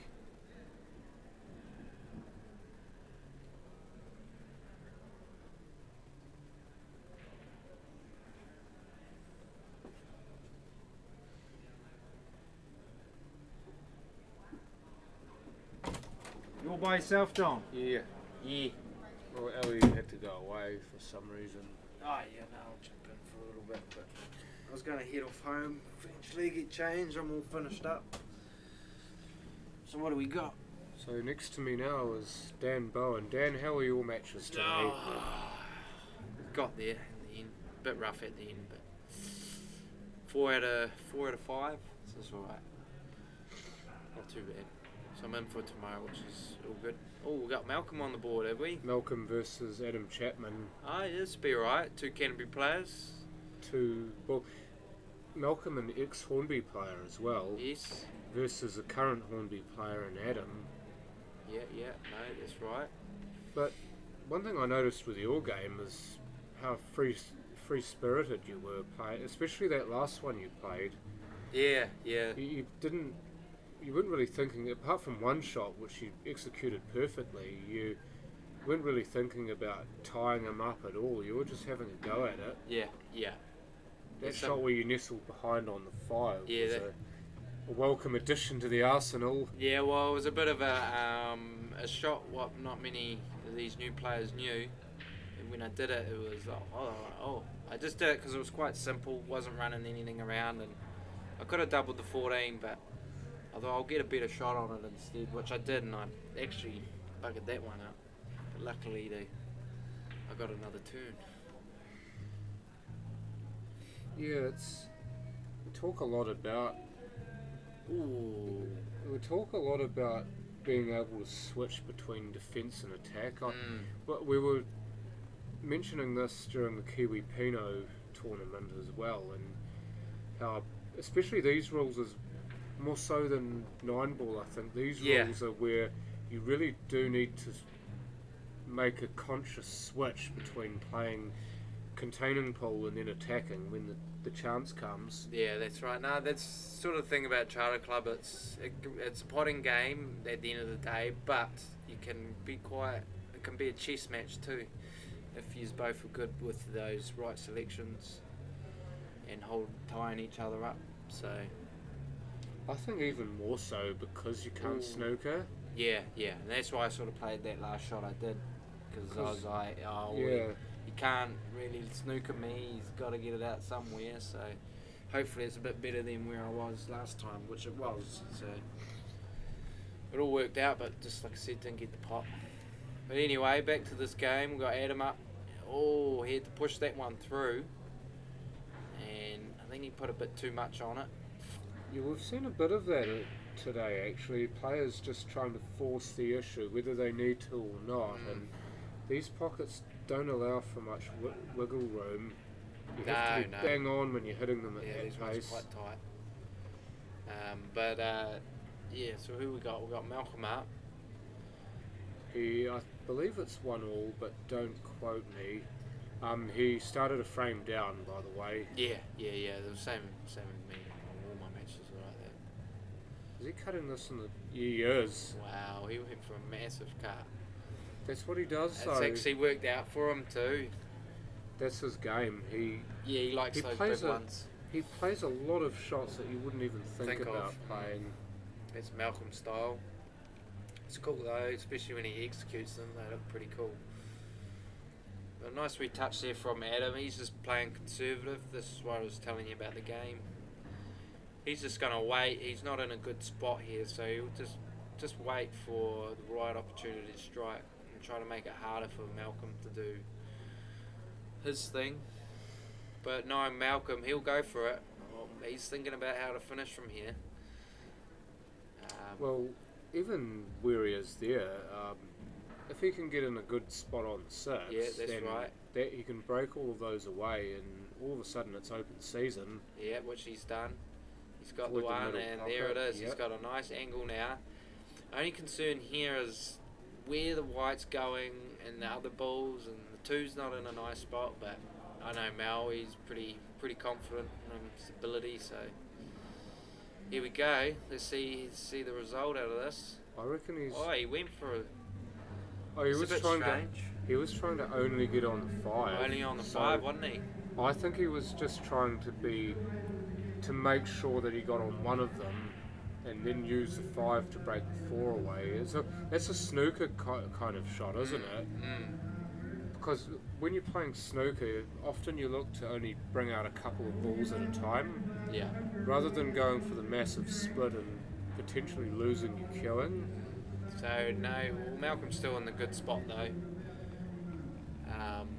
This is going to be thing. It's either he's going to run the white off the 5 into the 6, something like that, or he's just going to...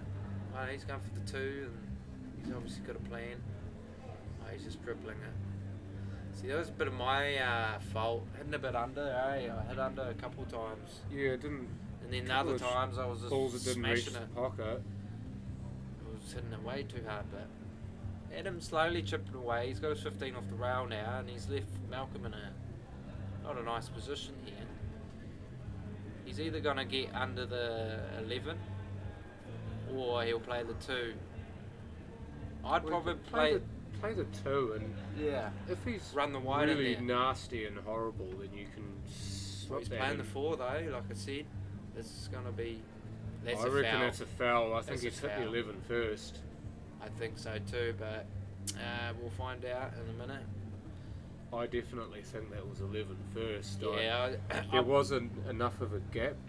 well, There was a gap there. The shot was on, but you had to you had to just hit it miss right. the 11. If you come off the rail too soon, then well, they had their talk. He said he decided was that good. it wasn't a foul. So shots like that, folks, you probably want to get a ref in. Yeah, That's it's why you that want to watch your close, isn't games. it? Yeah, you know, that can cost you the frame there. Depending on how hard out you want to win the match. But normally just good etiquette is to get somebody in to watch something like that. That way there's no arguing, qualms. At least the person that's there, you just go with their decision, and it's just easy. It's what it is. You can't really do much about it. There's no ambiguity with the referee No, there. There's no. I think that was a foul. That's an interesting way of playing that. I thought he might just play the 4 into it. Yeah. Yeah, no, he should run through with the 2 here, come out for the 4, but it's going to be a tough finish. Well, it's where the 5's ended up, isn't it? Unless he gets on the 5 and plays a cannon.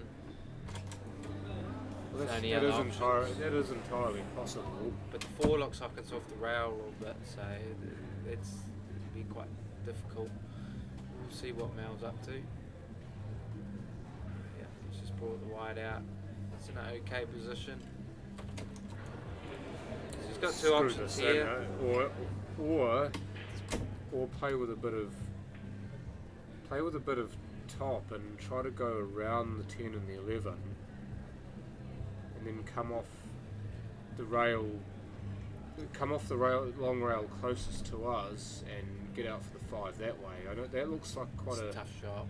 tough shot. You could also thin the 5. I was about to say you could thin the 5 That's maybe. right. Double here. And get a cannon on the Yeah, I 4, was bring the thinking 5 out slightly, Roger. Yeah, I was looking checks at the that. white ball and the 5 comes off the rail for an easier pot. But he's done alright. Doubles. He's got a double here. I'm not saying it's easy, but he has to make it to have a chance of winning. Because if Adam comes up next, he should clean that up. Oh, great he's playing shot. a safety, So he and played he's a played safety it very there. well. Instead of the aggressive. More probably percentage shot was easy, controlling the wide a bit Yeah. better. So There's that switch we were talking about. Yes, Aggressive, exactly. aggressive, aggressive. And then It's not switch. there, okay. Let me just drop a few gears and park one. Parallel park. Yeah. I would say Adam wanted that closer to the No, pocket. that's not bad. I think that's a good shot. It's not. It's left him a shot, but it's not an easy shot.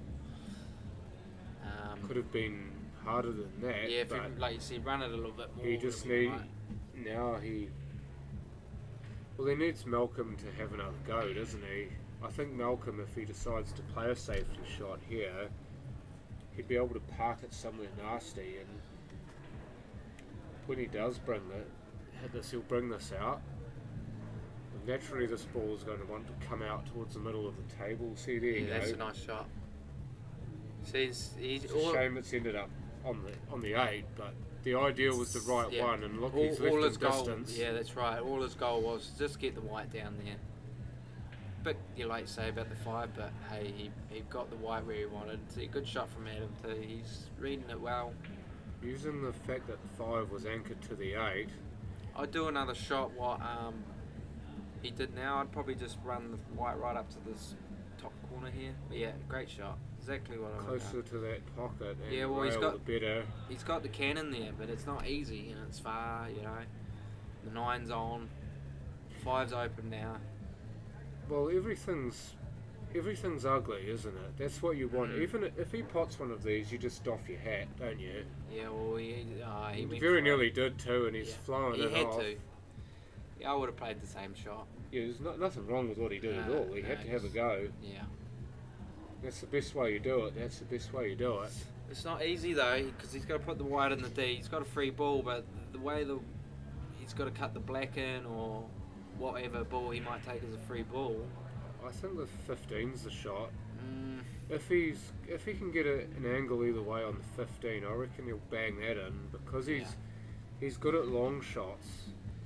That cut on the black is. It's not nice because it's running into the 5 and pushing it into trouble.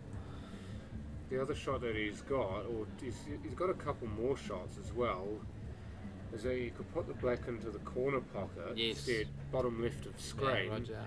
and maybe spit the white out or stun the white out for the 5 in the middle, or he could just run it in reasonably slowly and have, or do that. See, anywhere where he's left himself a shot on the 5 in the middle, the black gets re-spotted, so now the black's close enough to the 5 where he doesn't necessarily need to do much to it, but he just needs to be careful that he doesn't run into trouble with the 11 and the 10, because this could easily miss the 15 and the 8 and run behind the 11 and 10.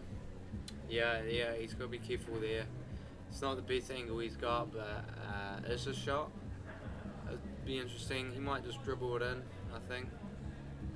Yeah, and kissed it. Oh, if he hit that a little bit softer, it would have been a nice shot. It's too much, wasn't it? Yeah, so I think he's going to do a double here. I think he was playing for the kiss, but he didn't want to kiss it so that much. No, You're a bit aggressive there, son. Pull out. No, we played the right shot. Just the weight. Got a hold of that. So I think he's just going to try double this black, but he's got to be careful with the black hitting the white again. Well, here we go. Is he going to try and double it past the 15?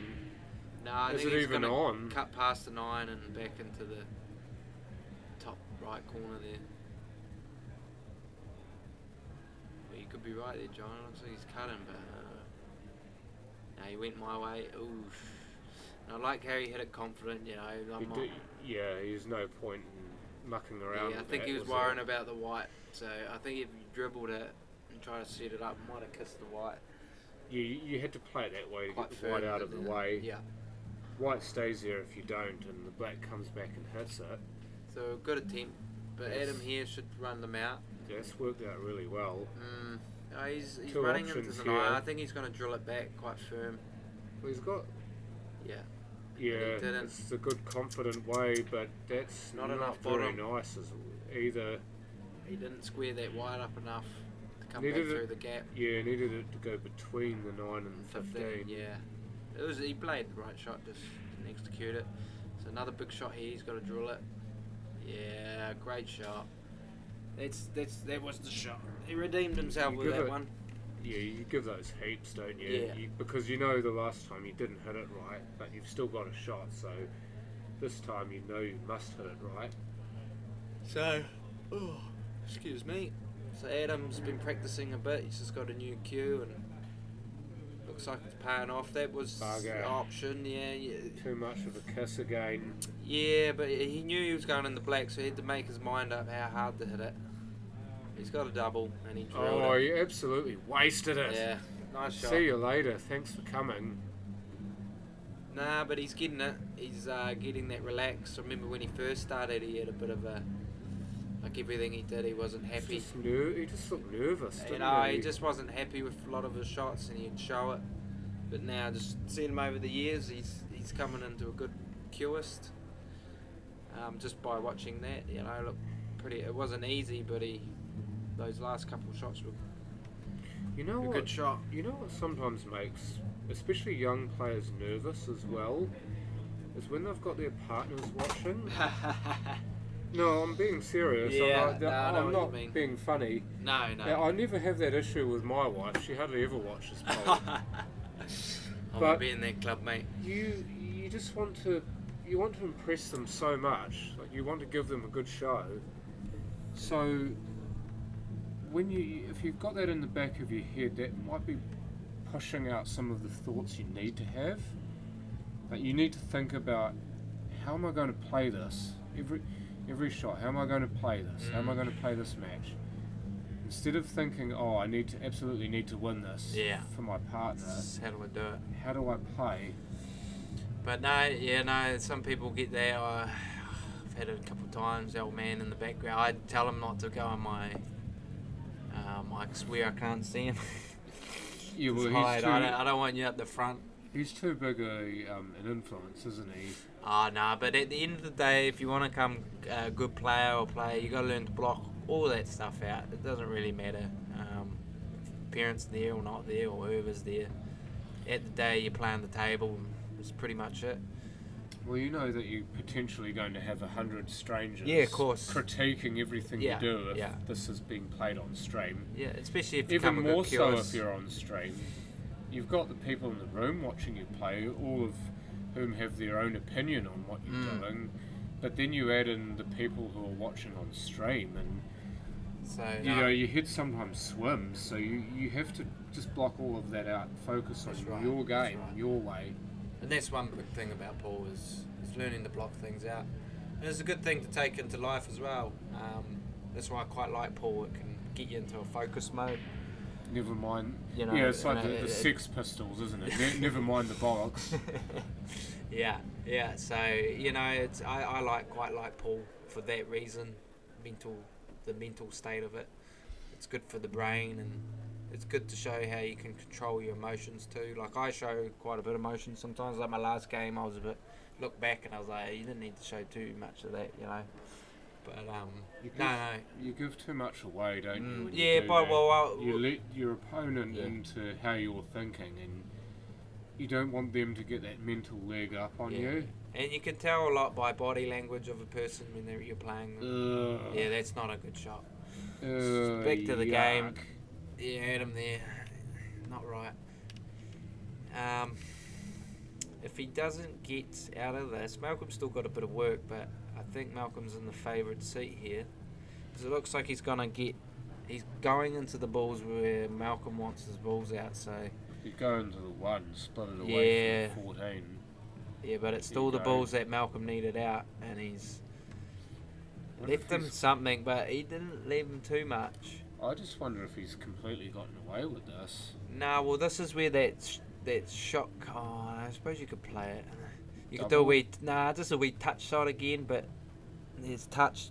You can't really there because the 13's covering the 6 a bit. Well, you could touch the 13. You know what I mean? Leave him hard on the 6. And that way. You'd have to make sure you left him hard on the 6 though. Yeah. Because if you don't, maybe the 1 becomes possible. But I don't. Yeah, he hasn't really got much there, well, Malcolm. Adam got away with it a little bit. But it looks like he's at the one, is he? Oh no, he's on the bigs, eh? Yeah. My bad. He went for the corner. What Jeez, a that shot. was the big cart. It just looks Everyone- weird on this it angle. does. And I was like, there's no way he's doing Everyone would be screaming out, play a that. If safety you've shot. seen it on here. Oh, I suppose that's what everyone's saying. So. Well, everyone watching would be thinking, oh, he'll play safe, he's got nothing. But can't- Malcolm never has nothing. Nah, he's got some. He'll manufacture or conjure up something if he needs to. We should call him the custom maker. No, just call him the conjurer. Yeah. No, well, if the black's on, it should be a clearance here. It's how he's going to do it. He'll probably play the 9. Come back to the 14, but he might be taking the 14 now, then 13, 9, 11, something like that. You would have the 11 last, but would but that's the shot I didn't like. Because if you didn't come far enough, you're going into the pack now, away from the 2 other balls that you want to get to. you? So I that's why I was thinking of playing that last. So going Yeah. 9, 11, middle, 13, because then it's running into the black and. Because you knew you were going to get a split. Yeah, so now he's going into the pack. It's not what he wants. He knows that too. So I think he's going to change his option here. He just dribbles this in. Yeah. So Stay he's- on the 11. You see how he's tried to dribble it in the Yeah, side to he- keep it there? It wasn't his Throw plan. it off. Yeah, it wasn't his plan in the first place, and it just didn't work out. But Adam hasn't got a lot to play with. All I could see is The four's there, but then what? yeah, he can't really muck him up much. He can't really. The only really option I see is going for it. Well, the 2 and the 1 aren't adjacent for a plant. Now face cut the 4, mate, and then run the wide into the pack. His But he face- He face played cut- that. That was a yeah. good shot. I think that was a good shot. I think he was playing that to try and Just make it hard. snooker Malcolm on the 9 and the 11 and only leave him the 13. 13. Yeah, that's a good. Yeah, there was possibility. That's a shot that I like. It was actually a nice shot. It was simple. You're not smashing it. Just hit there and rest does itself. It's a take your medicine shot, isn't it? But it's still okay.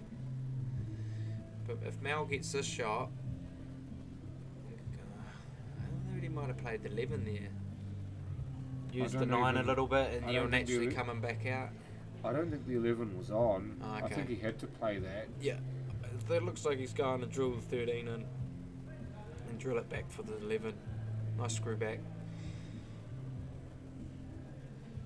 Oh yeah, it was close. Here's my thought.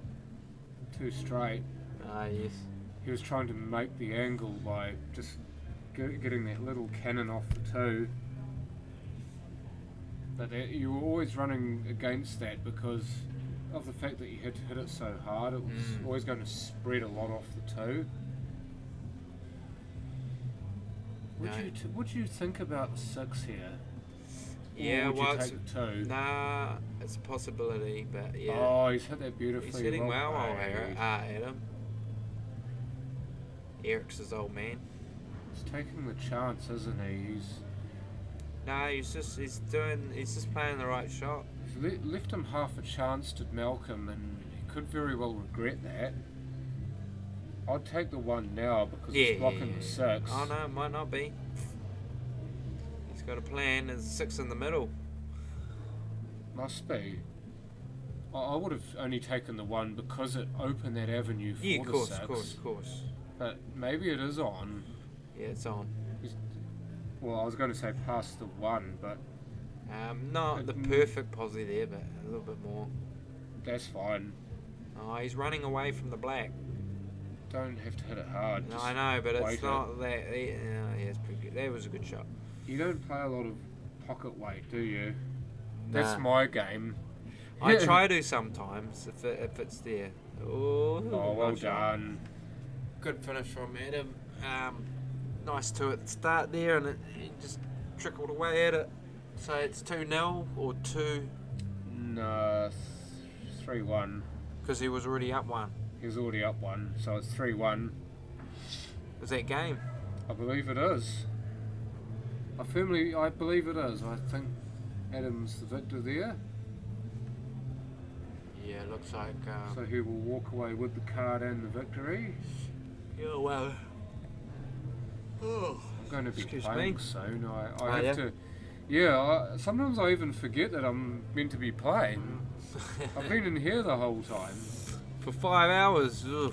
For Yeah, it says 5 hours. nearly 5 hours, more than 5 hours. No, big shout out to everyone watching, or have been watching. We're at what number's here, Ning? What's the number here? 81 is it? 81? 81 Crawford Street, so if you're in Dunedin or around the place, it's been playing live here at 81 Crawford Street in Dunedin. It's pretty much across the road from the Splash and Dash, or we wash all your boy racing cars. Hey? Have you got some experience in there? Oh no, I'm growing up now. No, you haven't. Who are you trying to kid? I'm a good boy, I don't do that kind of stuff. I pay my taxes and everything. An honest John cannot be conned. Just remember that. Hey? No, a little bit in that scene. Not as much as Brendan though. Ningy. Hey? Yeah, no. You sugar cube. So yeah, if you're in town and in Dunedin, we're not far away. We're here for 2 days. So the second round of this is the second round of the day session, the afternoon session. So they'll be here for another 4 hours. So come on down and actually I need to get a list of all our sponsors too. Yeah. Oh, is this all here? So big thanks to all our sponsors who are out there. Yeah, I've been really slack. I've mentioned them once. So we got All 5 hours. that's all right. We've got another day, and we've still got another 5 hours, I'd say. So with St Clair Golf Course, awesome. Pot Black South Island, Underfoot Contracting, Copper Calf, is it Tapley Swift Shipping? Tapley, tap it in. Go home, boy. Go home. It's your home. It's your home. Crops Design, St Kilda Tavern Red Bulls, and St Kilda Tavern Magic. And the last and least, St Clair Golf Course, I think I said at the start, so you can mention it too. So you probably get it all mentioned. Big thanks to those sponsors. Oh, I can't forget my own, Leadmore Field and Tree Services. Yeah, true that. Hey, gotta keep warm this winter. So you know where to come get wood, talk to them. So I think somebody's getting the hard word from Tammy about parking in the wrong place. Ooh. You don't want Tammy on your case. She'll nail you to the boards. Yeah. So no. If you wait another couple minutes, we've got a couple players coming up. We don't know their names. It's pretty much just random. And it's so a who we got? problem, isn't it? Oh, not too sure that fella's name, but I've met him a couple times. Can't remember. It looks like he's an island boy. Yeah, just the tat on the arm, isn't it? Yeah, It's a yeah. cultural tattoo. Yeah, I don't want to offend some of the island. You know, I can't tell the difference between Tongans and Samoans, and I know they don't like either one or the other.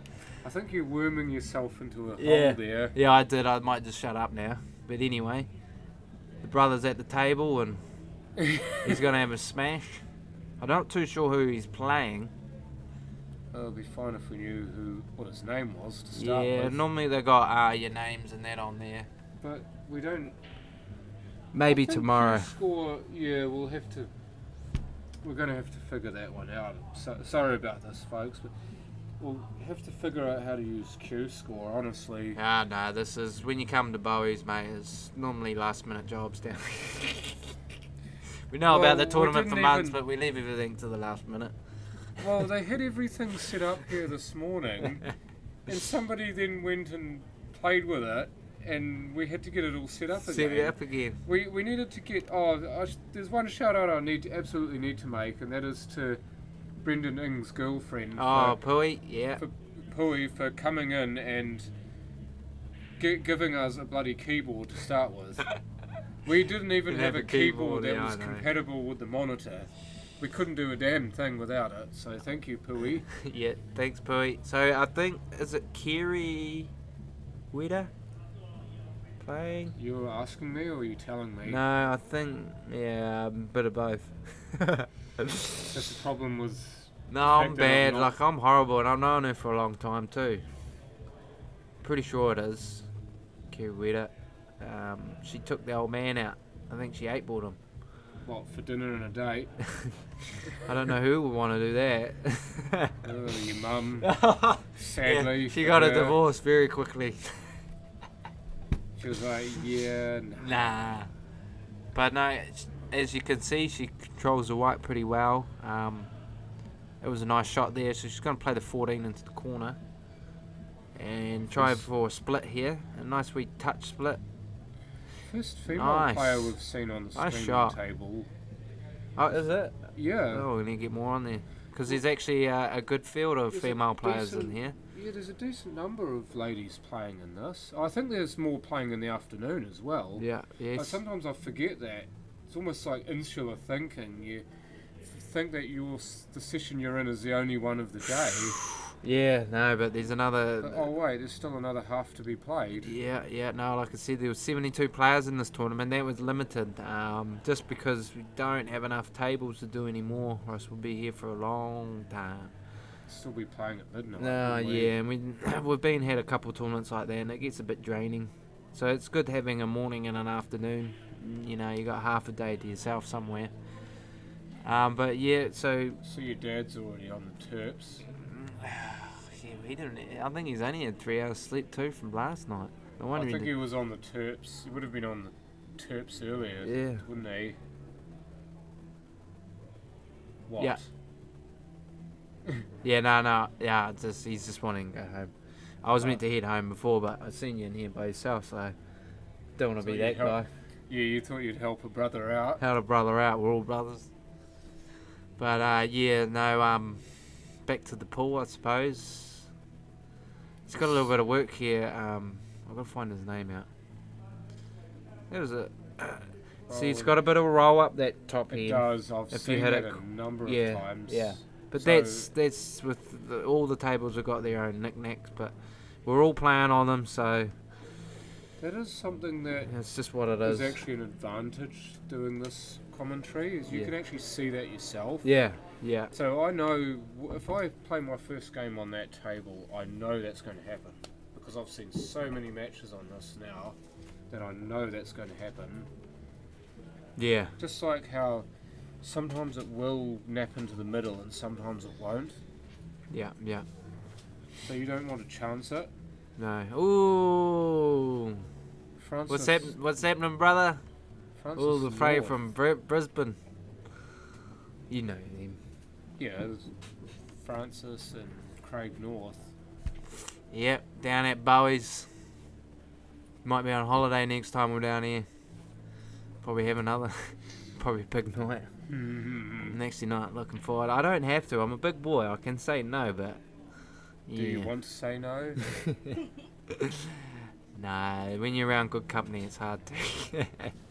Yeah, well, also the fact that you've got a wife and 3 children, you'd be thinking, any time I get to have a night to myself is gold. Yeah. Yeah. Oh, no. What are you trying to? No, I was trying to it's see not the a whole. touch screen. No, it's not a. It's a bit old.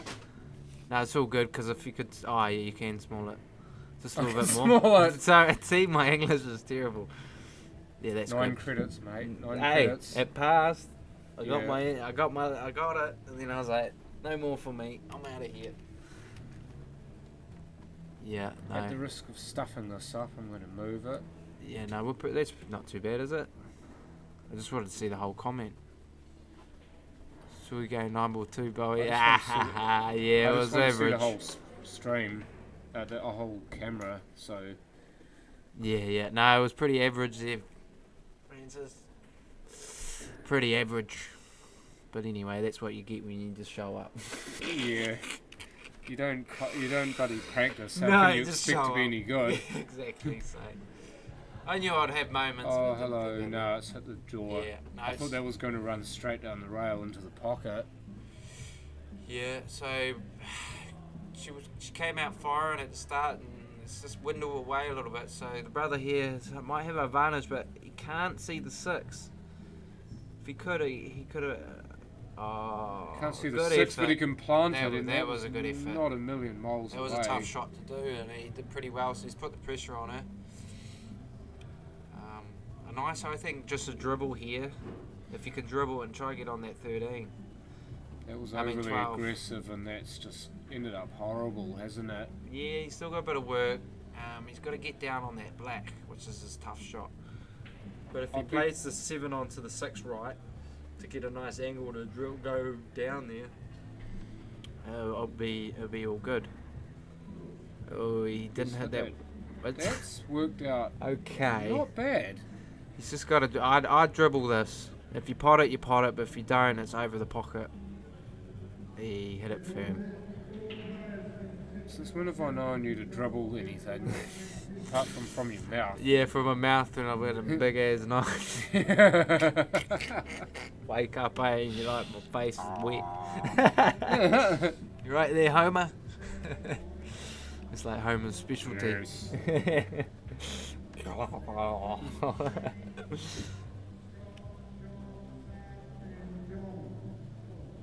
So no, this will be my probably commentary. See, I can't even say that properly. It's tongue twisting. What, commentary. Yeah, commentating. For this will be my last frame, and then I'll shoot away for a little bit, and I'll come back. But if someone will be on, or if not, be quiet for a little bit. Won't be too long. That was an interesting shot. Yeah, it Looking was. to play the cannon, was he? And it looked ugly, but there was a shot there. So often when you miss a shot by some distance and it doesn't look right, you forget that there actually was something that the player was trying to do. It just didn't work. So he's a local here. Yeah, it's not bad. She's pretty much securing the fame. Exactly, yeah. Ah, yeah, John. If you can make it, mate, we'll have a few beers. I think we're not too bad. Yeah, a bit gutted not to see you, because normally you would be here. But, you know, you got to do what you got to do. In order to earn a crust. Well, to play pool, you still got to do what you got to do at home. So if you don't, then you can't play pool at all. True. Need to make sure your home affairs are in order. Of course, unless you want to live in a pool, well, Oh, I don't know think of who's people up. who would. yeah, there is a couple, but owning one's a different story. So nice shot there. It needs to stop. You don't want that on the rail. I think she was trying to do something with the 12 there. So she's got two options: either just run it in nicely, leave it behind the 7, and then chip away at the 12. But yeah, that's what she's doing. Unlucky. That, Too soft, and it would have cooled in a little bit. yeah, I was about to say that's killed massively. Yeah, mate. It does it in the other corner. It must do it in that one too. So that's something else that I'll need to think about if I'm playing slow shots on that table. Yeah, it caught me. I had against Mike in my game. I played the 9 on the opposite and missed it completely because I hit it a bit too soft, and I just seen it biting away. Probably missed it by a millimetre, but it cost me a combo, and I had the ball, pocket blocked, and I think I managed to get away with that match. I think. Here's something I'd be doing if I were in his position. Take the 8 as a free ball. You reckon? No, pot the 7, get the split, but take the 8 as a free ball in case it goes in. Yeah, I don't think it will. He That's needs one more thing. angle. See, he He's just needs a bit touch. into Like, it too much. nah, he just needs a little bit of not like. If I showed him that shot, he would have done that all day, every day. So he put bottom on that where he didn't. He just had to follow through and aim the white towards half of the 12 to push the 8 across. But he put a little bit of bottom on it because he thought he had to screw into it. But it's all come down to putting your white, if you can use the natural angle to do your split, well, do that instead of putting bottom on your ball. That's really well played. Yeah, that's not bad shot. That's excellent vision. Left him Bit way harder. down If she hit it firmer, it would have been perfect. That's excellent as it is. He's overcut it and gone and off. Oh, that's a bit rough. It was because he overcut it He like did. that. That was fine as it was. Yeah, still not nice though. Oh no, you just lost the frame, haven't you? Yeah. It's just not nice when you lose like that. But this the game. I'm just now imagining how busy Dunedin's going to be tonight. Yeah, it'll be pretty busy. It was O week next week. Oh, is it? Yeah. Oh well. Imagine there'd be quite a few people want to come in here, have a jam later on as well. Yeah. Maybe have a few frames of 9-ball.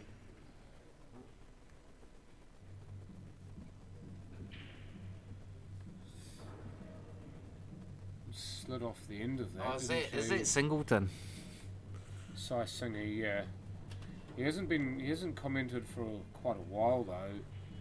Oh, that's So either he's not watching anymore or he's just watching and not commenting. Oh, he's up in Palmy. Yeah, that's not a bad tournament too, old Spike. Good fella, that fella, for sure. I've never played in that tournament. I know who Yeah, Spike was. yeah. I went, no I haven't either. Something I've always wanted to do is get up north and play a few of their games. It's just a different game up there. Yeah, isn't it? yeah, well the So quality, the quantity of people and all that, quality and the of quality hole up too. there. We got it here too though, John. I think they know that. But you've just got it more concentrated up there, don't you? Mm. More players, yeah. Mm. But you know that if you're playing in a tournament and it's knockout, you're just going to be pyramiding up in terms of difficulty. Yeah. So not a good shot there from Kerry. She's a bit stuck on the 5 there, and she can't really do much with it apart from play the 4. I don't even think she can see the 4. I think it's Even the that, 5 or bust. 5 was pretty much it. Just run the white onto the rail. That's what she's doing. Doesn't want to disturb the 10 too much just here. a nice wee touch. Oh, she could see the 1. Overcut it too. Would have been a nice shot if that's touched that in, and That's about the best situation.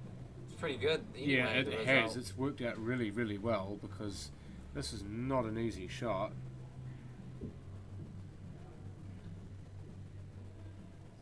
And maybe him missing that by some distance actually helped because the 14's in the way quite nicely and 15's in the way of the 1, so Yeah, it's he's- only really the 7. 7 really. Looks like she might be looking for a plant though. No, she's just taking the 7 naturally. Thought for a moment there she was going to plant this 3 into the 7, which would have been quite an outrageous sort of shot. Nice cannon. Oh, It was a bit unlucky. locked on the 14 Yeah, though. just ran forward. See how good he's over with the old. I don't even know if we're allowed to say that now anymore. Chinese snooker. Yeah. Well, it's a term Well, isn't used that what in it is? pole. It's, yeah, It is a it's ter- Chinese is it- snooker. is that it's, actual it's a shot? term used in pole. Yeah. So.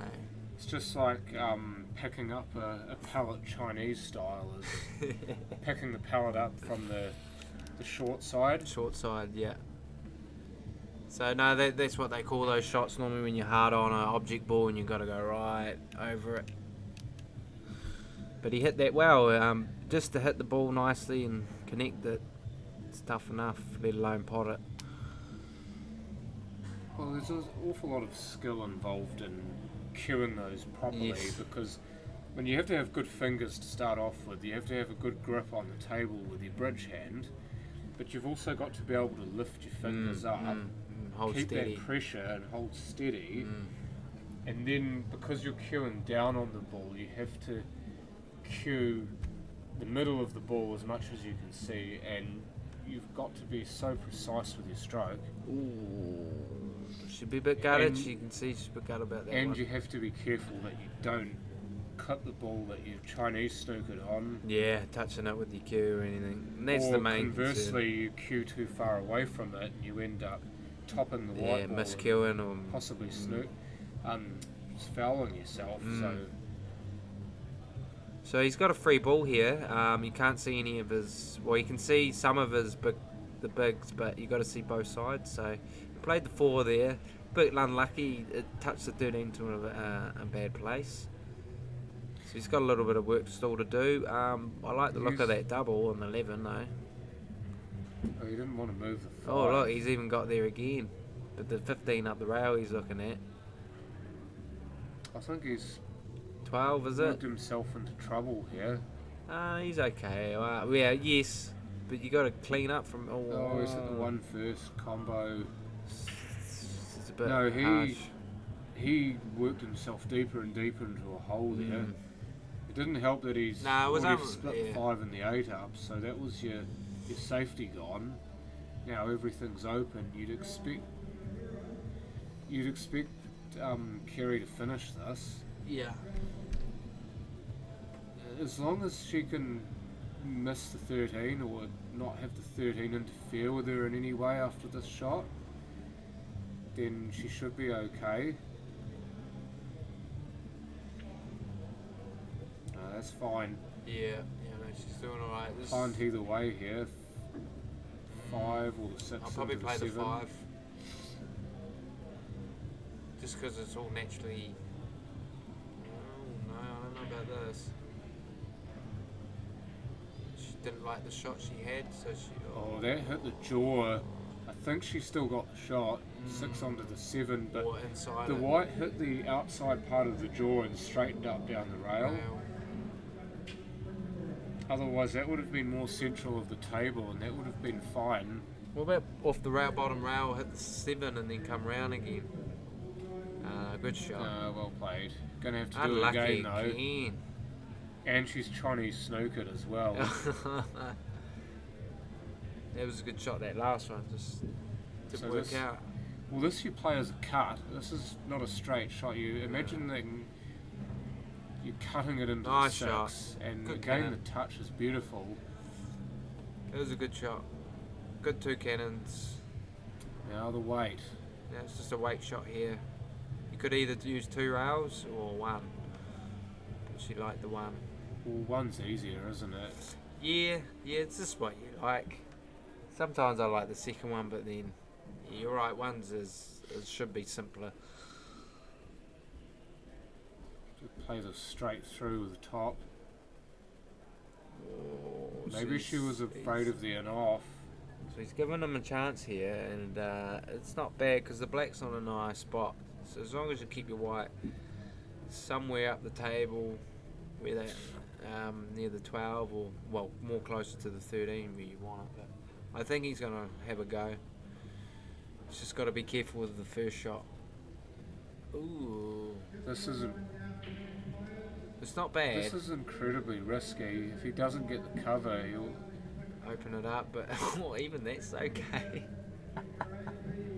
Yeah, that's actually. It's not bad. It's but not bad. It's not great, but it's no, not so bad it's not either. going to make it easy for her. She's either got to play the 13 onto the black, or if the 13 can go, 13, or you play the 15 and come back to the black. But I think she's going to play the 13 here. Into the 8. Yeah, but I think I could sneak in between the 2 balls, the 11 and the 8. We'll find out. He doesn't want to hit the 8. She tried to sneak in, and he's Yeah, oh. I was going to say if she clips the edge of the 8, then she could well pot the 11, So 13, and that would be game over. I'd just make sure the 13's over the bag, and now play the other 2 down here. Yeah, that was paramount, wasn't it? Yeah. Needed the 13 to stay there. Nice shot. He's a bit. Yeah, you're right, man. He's a bit straight there. Oh, good luck, John. So I finally get to play a game. Watched enough, now I get to play. Yeah, mate. So he's got to do a. He pushed that through nicely. I think he's a little bit too far on this side of the 13. Probably want to be more inside the. He's going to go up and down. It looks like. Oy, and he's done a good job. Look at that. Perfect. So well played shot at the end there. Run 3 rails, I think it was.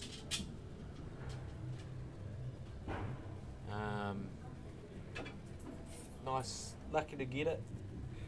He's on the board. I think it's 1 apiece. I think he's giving me a bit of leeway. Yeah, don't worry, mate. If they do that to you, I'll be saying something.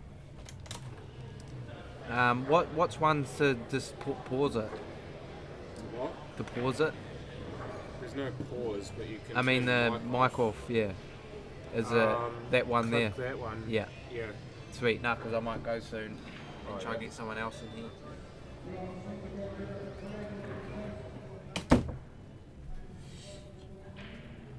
So Kerry up the break. Oh no, it was the brother. I gotta find out these names. We don't have names. So it's not a bad break. Nice spread. Got a couple balls on the rail. 15, the 3. And then you got your 9 and 2, which is another problem. But apart from that, I think the others look alright.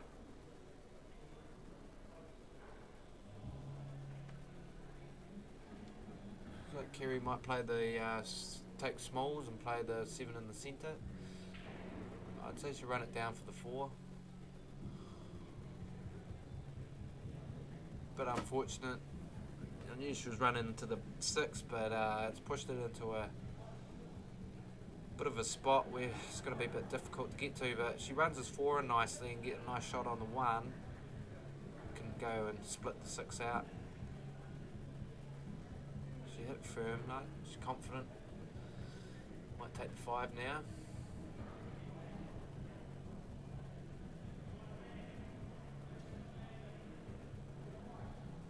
Just got to watch this, it doesn't hit the 12. Oh, I'd say that's simultaneous.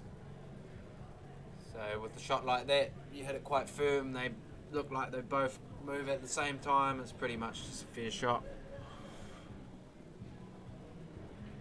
Oh, we nearly got a fluke there, nearly potted the 9 in the centre.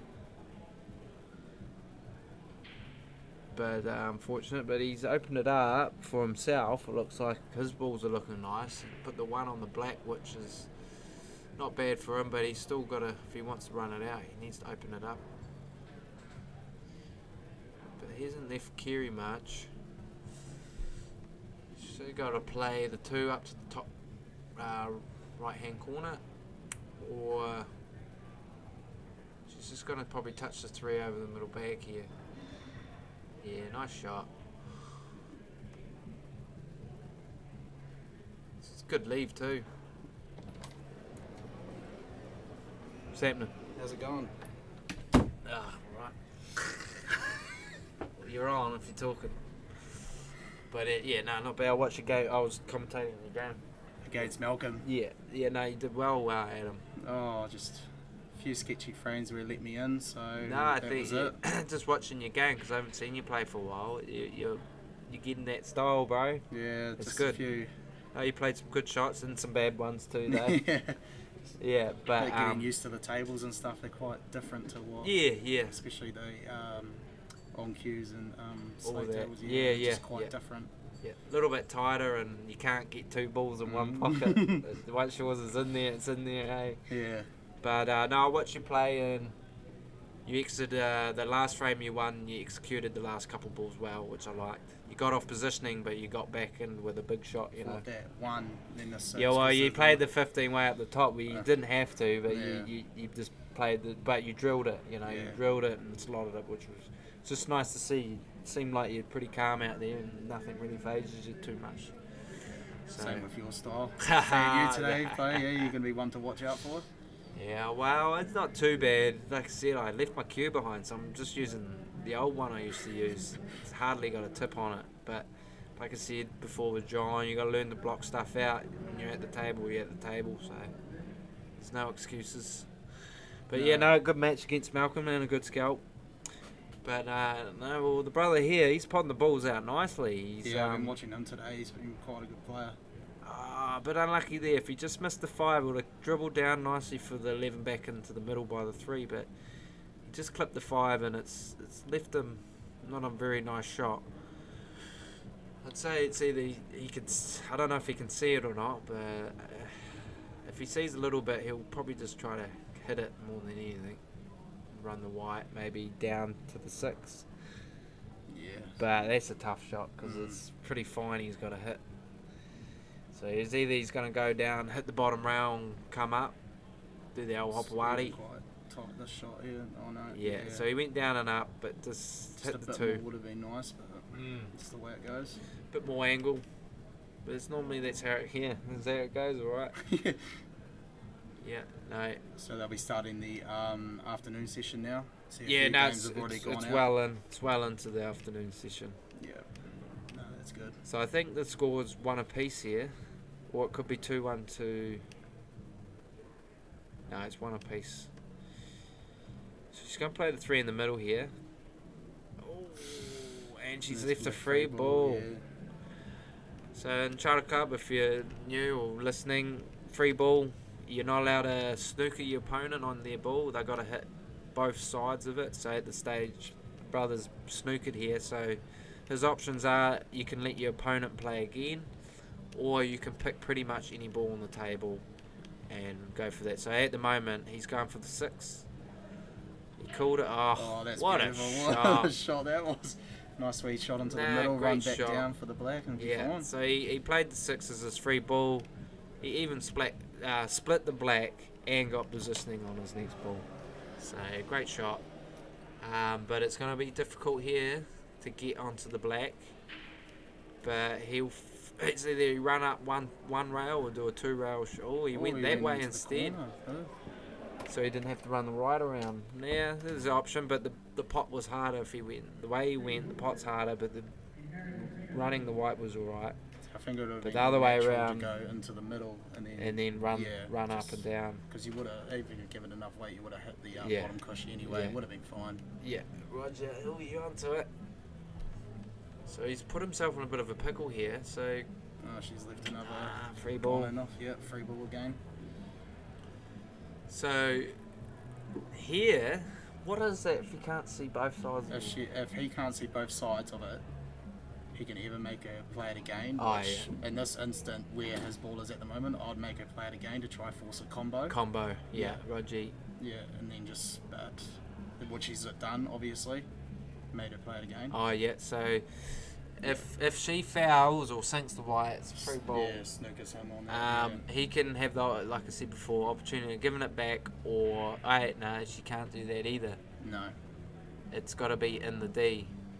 What's she doing here? Well, both players don't know the rules. So, yeah, someone said something. Oh, well, that's good. Because at the stage, we can't do anything. We can't say anything. It's just what it is. It's up to you and the opponent to call each other. So, if you both don't know the rule, well, that's just it's unlucky. I think it's just a learning curve for people today. Yeah, what it is? It's all new. It's all new people here. It's a new tournament, like I was saying before. So a lot of them are learning as they're going. Yeah, it's they've great. actually done this tournament and given personal players a frame head start and stuff Oh, like that. I just thought it to was get great. Get them in the mood and. Well, it works for all players. So Yeah. you got your players that have played for a long time that have pressure on them straight away because they're already down 2 or 1 frame because of their abilities. Oh wow! Bit unlucky, but it could have went either way. That one, that it went the brothers' way on that. So she's still got a bit of work. It's a tough one, this. I don't know. She's got 2 options. She's got to get that 2 past the 11 and sit it in there. Yeah. Or run the white that way, which she I did. think she's done quite a good shot. Oh, she might have left another free ball here. Could be free ball. And if will it be, is, he will let her play again, and she's snookered. But that's the I game. think she she already had a he already had a combo, sorry. Because she played a Oh, yeah, she did. So That's I a think, combo. I think What's he he does have a doing? combo. But see again, that doesn't know Yeah, the 'cause rules. well, she's left another free ball, So so if he lets her play again. but she's taking up the white ball now. I'm pretty No, sure. I think that. Oh yeah. Yeah, there you go. Yeah. What's he playing the one for? Oh no, he's not. Ooh, I would not play it like that. Oh, yeah, no. Oh, okay. It's how everyone wants it. Like I said, Yeah. everyone's different. I think just a little No, stun well shot. that's made it harder for him again. Yeah. He really had to get that because to get back onto the black, unless he's on the right side I mean, of the if he 11. even came round, all he had to do was play a little stun shot off the 11. He would have been on the cush for the black anyway, so he would have been fine on that front. Maybe just he's on the table, you know, on the TV table and all that. But Bit nerve wracking, but see, free ball, he should know. Play the black. play the black, Yeah, easy. and just tap the. So he's got a free ball here. We'll just play the black, set the black up, and then pot the black. Because you carry on if you sink one of your balls. Yeah, nice. Could have been easier that one. Yeah. A lot But easier. you know, like I said, we're all here, we're all new players, new tournament, learning, and the only way to learn a lot of the times is it gets done to you. So how did you end up going today? Yeah, no, pretty good. 4 out of 5.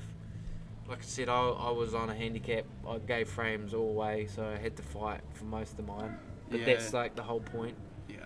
And it was nice because I haven't played Charter Cup for a while, and I don't know, No, I got in a it's- little bit of a groove on one game, and it was just nice. you know. Everyone's kicking around on the 9-foot tables or Super League. Yeah, or whatnot, yes, yeah. Well, in Super League, yeah, same tables, but just the white's different. Yeah. But just getting back to this one, Mm. it's quite nice. You can control it quite nicely, eh?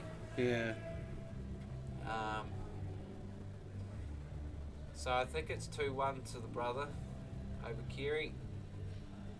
So it could be the last frame, but you never know. So I'm gonna probably do this match, and then I'm out of here. Might be on pause for a wee while unless I can get someone else in here. But they're boring anyway. You guys want me, eh? Talk yourself up, eh? It's good open frame starter here. Hey. I personally go bigs myself. Yeah. No, he's He's left it quite open for quite us. open, yeah. so she's got a good opportunity. I'd probably take the 14 here. You get Yeah. it, you're away, you know, you're away in the match. Yeah. It's not the easiest. You could take the 15, but Yeah, you get that ball. you get and that. everything else is set up nicely it's for ready you. to go. So sometimes you do. Just playing the 9 first. Oh yeah. Yeah, unlucky. See, there with that shot, she was over the ball. Yeah, so it's 2, 4, 6, 7, 2, 4, 6. So it's open table still. No one sunk a ball. So he can pick and choose whatever he likes. I'd say, ooh wee. go. Oh, he missed it, but he hit the 6. Yeah. All right, guys, I gotta go anyway. I'm a bit short, but it's either Adam's gonna stay here on his own, but I don't think so.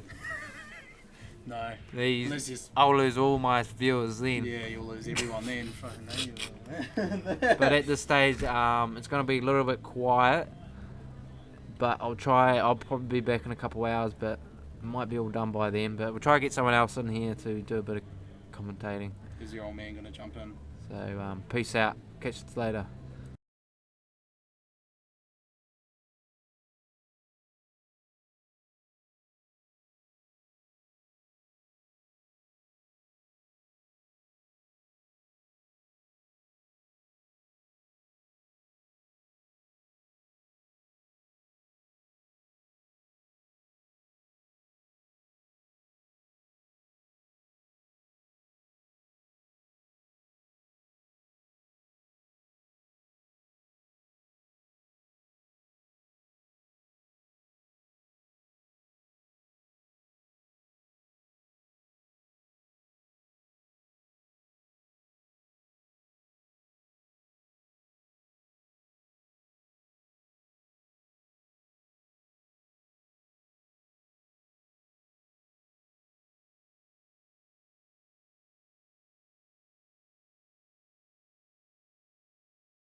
Righty ho, welcome back, folks.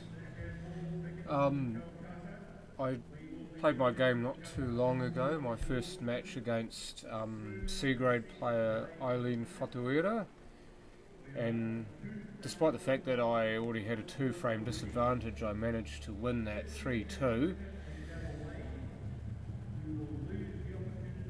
However,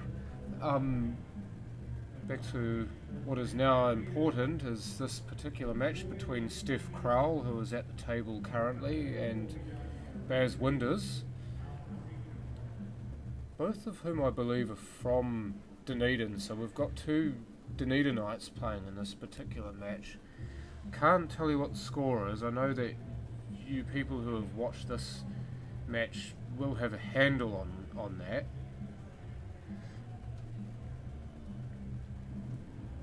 But this room is absolutely pumping right now. We've got some of the players who did play in the morning have stuck around to watch the afternoon session.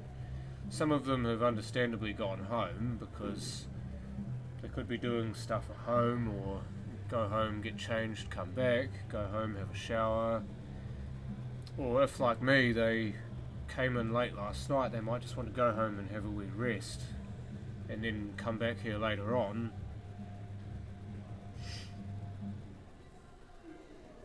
That was very well struck by Steph, so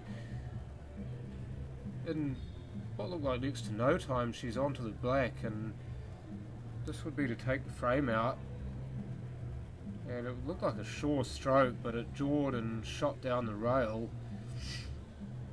I do wonder how many of these players actually do know that they're on the streaming table.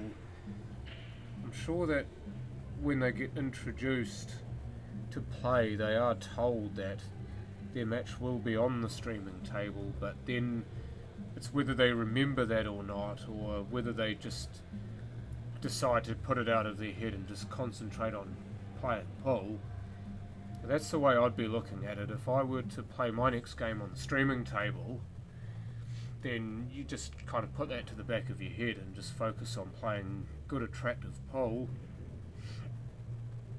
Oh, he didn't want them both. Trying to make this 3 sit as well, but he followed the 3 in, and now that's just ugly on the 8. Put a little bit too much hot sauce on that, and that could very well be a mouth burner.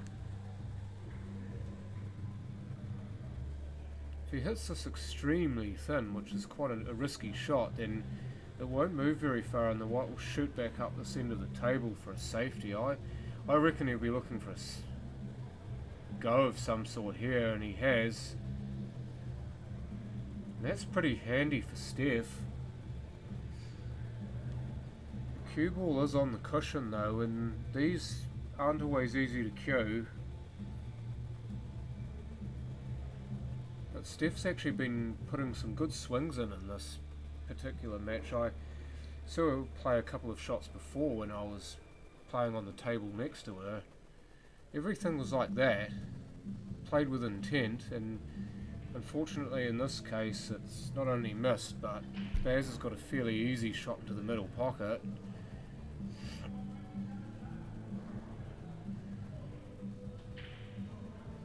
So down that goes, and frame is over. Once again, I cannot give you a score. I don't actually know what the score is. Players aren't shaking hands, so it mustn't be 2-all, or Baz hasn't won this match yet. Having played a game already on the table next to this one, I can say that these tables are playing very nicely. They are very reactive off the cushions. They're playing fast enough as well. They're not lightning fast, but they're fast enough. Sort of middle of the road in terms of speed, which is fine. Thanks, John. So 1 each, according to one of our faithful viewers. And again, a big thank you to you all who have viewed and those who are viewing now. we've been streaming now for nearly 6.5 hours, and I can tell you that many of you will have been watching this from almost the start until now, and that takes an awful lot of effort and a lot of concentration to be doing that, so very many thanks to you. And also I'll run through our sponsors once again, because if it's not for these people or these companies, then this thing isn't nearly as great as it could be. So St Clair Golf Course, Pot Black South Island, these are these lovely tables that we're playing on. Underfoot Contracting, Copper Cafe, Tapley's Swift Shipping, Crops Design, Steve Cropper, by the way, who manages Crops Design, he is actually playing in this tournament. St Kilda Tavern Red Bulls, who are sponsoring this TV table, and St Kilda Tavern Magic. So those are two teams that play out of the St Kilda pub here in Dunedin, and I have seen a number of players representing that particular pub here, because a lot of them are proudly wearing their St Kilda rep shirts.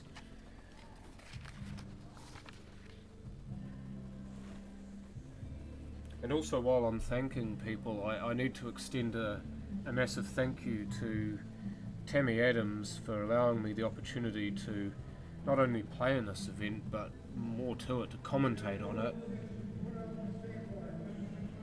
Because this is, every time I jump on this, it's an opportunity for, obviously for me to do what I do best, but also for you guys to actually watch the game with some commentary to it, which makes the game easier to follow.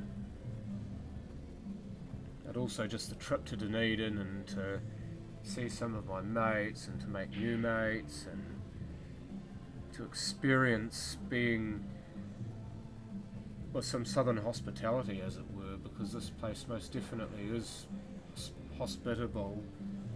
Lovely venue is Bowey's.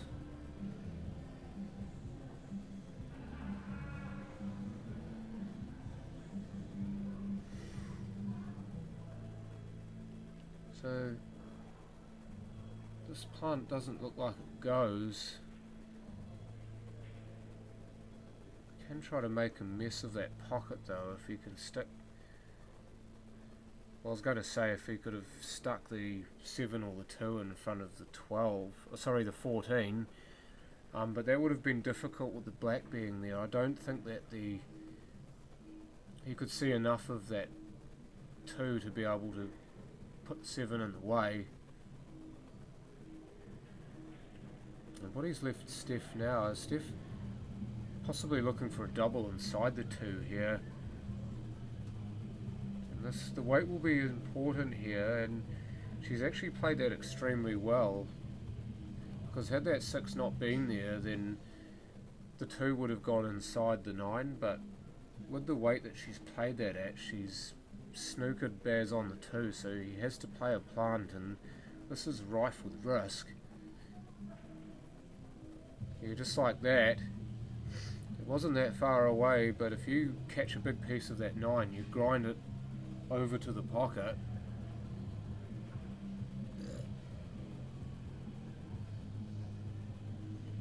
Steph may have to jack up on this if she wants to avoid the 14 here.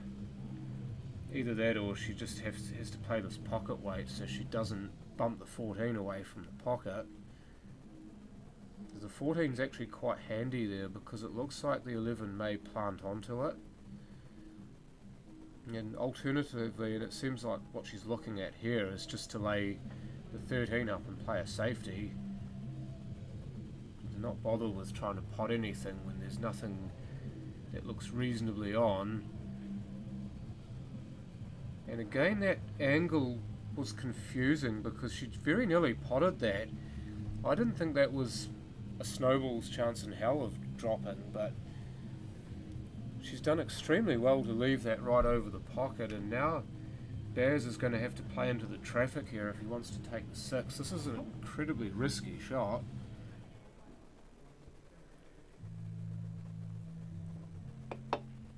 Oh no, he's taken the 7 and only just missed the 13 on the rebound. But he's opened that pocket right up in doing so. I don't quite agree with what he was doing there. It wasn't as risky as the 6, but even so, you look at what he's left now. The 7's no longer a nuisance, and even though the 11's on the rail, she's got balls to work to it from.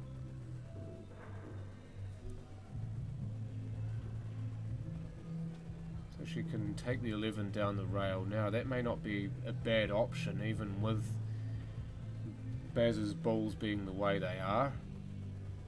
I don't think she really wanted to kick the 2 out as much as she did.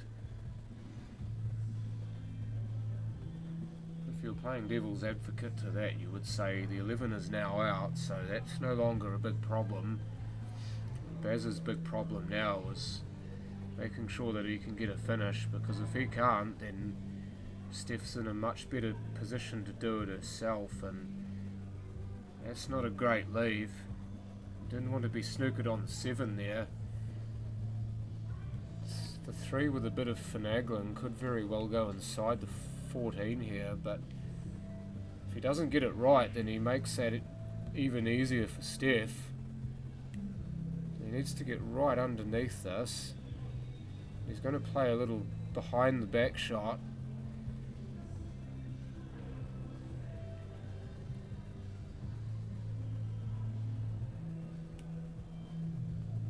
He didn't actually feel confident about playing that shot inside the 14, so he decided to do something else, and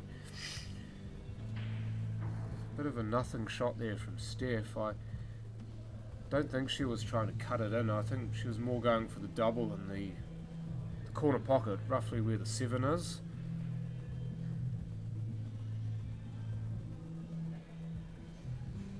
Baz can get some action on this. He can get all the way down the other end of the table, and the 6 and the 3 are both on, but the 11 predictably has gotten away. He really needed that to bite quite early to avoid that. Don't know if the 6 drops. Oh, he's completely missed the 3. Thought he might have been trying to play the 6, but instead the 3. And you good? Yeah. So it's a foul to Steph. She's got a combo. And she can actually, if she puts the white ball close to the 9, she can actually still see enough of the 14. Or conversely, if she plays the 11, she can leave herself an angle where she's cutting away from the 14, so she can come off the rail and still be on the 9. Because that 9's quite an awkward ball being there, because it's not on. And if she takes the 14 going the other way, she's going to bump the 9, and you'll never be quite sure where it'll end up. She may just have to take the risk here, take the 11, leave yourself a slight angle on the 14, and try to run full ball into the 9. Taking it down the rail, that's confidence. That's a... maybe also knowing the table too would take that shot better than the middle pocket. So here's the shot we're all waiting for. Let's see what she does with this. She did get a bump on the 9, but not a big one.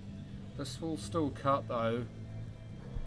It's a tight cut, but it's well worth a go. Oh, no fear, it's in all the way. She's unlucky to get a kiss on the 3 though. She would have come back and been pretty well on that black. But now she's got a tough long shot, and either it's going to be another cut, which is very, very fine, or she's going to try to flick off this and leave the white down this same end of the table, preferably near the rail. I reckon she'll have a go at this. Yeah, she's going past the 6, and that did not miss by much. It's debatable whether that double was on, but she definitely gave it a ride. And these players are not afraid of playing bank shots. I've seen a lot of banks in the time I've been commentating here. Yeah, that's a lovely shot from Baz. He set himself up beautifully for the 6 here. Just needs to stun this and be relatively straight on the black. This would be to take the lead. It's 2 frames to 1 if this does go.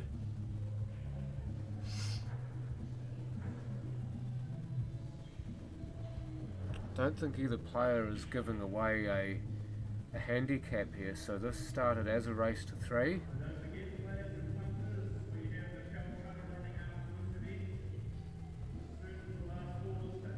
Oh, he's missed it by a long way, but you see how much that's helped him. If that had jawed really tightly, it would have stayed in the pocket, but it's jawed and gone to the rail, and now it's a double for Steph rather than a straight poke. I don't think she'll be scared of this, so she'll be going full-blooded at this. No doubt this is full hundy. Let's see if she can make it. No, but where's it going? It rests on the rail, which it has come close to. You see that just slow down and just park there. On some other tables that would have bounced off the rail and been an easier shot, but this is now not easy at all.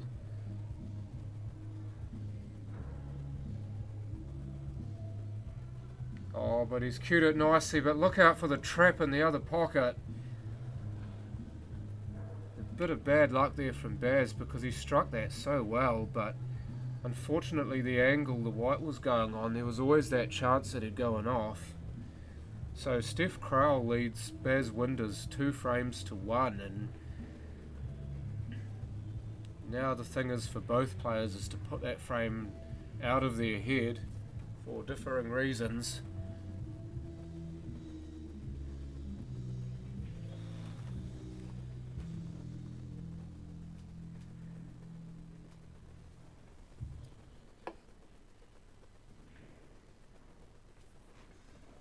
So it will be Baz to break.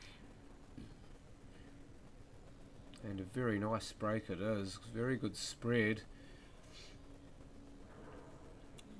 Just looking at what's there, it's got to be the overs for me.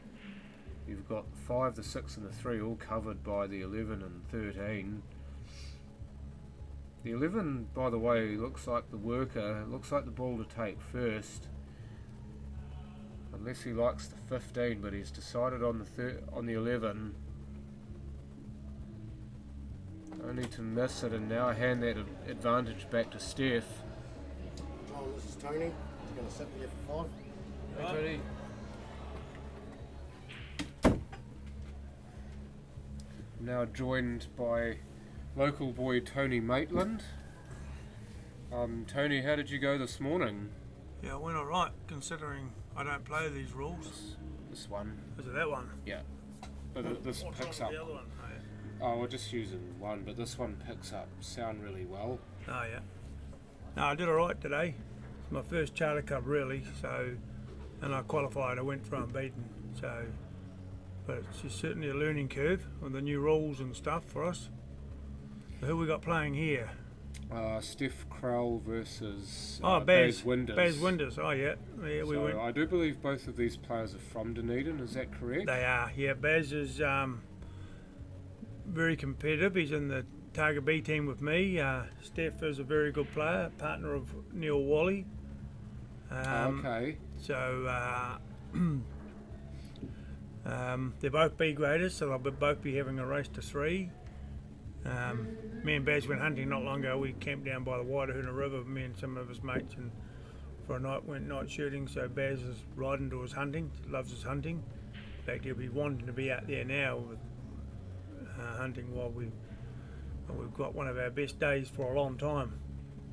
But Just the weather, isn't it? it's just our weather's been terrible this summer, and then we start getting our decent weather and we're inside playing pool, but that's the way it goes. So yeah, so I'm not sure what's the score at the moment. 2-1 to Steph, I believe. 2-1 to Steph. Oh yeah, Baz is playing with his big Revo Q.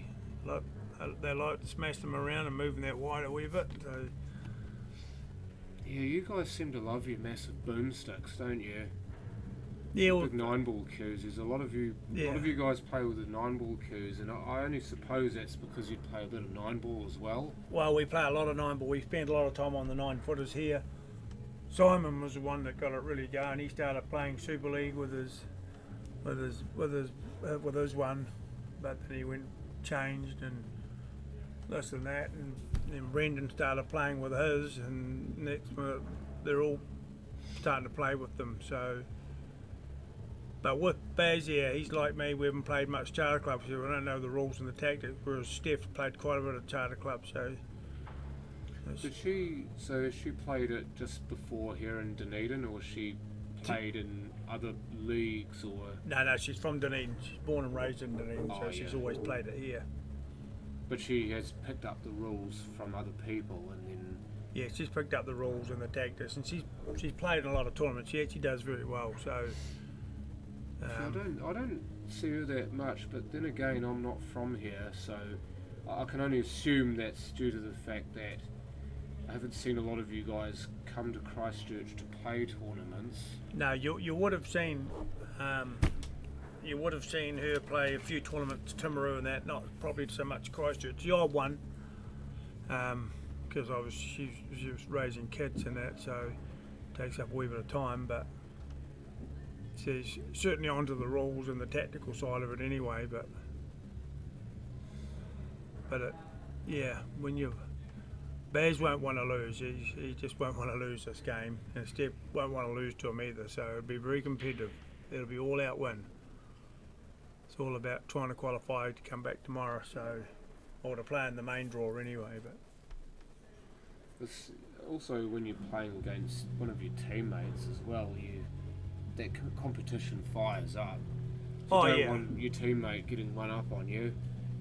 No, you don't. We'll always have a good laugh against each other when we're playing, but deep down inside, no matter, you'll be the same. Yeah, you just don't want to lose. You're still out there to win when you're at the table. So what? Okay, you don't have a lot of experience playing these rules, but how's it been though trying to pick them up as you're playing in a tournament? well, all the first 4 matches I had today, there wasn't many tactics played, and it was mainly all potting, 90% potting. But when I played my last game against a C grade, every frame was tactical right down, and I struggled. Missed out on a combo because I didn't know that I had one. But it was good to have, because when I go into the playoffs tomorrow, if I draw someone that's very tactical, I'll be in a lot of trouble. So. But this tournament here, we're here to do as best we can, and also we're here to learn as well, pick up the tactics and the rules on it, because this tournament will probably go ahead every year, and might even shoot away and do the odd tournament away. But a lot of our guys, as you know, John, go up your way and play tournaments. Speezy's up there all the time, Capo's up there, Doug's always up there, Bowen, well, he's from there, so, you know. He's played for a long time for Kaiapoi, and Yeah, I did, think yeah. also Kashmir. Yep, so, Used to be a fixture in the Kaiapoi pool scene. yeah. Well, him and his 2 boys, and Dan lives in Leaston, and Yeah, does Josh live here? Josh lives in Christchurch. Oh, he lives in Christchurch. Yeah. Okay. So what Baz has got here, I didn't actually see that last shot, but he should have a free ball. Yeah, well, he's on the overs, isn't he? He's on the over, so You couldn't really see much though. I think maybe the one is the only decent shot he could see, but what he's done though, which I liked, is he's made the black available for himself. yeah, he has. So he's developed that, because as you know, if you get onto the black and you haven't got a shot on it, well, it can be a difficult game against the right people. So that's Steph's in a wee bit of trouble here, because her 5's sitting down there, and She's tied the black back up again. Yeah. Maybe that's work in her favour. I don't think she done that on purpose. I think she just played that ball and just happened to knock the black there. So now we've got another tactical game ahead, and that's all it is. What's the score at the moment? 2-1 2-1 to Steph. That's a lovely long pot. That's a good shot by Steph. So, but She's unfortunately, playing with a lot of confidence. Yeah. I've noticed that she's not taken a backward step in any of the frames I've seen here. Well, neither has Baz, mind you, but Steph in particular has played a very sort of confrontational sort of game, but she's been willing to mix it. oh yeah, she'll if there's a shot on, she'll take it on Steph. She's very aggressive at the table. So, but whether she goes for the one here, I don't think she's got much. Well, she's tried to take it down to the corner. Somewhere along the line, I mean, Take the 13 now, you'd have to. I would be thinking that Baz would cut back to the blind corner here and move the black, and if he misses the 13, he'll knock the 6 on maybe his pocket, knock his 9 in, but then he'll block the 14. So there it is, and that's what's happened. So it's just dear. blocked his 14. So even though he got that ball down, he's now on the back foot. So Yeah, he's just put himself in a lot of yeah, hurt now. and yeah. So for him to get that out, come off the side rail over by that chalk there on the table, and knock it out, he still won't be on because he'll only knocked a 5 out. Oh, he tried to double back. Yeah, that was one of those sort of panicky shots, wasn't Yeah, it? For I me? think it was. It was a panic shot as to like I'm not sure of the rules here, the tactics, so I'll just hit it and see what happens. Well, I don't know what I can do. Yeah. But also, it just shows that you've got to just take an extra second if you get out of pause or you do something like that. Just resurvey the table and see what you've got, because there's always a shot. Doesn't matter which rules you're playing, there's always a shot, and if you don't take the necessary time to have a look at the new table, then you won't see that, and the shot that you will play will be inferior to the one that you could have played. Yeah. It's a good shot by Baz, but unfortunately he's come right down the other end. It was always going to be impossible to hold back up there with a fine cut like that. All he can really do is just run this down and take a double if he can get it. Otherwise, because Steph's got 2 balls more or less set up, and she's on a good chance to finish. So, not a bad shot. Put it in. Go at it now. Yeah. So now here's a little double or a hidden hope or even a Marcus double.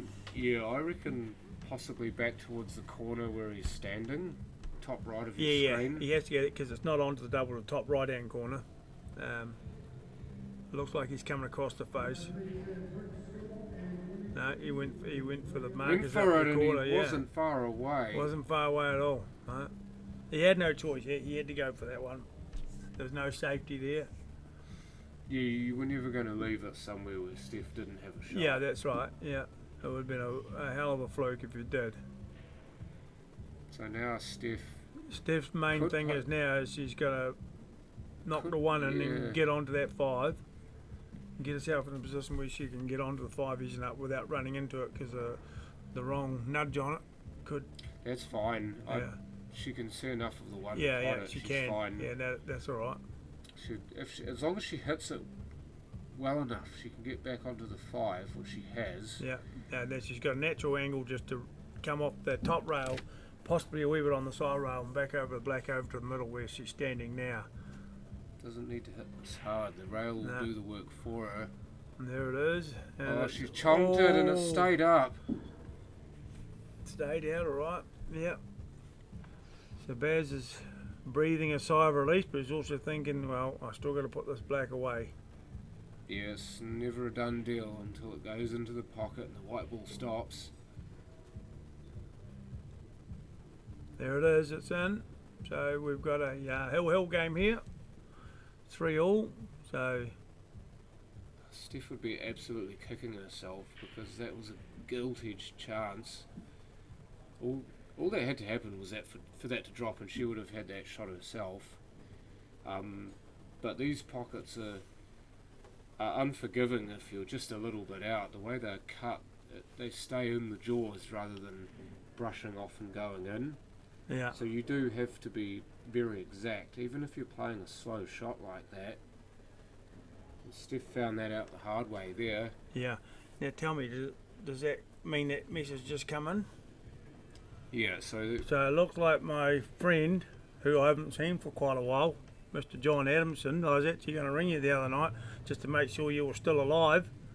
I was surprised to see you not playing here. I wasn't surprised to see you not playing Super League because you're like, I'm not playing this year either, I'm just running it.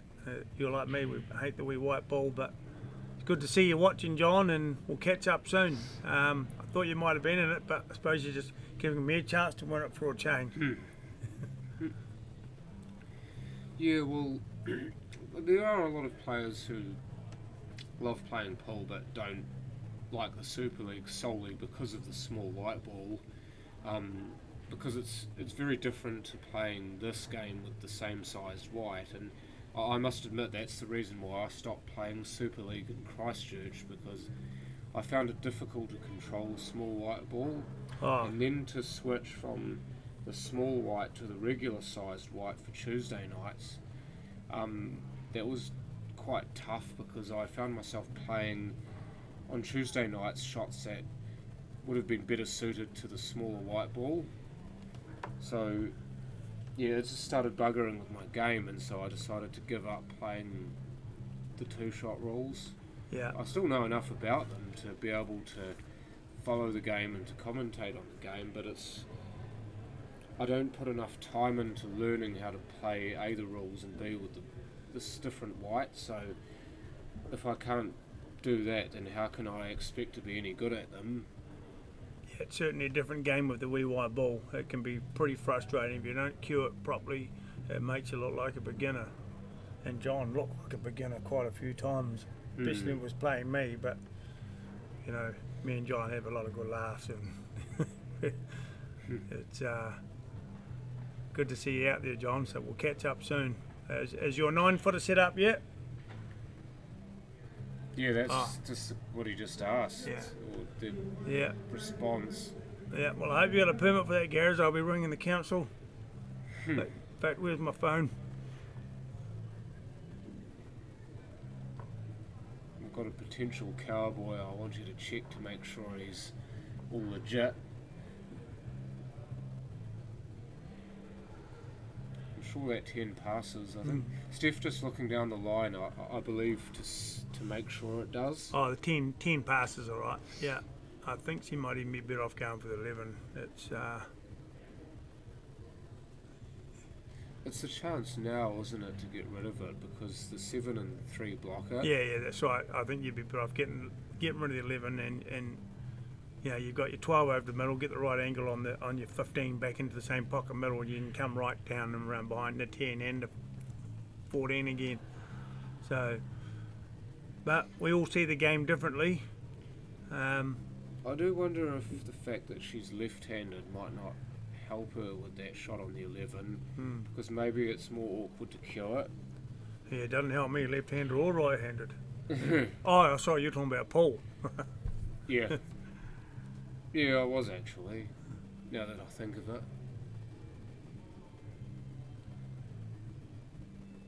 Almost stole the pocket there. It was a right tactic. Well, he was looking to obviously put it in, but Steph needs to. Well, she's probably going to pop the 10. She needs to do a Barry and put the 10 and the 14 in. Yeah, now that was going to be the problem, that she would. Yeah. You're a fellow lefty yourself, John. Oh no, John's left-handed, right-handed. He sometimes even just straight down the middle. Yeah. Even straight down the middle. Yeah. Oh, Johnny's ambidextrous. Yeah. I do almost everything right-handed. I couldn't even call myself ambidextrous at all. But Steph here, whatever hand she plays with, this is just.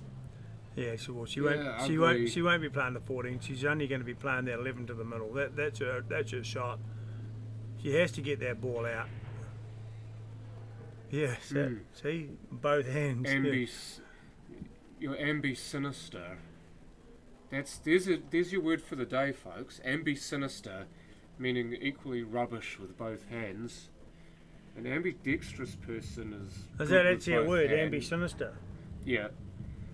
ambidextrous means you're good with both hands, but sinister means you're rubbish with both hands. You know, I'm even going to prove it to you. Right, so Baz here, I'm not sure if he can, well, I don't know if that's not a free ball, is it? Because he can't see his two, I don't think, resting up on the black. But he can see the extreme edge of that 5, is it? Or can he see the 2? He may be better off going into that middle, I think, but she might want to call for a referee if he's going to end up having a double hit here, but...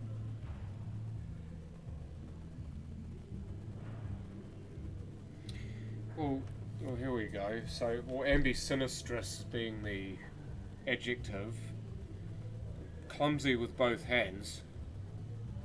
Oh, that's definitely me. So that suits you and John to a T. Oh, it definitely suits John. That suits John. We play in the Masters game together. We're partners. Partners like on the table, like not in real life. And sometimes he needs my hand and I need his. But we did all right last year. We got a couple of golds, so in the doubles, so people can't knock us anymore. Oh, inside it! Ooh, what a result that is! So that's a game changer, that one there. Baz was in the box seat. He had a chance if he could get out there to have a go to finish, but tap the table. Yeah. Appreciate the shot. So yeah, I'd love to come out there and tell you what to do, Baz, but I don't know either. You can't. Maybe just pop that one. That would be coaching. And John, just see, John's a man of 4 faces, serious here. They're all the same, aren't they? He's got 4 faces that are the same. Yeah, that's. Otherwise, if they're all different, he'd have 4 different names. He's not Janus. His 4 faces all look the same. Baz is Gotta hit it. Gotta hit it to be in it to win it. That's actually okay. Oh no, he's got 3 different faces now. Look at him, angry. Oh, there you go. A couple of angry ones, yeah. So in this situation, John, what would you do? You played a lot of charter club, right? So you know the rules. Make sure you don't leave a snooker, A and 1. Yeah. So even if you're playing something to definitely not pot it, I wouldn't be bothered trying to play a plant onto the 2.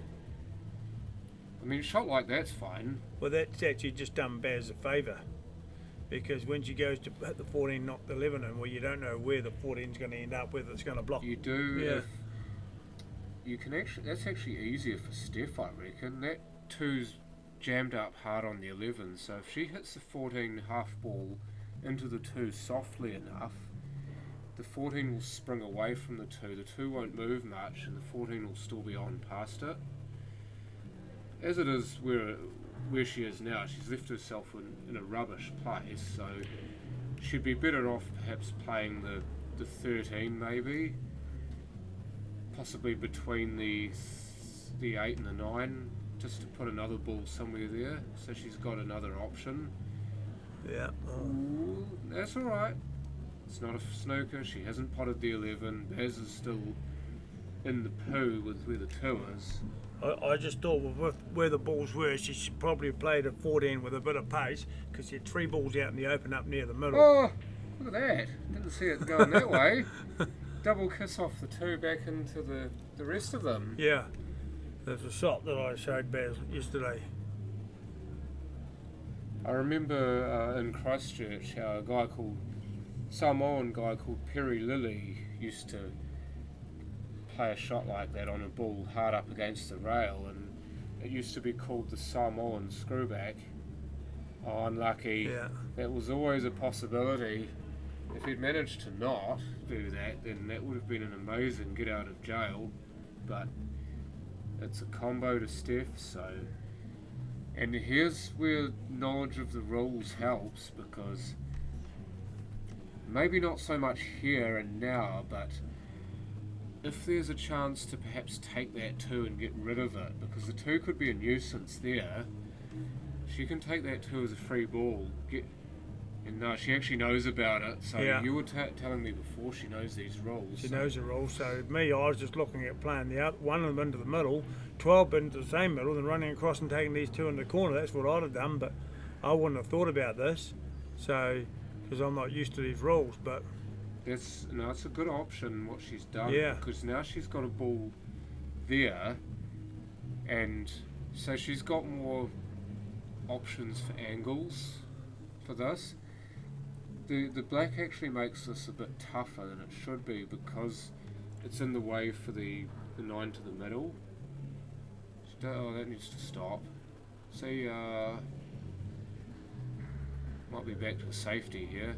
well, I think you'd be right there. She Flick off the 9 or the 13 and leave the white on the top rail. yeah, it's going to be on the top rail, and Bears will definitely be looking for a double back. I would suggest, depends on where if she leaves any balls of her own in a horrible spot. So I'd be playing the 9 here, about half ball, because that moves the 9 and... Oh, she's had a go and gone and off. She's gone and off. So what's the ruling there? Is that a free ball? It's a free ball. And it's a ball in hand? No, or the you ball play goes for the D? inside the D. So it's a ball in hand, but only inside the D. Oh, yeah.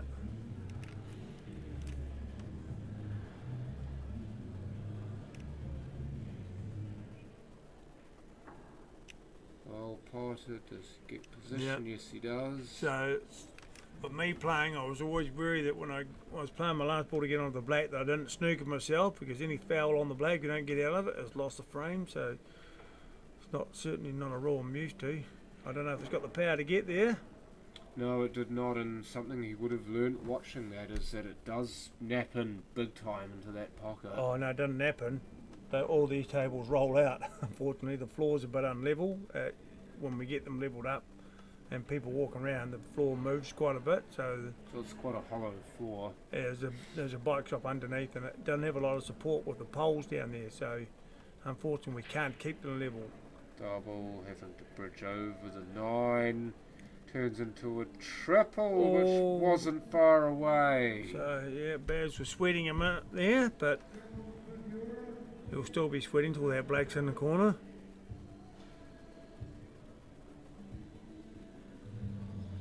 Oh, And that's so he shakes a slowly hand into that and pocket again. Jeez, that's... They're pulling the balls out, so they must be hill now, are they? Are they still playing, or is it all over? I'm just trying to think, sorry. What's the score, John?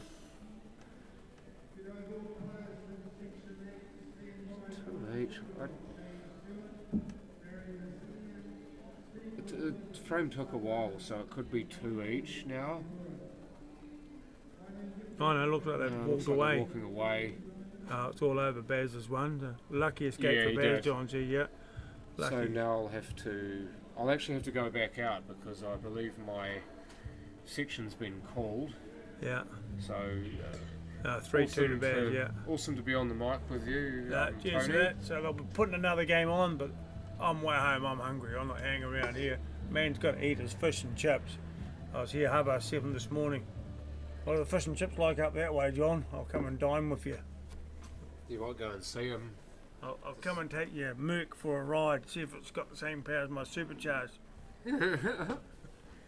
Alright, so I shall go outside because my game's about to be called. Just mute this for a moment. You're going to be on that table.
how do we?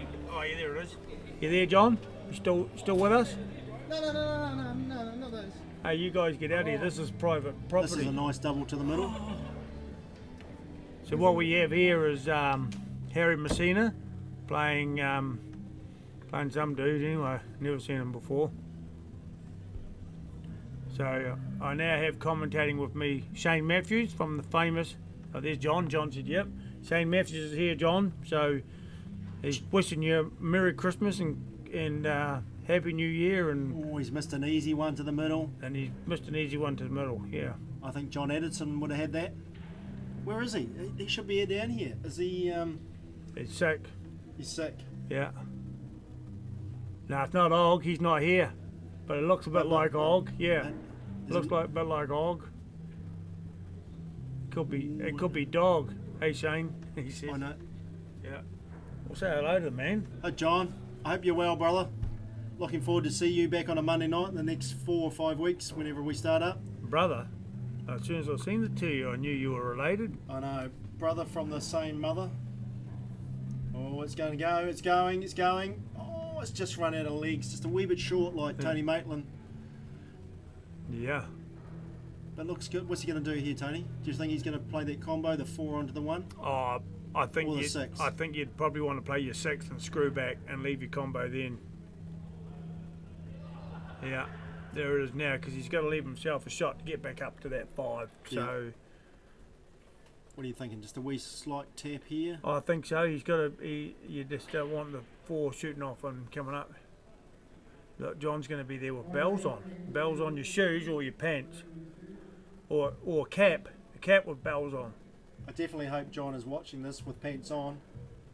Right. It's highly recommended because we're sitting here with no pants on, so it's just quite warm in this little room. It was quite close to close with my friend Tony. Yeah, I didn't realise you were that close to me actually, but for catch you looking at my junk. But anyway, he played a very good shot there. And he's got control of that pocket, and that guy, well, really, he needs to play that 12 across, otherwise he's going to let the guy finish. Yeah, commando, mate. Yeah, Shane's definitely commando. Thursday, Saturday, that is today. Thursday, Saturday. So I tell you what, this is the first time. So that is a nice combo. That's a good combo there, but he's still in trouble with that 12 sitting down on that rail. Because tell me what the rules. You can't. If I sunk that 12 with that 1 going in, it would be a free ball, and I think he can. You could play the 12, couldn't he? Yeah, and he can pick the ball up, put it anywhere he wants. I think. Yeah. I think it's a combo, but not my idea of a combo. Combo is when you go to McDonald's and get, a double cheeseburger. Hi, John. Nah, not playing. Just come down to watch for a few hours. Just come down to enjoy Mr. McKenna. I've been down for a few hours supping Mr. McKenna, and then I'll be home later on tonight to. So, as you know, John, it's a graded tournament, so it's handicapped A, B's, and C's. Unfortunately, they didn't have an E or an F, so Shane couldn't play. Go the Crown Shooters, that's right. I've heard of that team. They're up there, aren't they? They're world famous. Yeah. Darlene played today. Reese played this morning. Davey's playing right now. Oh no, he's just finished against big guy and he's won. So that was Davey's first game. So that's Dave Bissett. He's just finished playing. So. And Dave's all the way from Ireland.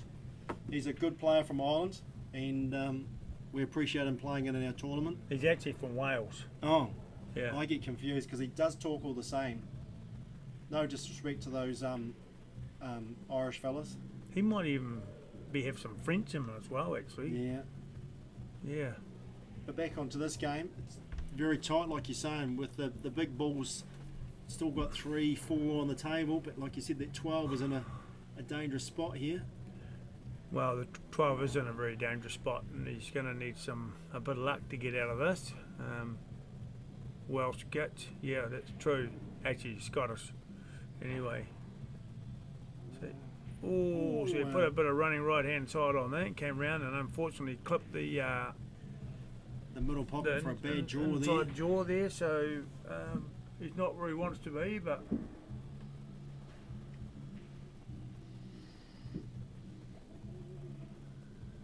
So, what happens now if he can't see both sides of any of his balls? He gets a free ball. A free ball. Yep. So that one he can nominate his opponent's ball, and he can say to him, "I nominate your 9 or the 11," and it becomes his ball for one shot. And if let's say he played the 12 onto the 1, he'd carry on? He'd carry on, yeah. Because it was his ball, but it's no longer his ball after that shot. No, it's not Avon. Avon's got no hair. He is around though. So what's he going to do? He's going to just try and tickle. He's still in trouble, this guy, isn't he? He's still in trouble because he knows that he's got complete control over that pocket with this 12 stuck there. Yeah. Now Harry is like me. We're new to this game as well, the rules and the tactics, so he's unsure on what to do. But probably needs a couple more drinks. Yeah. Maybe even to grow some hair. Starting to top, look like a monk. It does. I've just always got it out now, so. Well, he's out now. He's given himself a chance. But it's there for the taking for the other fella to clear through, isn't it? Yeah, it's all there. It's the 5 surrounded, so he's got to do some good work to get onto the 5 for a decent pot here. So I'd be guessing he'd have to take the 1, unless he wants to play the 4 and hope that he cannons it, the 1 into it. He's looking at that now. That's a tough one. Yeah, looks like he's going for the 1 and he's screwing back. Oh, there it is. So he's got that angle on the 5. That's a good shot. So he's going to run the 5 in now. No, you're not going down there. What are you doing? He's going to go around and come. Oh well.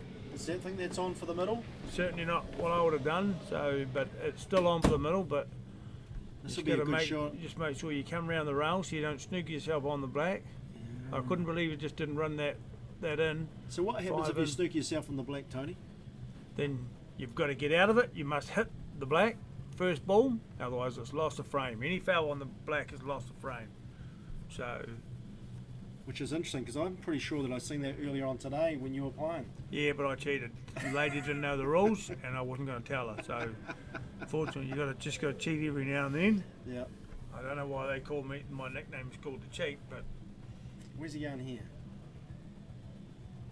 Ooh. Very interesting shot. Very interesting shot. I couldn't see him doing that. I don't see why he couldn't have just cut it into the middle and come around the rails for the black, because he had to go in between the 11 and the 12. Now we have another tactical game on hand. This makes it very tough, doesn't it? Like, even if he sinks this, or even if he doesn't sink it, you've got to be able to see both sides of that 5, which means well, he can't. It's not possible. If he doesn't sink this, it's a free ball. It's as simple as that. Oh yeah, he sunk it. Yeah. Yeah. Wrong one. Yeah. Now what he's got here is he can play that from ball in hand, and he'll possibly play the 5 onto the 11 maybe and knock the 11 down. In this game you don't have to hit a rail. Oh no, sorry, they've got to go up for the D on this. So charter rules is a D, not just the line? So he's got a free ball. He may play the 11 onto the 5, call the 5 as his and look for the finish, but I think the way these two have been going, it's a tough finish. You don't know where he's going to, because he knows that it's he's always going to get a free ball, because Harry's going to, if he ever misses this guy, because where the 11 and 5 are, so he's taking it. Exactly so that's a good shot. Yeah. He's got to go for the finish. The only thing he would have been worried about is kicking the 11 way over off to the right onto the rail, but he's played it well, so now he's on a finish, right? Oh, I would be just taking him. Oh, he's taking the black. Oh, the 5 was his, yeah. Yeah. Yeah, with the free ball, Harry's one, yeah. Isn't that it's interesting, isn't it? It's a very tactical game. Got to know the rules quite in depth.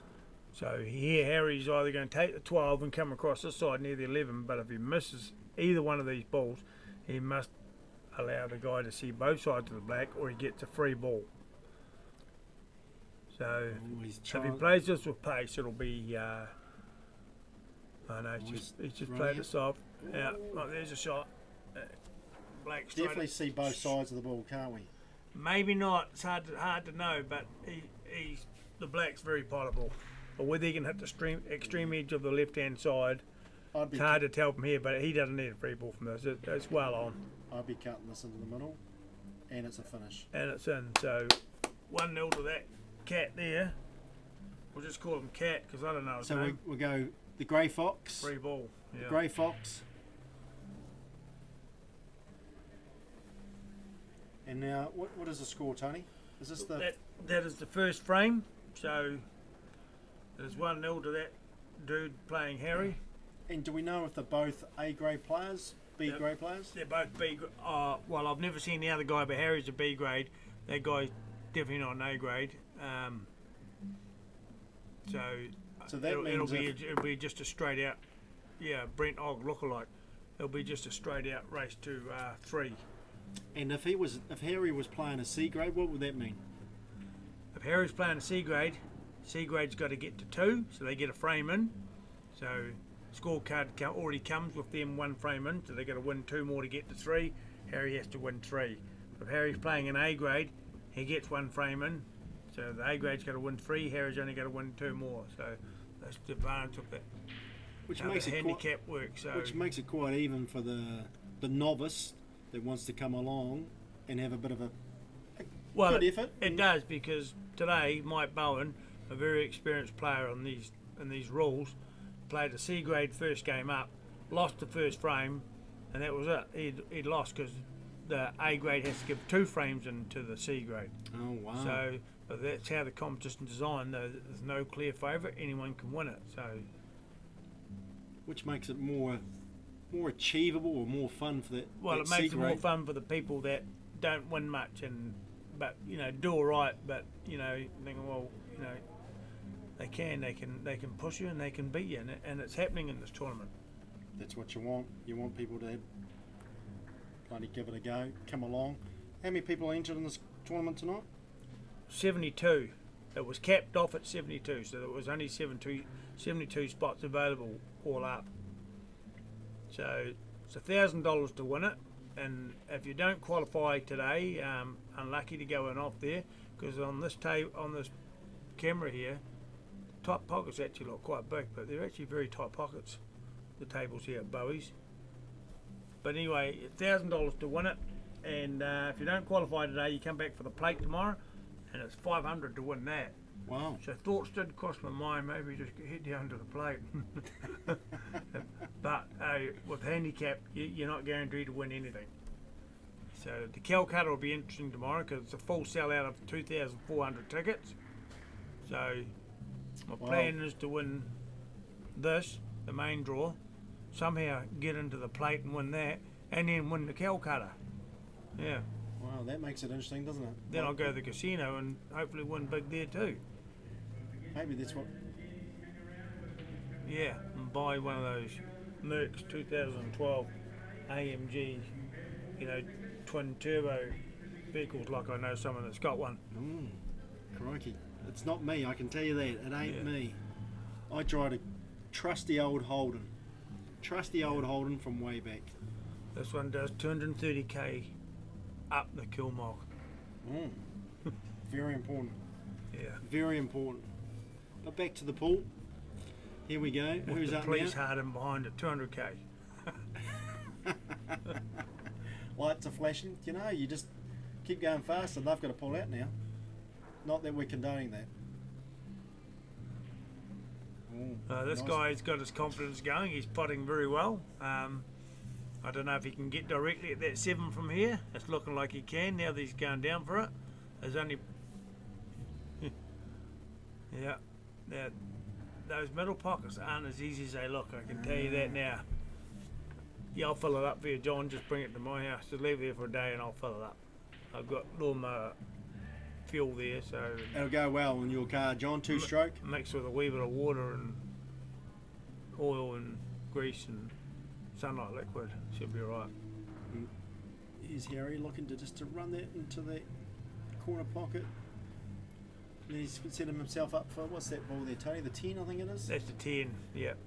That's 10 to me. To you, it's just the blur ball. It's a blur. Yeah. Sugar's good for it too. He tried to get his 12 out. Wasn't a bad attempt either, but now he's got an opportunity, I think. Put that 11 into the middle and then get into that 15. He should be able to get into that 12 down there. over by the orange ball, the 5. So he runs down, he'll clear it, but we have no control as to where it'll go, or he may screw and try and manoeuvre into that black net, but I see no point in doing that at this stage because he's already got the 12 bucket, so he needs to separate that out for a start. I think he might have a go here. I think he's going to give it a wee bit of stink. And Yeah, oh, he's knocked it out, but yeah. Now, as I said, you got no control over where things will go sometimes, and he's still on the back foot, but he can play that 12 off the top rail now and put it on the left-hand side of the 5, take control of that pocket. So I think I know what Harry's thinking here. What about if he doubled the 15? Shane, Double you the don't know 15. what he's thinking. Harry doesn't know what he's thinking. In my previous years, I used to be a Jedi Knight. So I think he's going to try and double this and then give a wee tickle onto the 12. Oh my gosh. I am a Jedi. I am a Jedi. I bloody told you. Well, all right. So, would that go past the 2 into the middle? No, but now he's in trouble. It'll go to the corner. Yeah. But if you're that guy, what are the lotto numbers for tonight? I'll just go and get a ticket and I'll give you like 2%. Is everybody out there ready? The first number is 7, 8, and I hope everybody got those numbers. Well, I got them. Yeah. Yeah. Because they are the winning numbers for tonight in Lotto. Just putting that out there first. You heard it here first at Bowey's. Shane has just given all the Lotto numbers out. So the Crown Shedders will be doing a world tour later on this year then? We will. We'll be travelling to Stewart Island. Oh, no, the virus is over there. You're not allowed over there. The virus is there. Yeah. So he had to go. I think he had to go for the corner. I don't know if he went for the middle. I'm not sure where he went then because it was in between both pockets. It was. But all balls are out in the open, and this guy is a very good putter. So I'd be guessing he.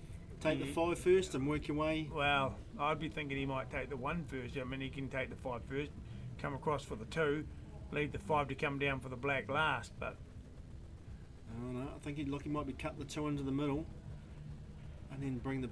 If he can get enough weight on it, get past the 7 back into the middle. Yep. See that? Oh, he just didn't quite get it. Yeah. So you should have done what I said. Yeah, well, he saw it the 1. Yeah. That's not exactly what he wanted. He wanted to be on the 7. Oh, he gave a wee bit of stink. Very confident pot. So now he'll be going on to 5 and come back up. He may go to 7 and come back down. But he's going to play it with a bit of pace so he didn't leave himself on this right-hand rail. It's all about angles, isn't it? It's about angles, getting it. What's he going? He's going the harder ball first, I reckon. But he has to get, like you said, has to give it a wee bit of weight to get that angle around for the 5. Right. He played it with left-hand side and he played it very well. He played it with right-hand side and dragged the ball onto the rail to get the angle. So it was a very good shot. So he's potting very well, the man can pot very well. He's potting. Now I can't see Harry, but he'll be sweating. Yeah. And can he finish it? He's finished it. Solid black into the corner. None of this has rolled it in. Reminds me of a player in our team, old Fredo. He just likes to give it a nudge into that pocket. Sometimes he just gives it a bit too much stink, but this guy is putting away. Are you out there, Fred? Fred, you hearing me? No, he's not out there. Fred's not on tonight, I'm sorry to say. I was down at his house practicing yesterday actually, and Kevin came out saying, "Do you do massage?" And I says, "Why? What's wrong with Fred?" He says, "He's got a very sore back. He's in a bit of discomfort." And I said, "I tell you now, if I was doing massage, I wouldn't be on Fred." Well, there's lots to get around, old Freddie. Yeah. You need a bucket of oil. Need it. Yeah, that's right. Has he got one off the break? Oh, very close. Yeah, and these rules, if you don't know, there was a dry break. Person coming to the table just must nominate not the number, but bigs or smalls. And if he gets it down, that's what he's on. If he doesn't get one down, that's open table for the next guy to come in. So he could actually nominate, say, the 1 into the middle, miss the 1, but sink another ball, and he's on the smalls? No. Oh, if he sunk another small, but not if he ran down and sunk a big. Yeah. Yeah. Would that be like a foul, or is it just carry on? Just there's a break. There we go. Right, he's on the ones. He's on the wee ones. So that's the rule on it. But he can't play the 7 onto the 11, can he? Because Nah. technically that would be a foul. So he's going to look like he's going to run that 2 into there. Will he get a wee tickle off the 3? Yes, he did. Got a wee tickle. Which It wasn't a bad little rub at all, actually. Maybe I'll get him to buy my lotto ticket. Yeah, well, I hope everybody was writing those numbers down before. Just making sure you all got those numbers right. It was 7, 8, 4, 8, 16, 4, 3. Thank you. Like, if you've got those numbers, guaranteed to win lotto tonight. But you heard that first here tonight. We've got them written up on the big wall here at Bowey's. So if you want to come down and have a drink and support a few people, be very much appreciated. There's some bloody good pool going on tonight. Speaking of money, have we got any money in our team fund? We 'Cause have. I need some shit. I mean, no, how could I mean, yeah, I need some shoes. We need lots of stuff. But we've got a wee bit of funds left over, enough to see us through. Get through COVID. Enough for us to go to the casino tonight. Enough to go to the casino tonight. Yeah, I'd have to go home and raid the tin. So hopefully everybody's listening tonight. We will be at the casino. We'll be wearing the yellow tops. So that's our away strip. And just come over and tap Tony on the shoulder and say, hey, I want $20. Keep my mouth shut. Yeah. But otherwise, back to the pool. What are we on? He's on the big ones, isn't he? Well, he is. Do you think he should be? Oh no, he's on the wee ones. He's on the wee ones. Harry's on the wee ones. He's got to get that 7 out of there because he's not going to go where that 11 is. Yeah. And that's not a bad shot. Not a bad shot. It just didn't have the pace. It might look like they're travelling slow on there, but these tables are actually very quick. Some of the guys earlier that I was playing just got a bit of surprise on how quick they were moving. I said, geez, that one went down, didn't it? I said, yeah, they're pretty quick, and it's quite warm out there, so the warmer the old slates are, generally the quicker the tables will be, and it's quite warm out there now. So the boys playing this morning, and they started at 8 o'clock this morning. The slates would have been a wee bit probably slower compared to now because it's very warm in Bowey's. Oh, it was ice on the slates, ice on the tables, yeah. It was like ice glass. on the ground. It was like frosty in here. Yeah. Here we go. What's he going? He's going the one in the middle. Just follows through. And what's he going to look in here? He's going to be taking the 4, maybe. Well, he'll take the 4, and he'll just stun that. I'll be surprised if he doesn't. He don't have to do much with it. He'll leave the white roughly where the 4 is. It's given him the angle to pop the 7 and come straight back up for the black into that middle there. Looked like he's going to follow through. No, he did stun it. It's hard to tell from here. Harry, let me know what you're doing, will you? Yeah. So what's he got? Is this a small one? Nah. Oh, is it? Is that too? It's hard to tell, folks, with our screen. It's not that clear. It's just a wee bit blurry. But I don't think it is because he would. It's the 9. It's definitely the 9 because you can see the white edge on it. So he'll play the 7 and he'll roll up to the. Gives it a.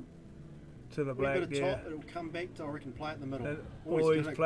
He's played it a bit harder than what I think he expected. That did give a good kick. Maybe he just enjoys the challenge of bringing the white right down onto the cushion, playing a long black. Well, no, what he's got to be careful with here is the angle is going to run down and just about knock that 11, and which would be lost a frame. So he's played it slowly. He's played it well, actually. He's played it very well. That was a very good shot, considering he was way out of position, but. It was a nice pop by Harry. Yeah, so he's just pointing to the guy. Look at that, I just potted that up there. Did you see that, mate? That's what he's saying to him. The other guy's thinking, I don't care. I wanted you 3-0. It is. So now 2-1. It's to this other dude. We're calling him the Grey Fox because we can't quite see the face. So it's the Grey Fox versus Harry, and it's 2-1. Harry's down, the local fella. So we're not being too supportive, but we are saying go Harry, go Harry, go Harry. And if you're listening to this, we appreciate you listening to it. This is the if you flick over to the other channel, you'll get the real commentary, but this is the couple of local lads doing our best. Yeah, that don't know much about the game. Yeah. So whose break is it? Yeah, I think he has got it written on his shirt, and it's more than just his shirt it's written on. The other place you can't see it. What does it say? Can't see. Looks like. Harry's breaking. I can tell that dark hand anywhere. That black glove. That's Yeah. That's his fingers, man. Harry calls it his love glove, and I don't know why. Oh, here we go. Right. Nothing off Nothing the break. down, so we now have a We're going back to the grey an fox. open table. So I'm guessing he'll be playing this red into the left middle there. Just needs a light little tap, and he's got a few options after that, hasn't he? Like the 5, Well, and the 7. if he plays that one into the middle, I'll be guessing we'll be playing with a bit of bottom right, not running into the 5, because you can end up knocking into a horrible spot.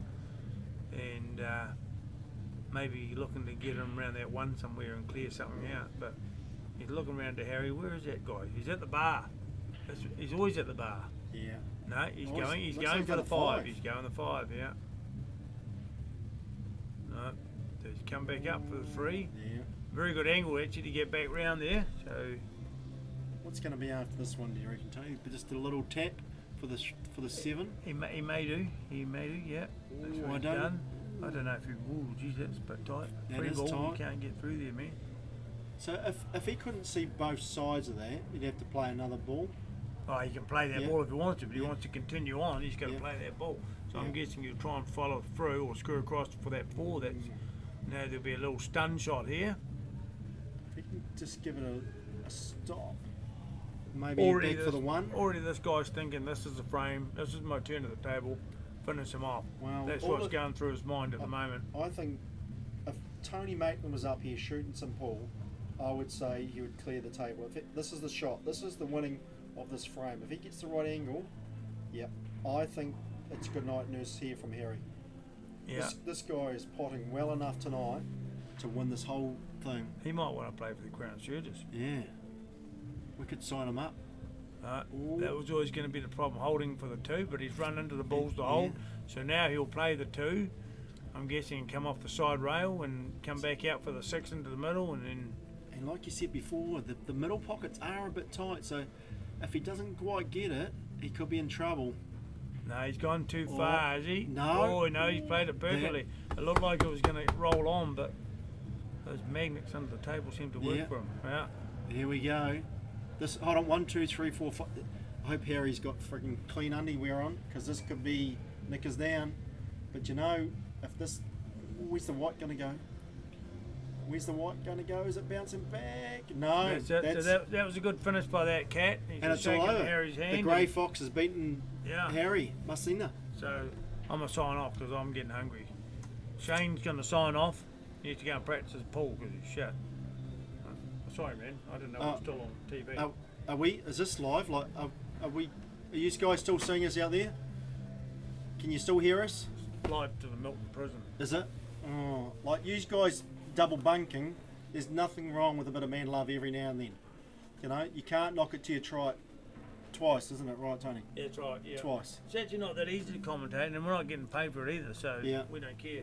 Yeah, and we are sitting in this little private room, and to be fair, only one of us is naked. So if you want to get along and have a look for $20, you know, $20 is $20, isn't it? And we're not going to tell you who's naked either, but Jesus, Shane, put your undies back on, will you? Like it's quite warm in this room. Very- It's quite room. Very warm. Right, people.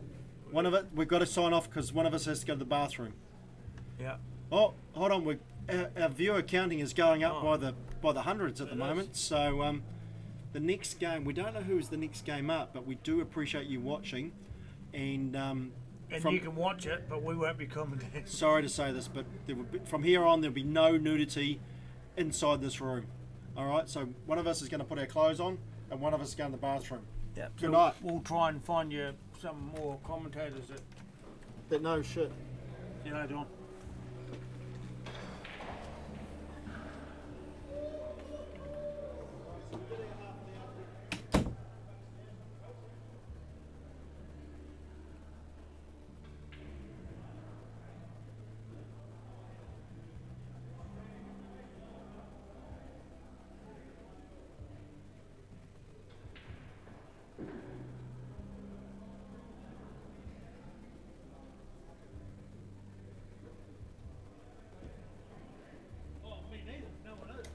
everyone just says what they feel. Oh, you just so.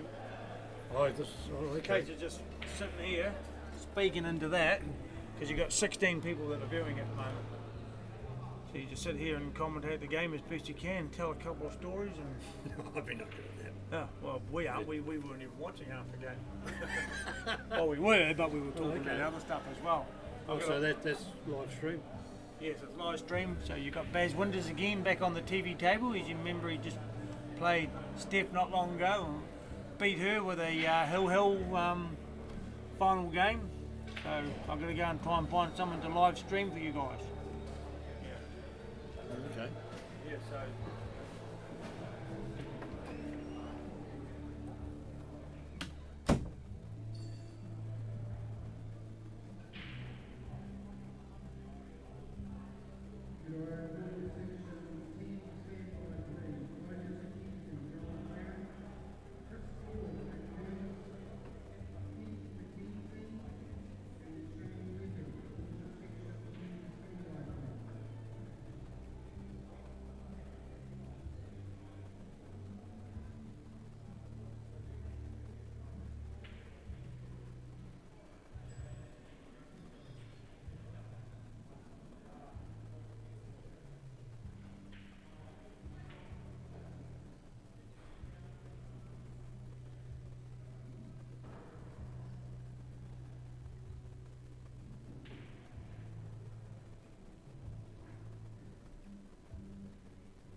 just want to see if it's made from profit.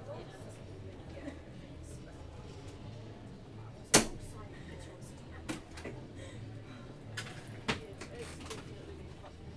Yeah, I know. I just want to hear it from you guys. I trust you guys more than I trust mine. I'm just being, I'm just knowing I'm too fucking long.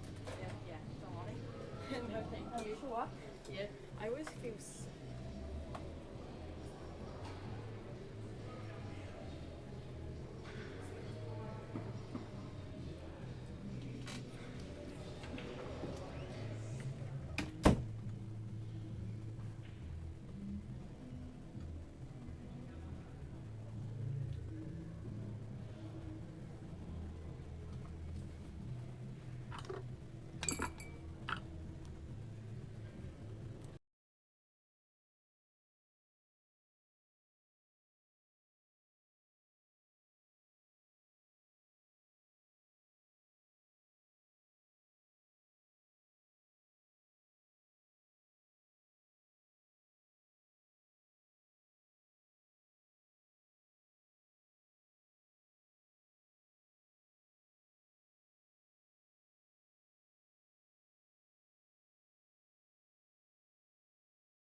And now back after playing my second match.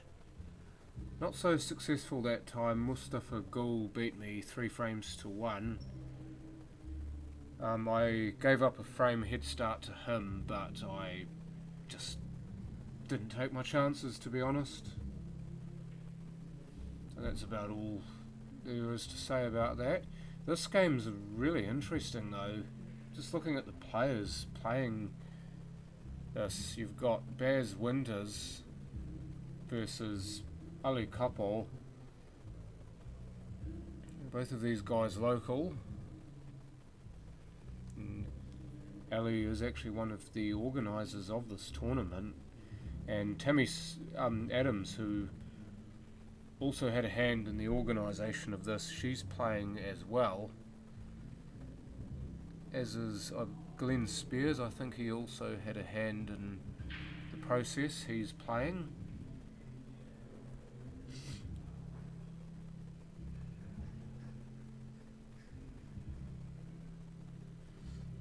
Ali there attempting to cover that pocket, but he's left half a hole there for Baz.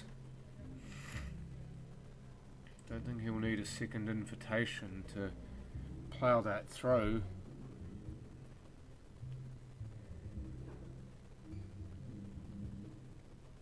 Needs to clip the inside part of the jaw first. If he hits the 13, it's not going to drop. And in fact, not even trying that, doing this, the double instead, and pulling up short.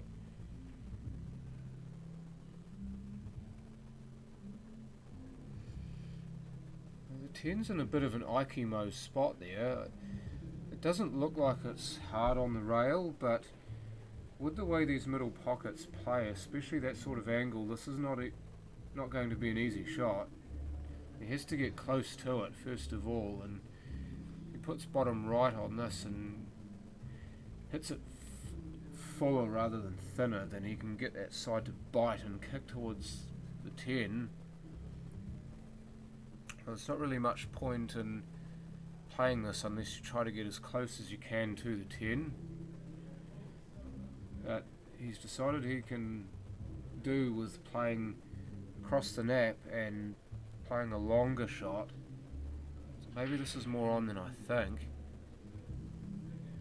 But it was. He's played that beautifully and he's come out nicely for the 8 too, so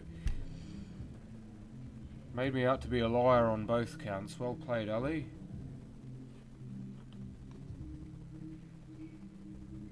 And drops the black to complete the frame.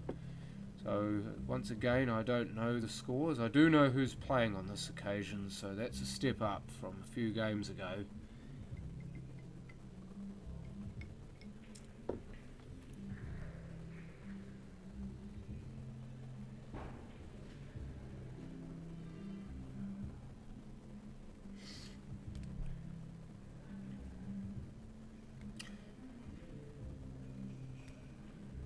Thank you, John.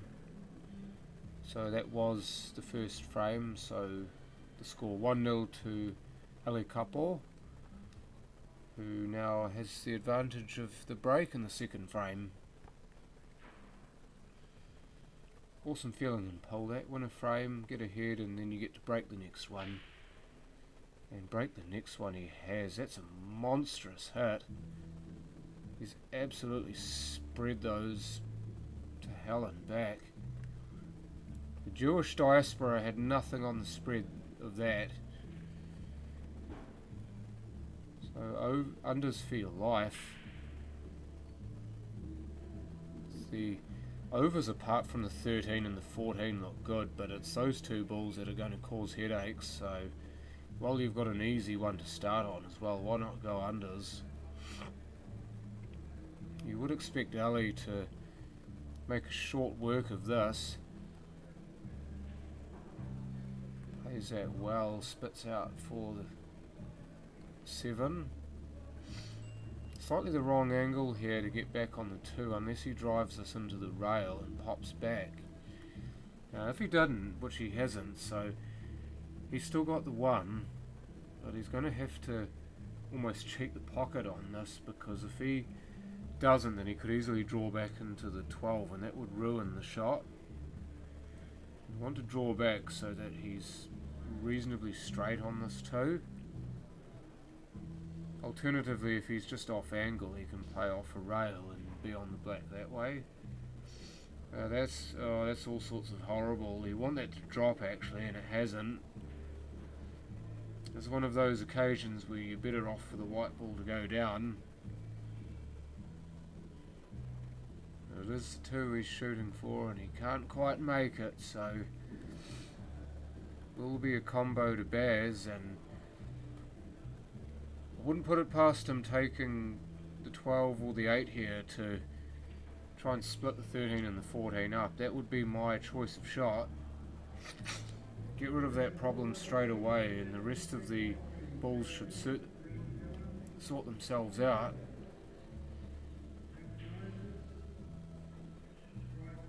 Might not even need to. This could plant. It doesn't need to split them if they plant. And they do indeed, so he didn't have to take the aggressive route, he could just take what was there. Left himself a long 15, but that shouldn't bother him too much.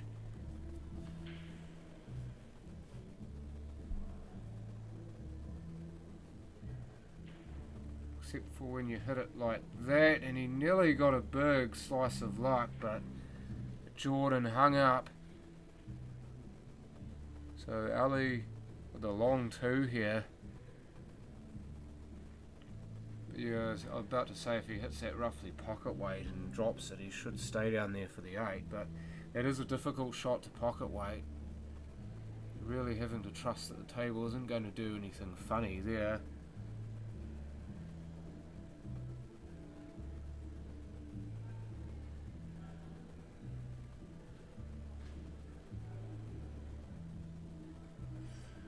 So plant again.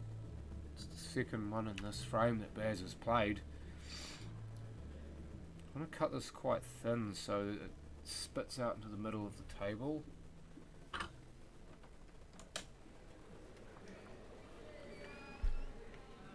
That was aggressive, but he's gotten away with it because of the way that it's come away off the jaws. I'd say in pocket here for the 12. This time he does put a better cue on it. Angle looks fairly natural here for the 10 to the 9. We'll have to watch that near jaw though. In fact, he's playing the 9 first, so he's seen something that I haven't. And he's missed it by some distance, and it hasn't gone far enough for a safety, so Ali back to the table. I don't think he would have expected another shot, to be fair, but he has got one.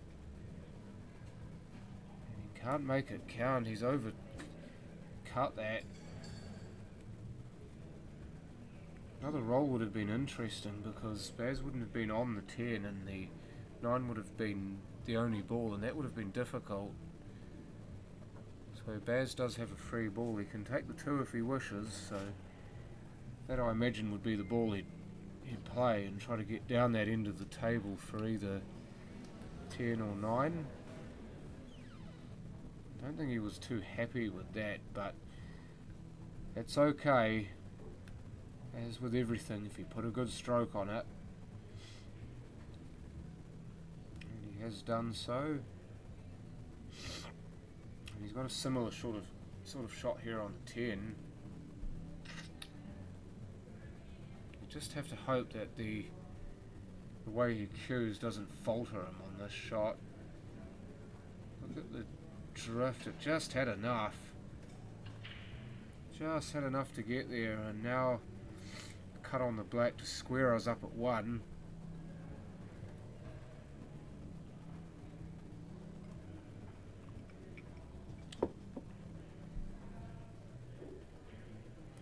And down she goes. He made sure of that. It's a good little finish, that, because he was out of position a couple of times, but he managed to work himself out of it. So 1 frame apiece. And it will be Baz to break the 3rd frame.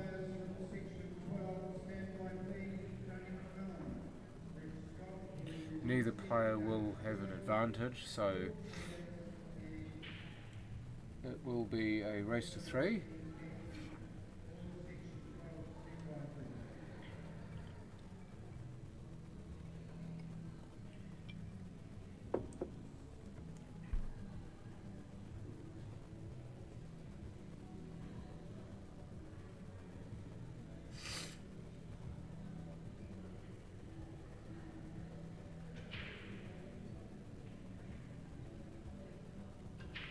Doesn't appear like he's got one. That again was well struck,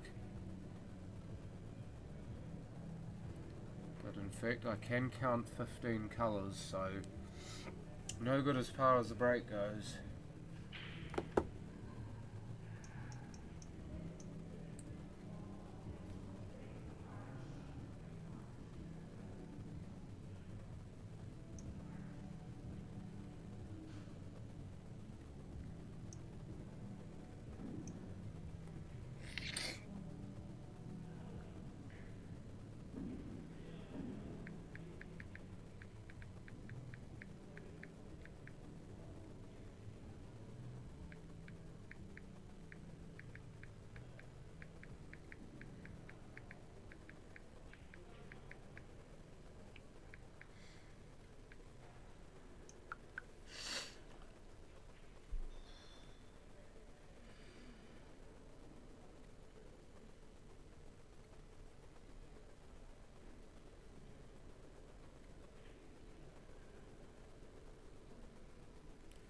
Looks like Baz on the 6 here.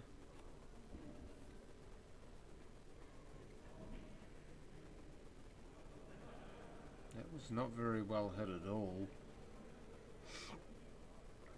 Unless of course he was trying to put it there, but I couldn't imagine why he'd try to put it there.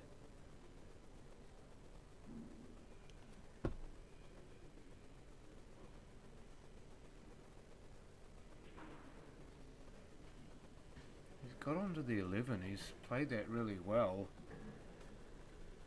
The 11 definitely looks like it will drop.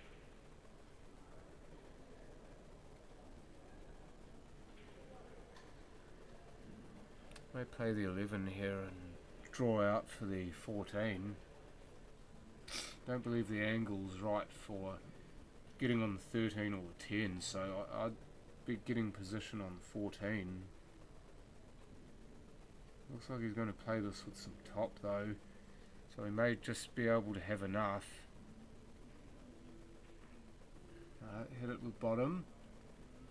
And maybe he's going to use this 12 in fact to get onto the 10 and the 13. Shouldn't be too difficult, should just be able to play a screw shot off it and play that reasonably well in fact.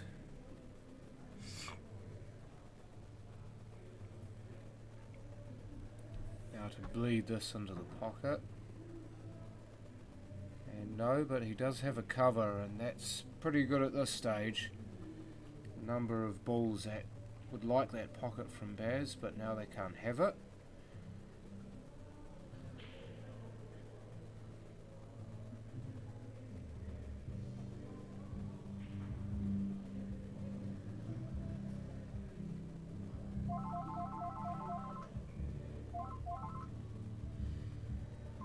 He's got an option of which ball he wants to land on here. He's off angle on the 5, and it does pull up for the 3 and the 4. Could have chosen to try to go all the way across for the 1 and the 2, but that would have been quite risky with the 8 and the 13 there.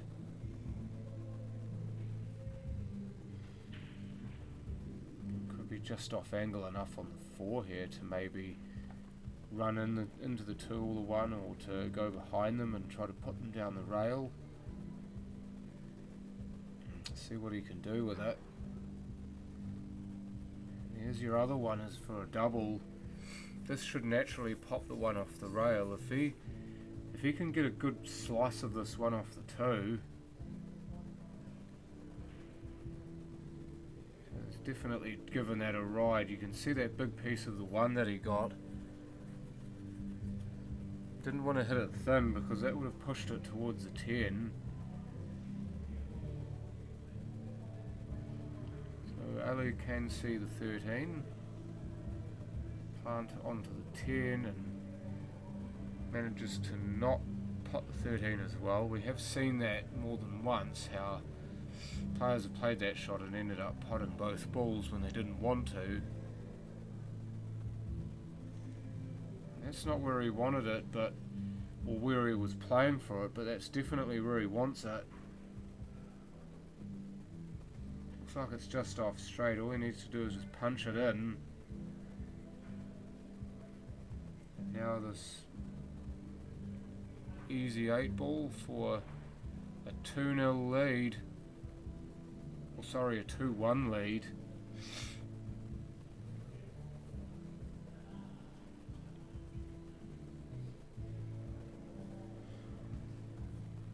So Barry had an outside chance at winning that frame, but outside is what it proved to be.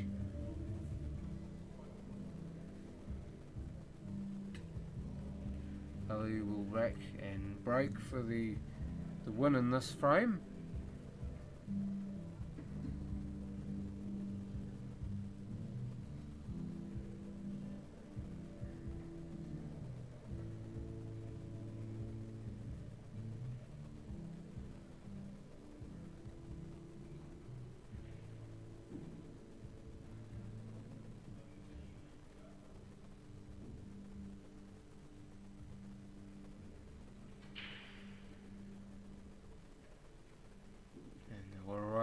Racing and didn't get a ball down again. We've now run into another dry break.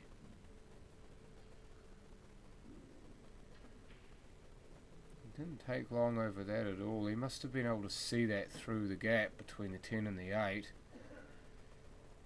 He has, but he can't grind it in. Between the 8, the 10, grind the 1 in with the 2, but he hasn't quite hit it. What is perhaps fortunate though for Barry is the fact that Ali doesn't really have anything easy here. The 8 actually blocked the access to the 2 and the 1, so Gonna have to do something tricky here. In fact, might just play off the top rail here and get them.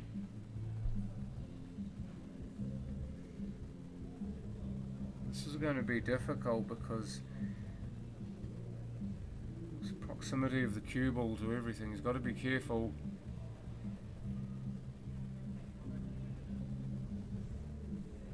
Just tucks it up and leaves nothing but the 12.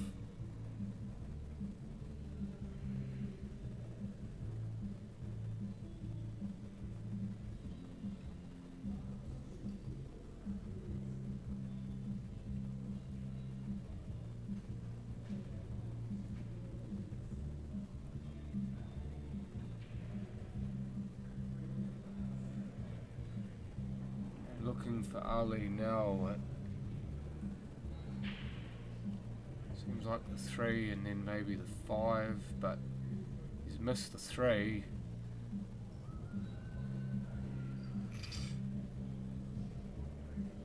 Looks like the 11 will go down the rail. The 15 doesn't pass the 5, and Baz hasn't hit that very well at all. He's really thinned it, so hands a big chance here to Ali.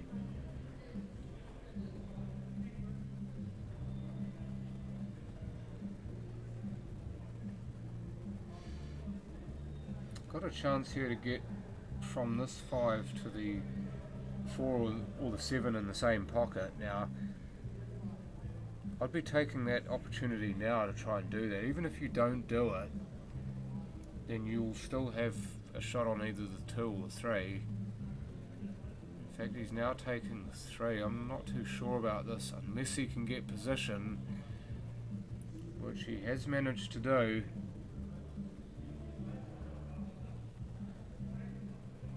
Or the 7. The 7's probably the better ball of the 2. The only problem with that is what has happened is that it could easily get stuck in there.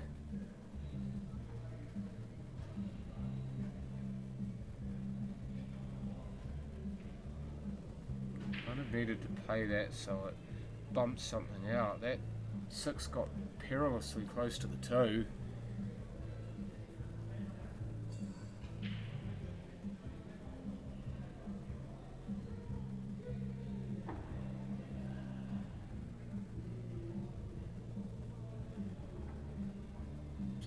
For the middle pocket.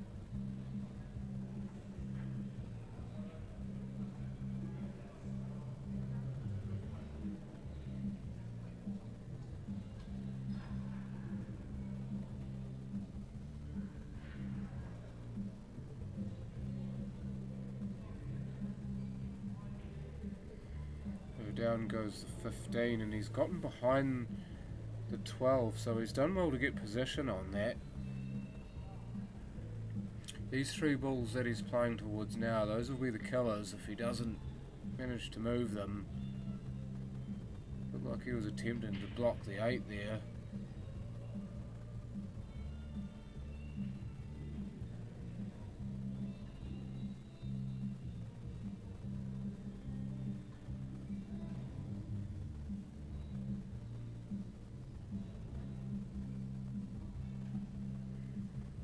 Ali can't make the 2 drop. It grinds into the 2, but doesn't grind it into the pocket.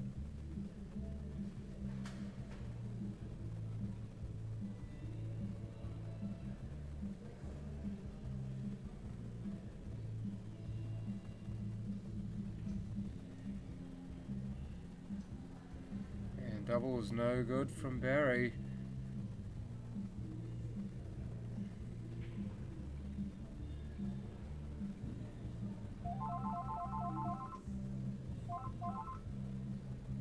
Ali will be playing for a split here, especially if the 4 is on now. He'll just play it now.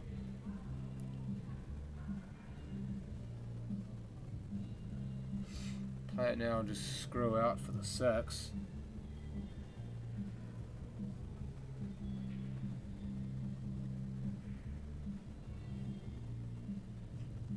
Shouldn't disturb too much, I would imagine, here.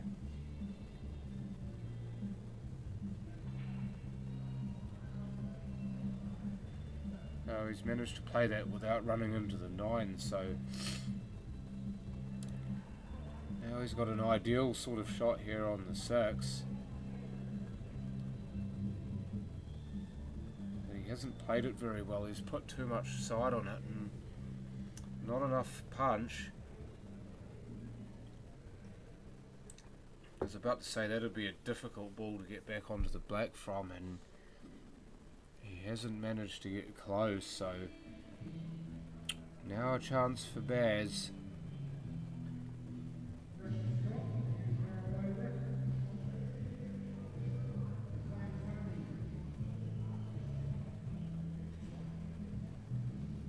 Tried to take the 11 to get on the 10.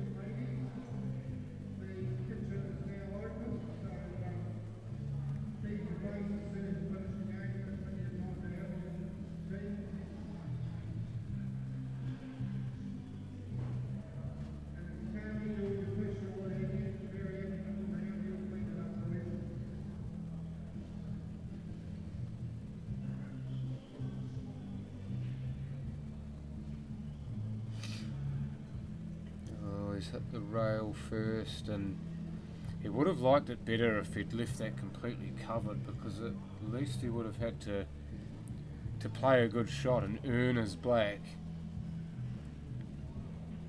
As it is, this could be quite a hairy little shot here with the 10 being where it is. He would need to hit this with some power to try to ensure that the 10 doesn't get in the way and maybe snooker him. Does have a free ball if he wishes to take it though.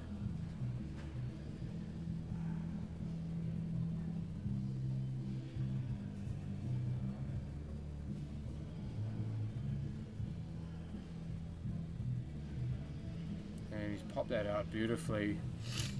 Just enough side to avoid the 10, and lovely control to get back out for the 8. This should be a formality now. And down it goes, so that will be the end of that. Ali Couple victorious over Baz Winters 3 frames to 1.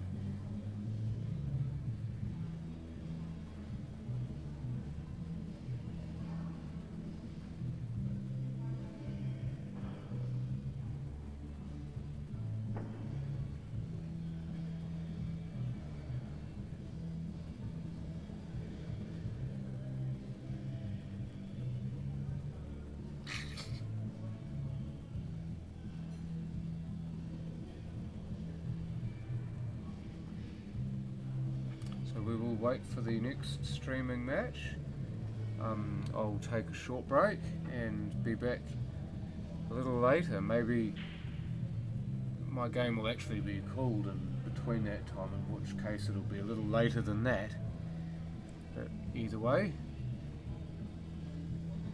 we will be seeing you, and enjoy the rest of the action.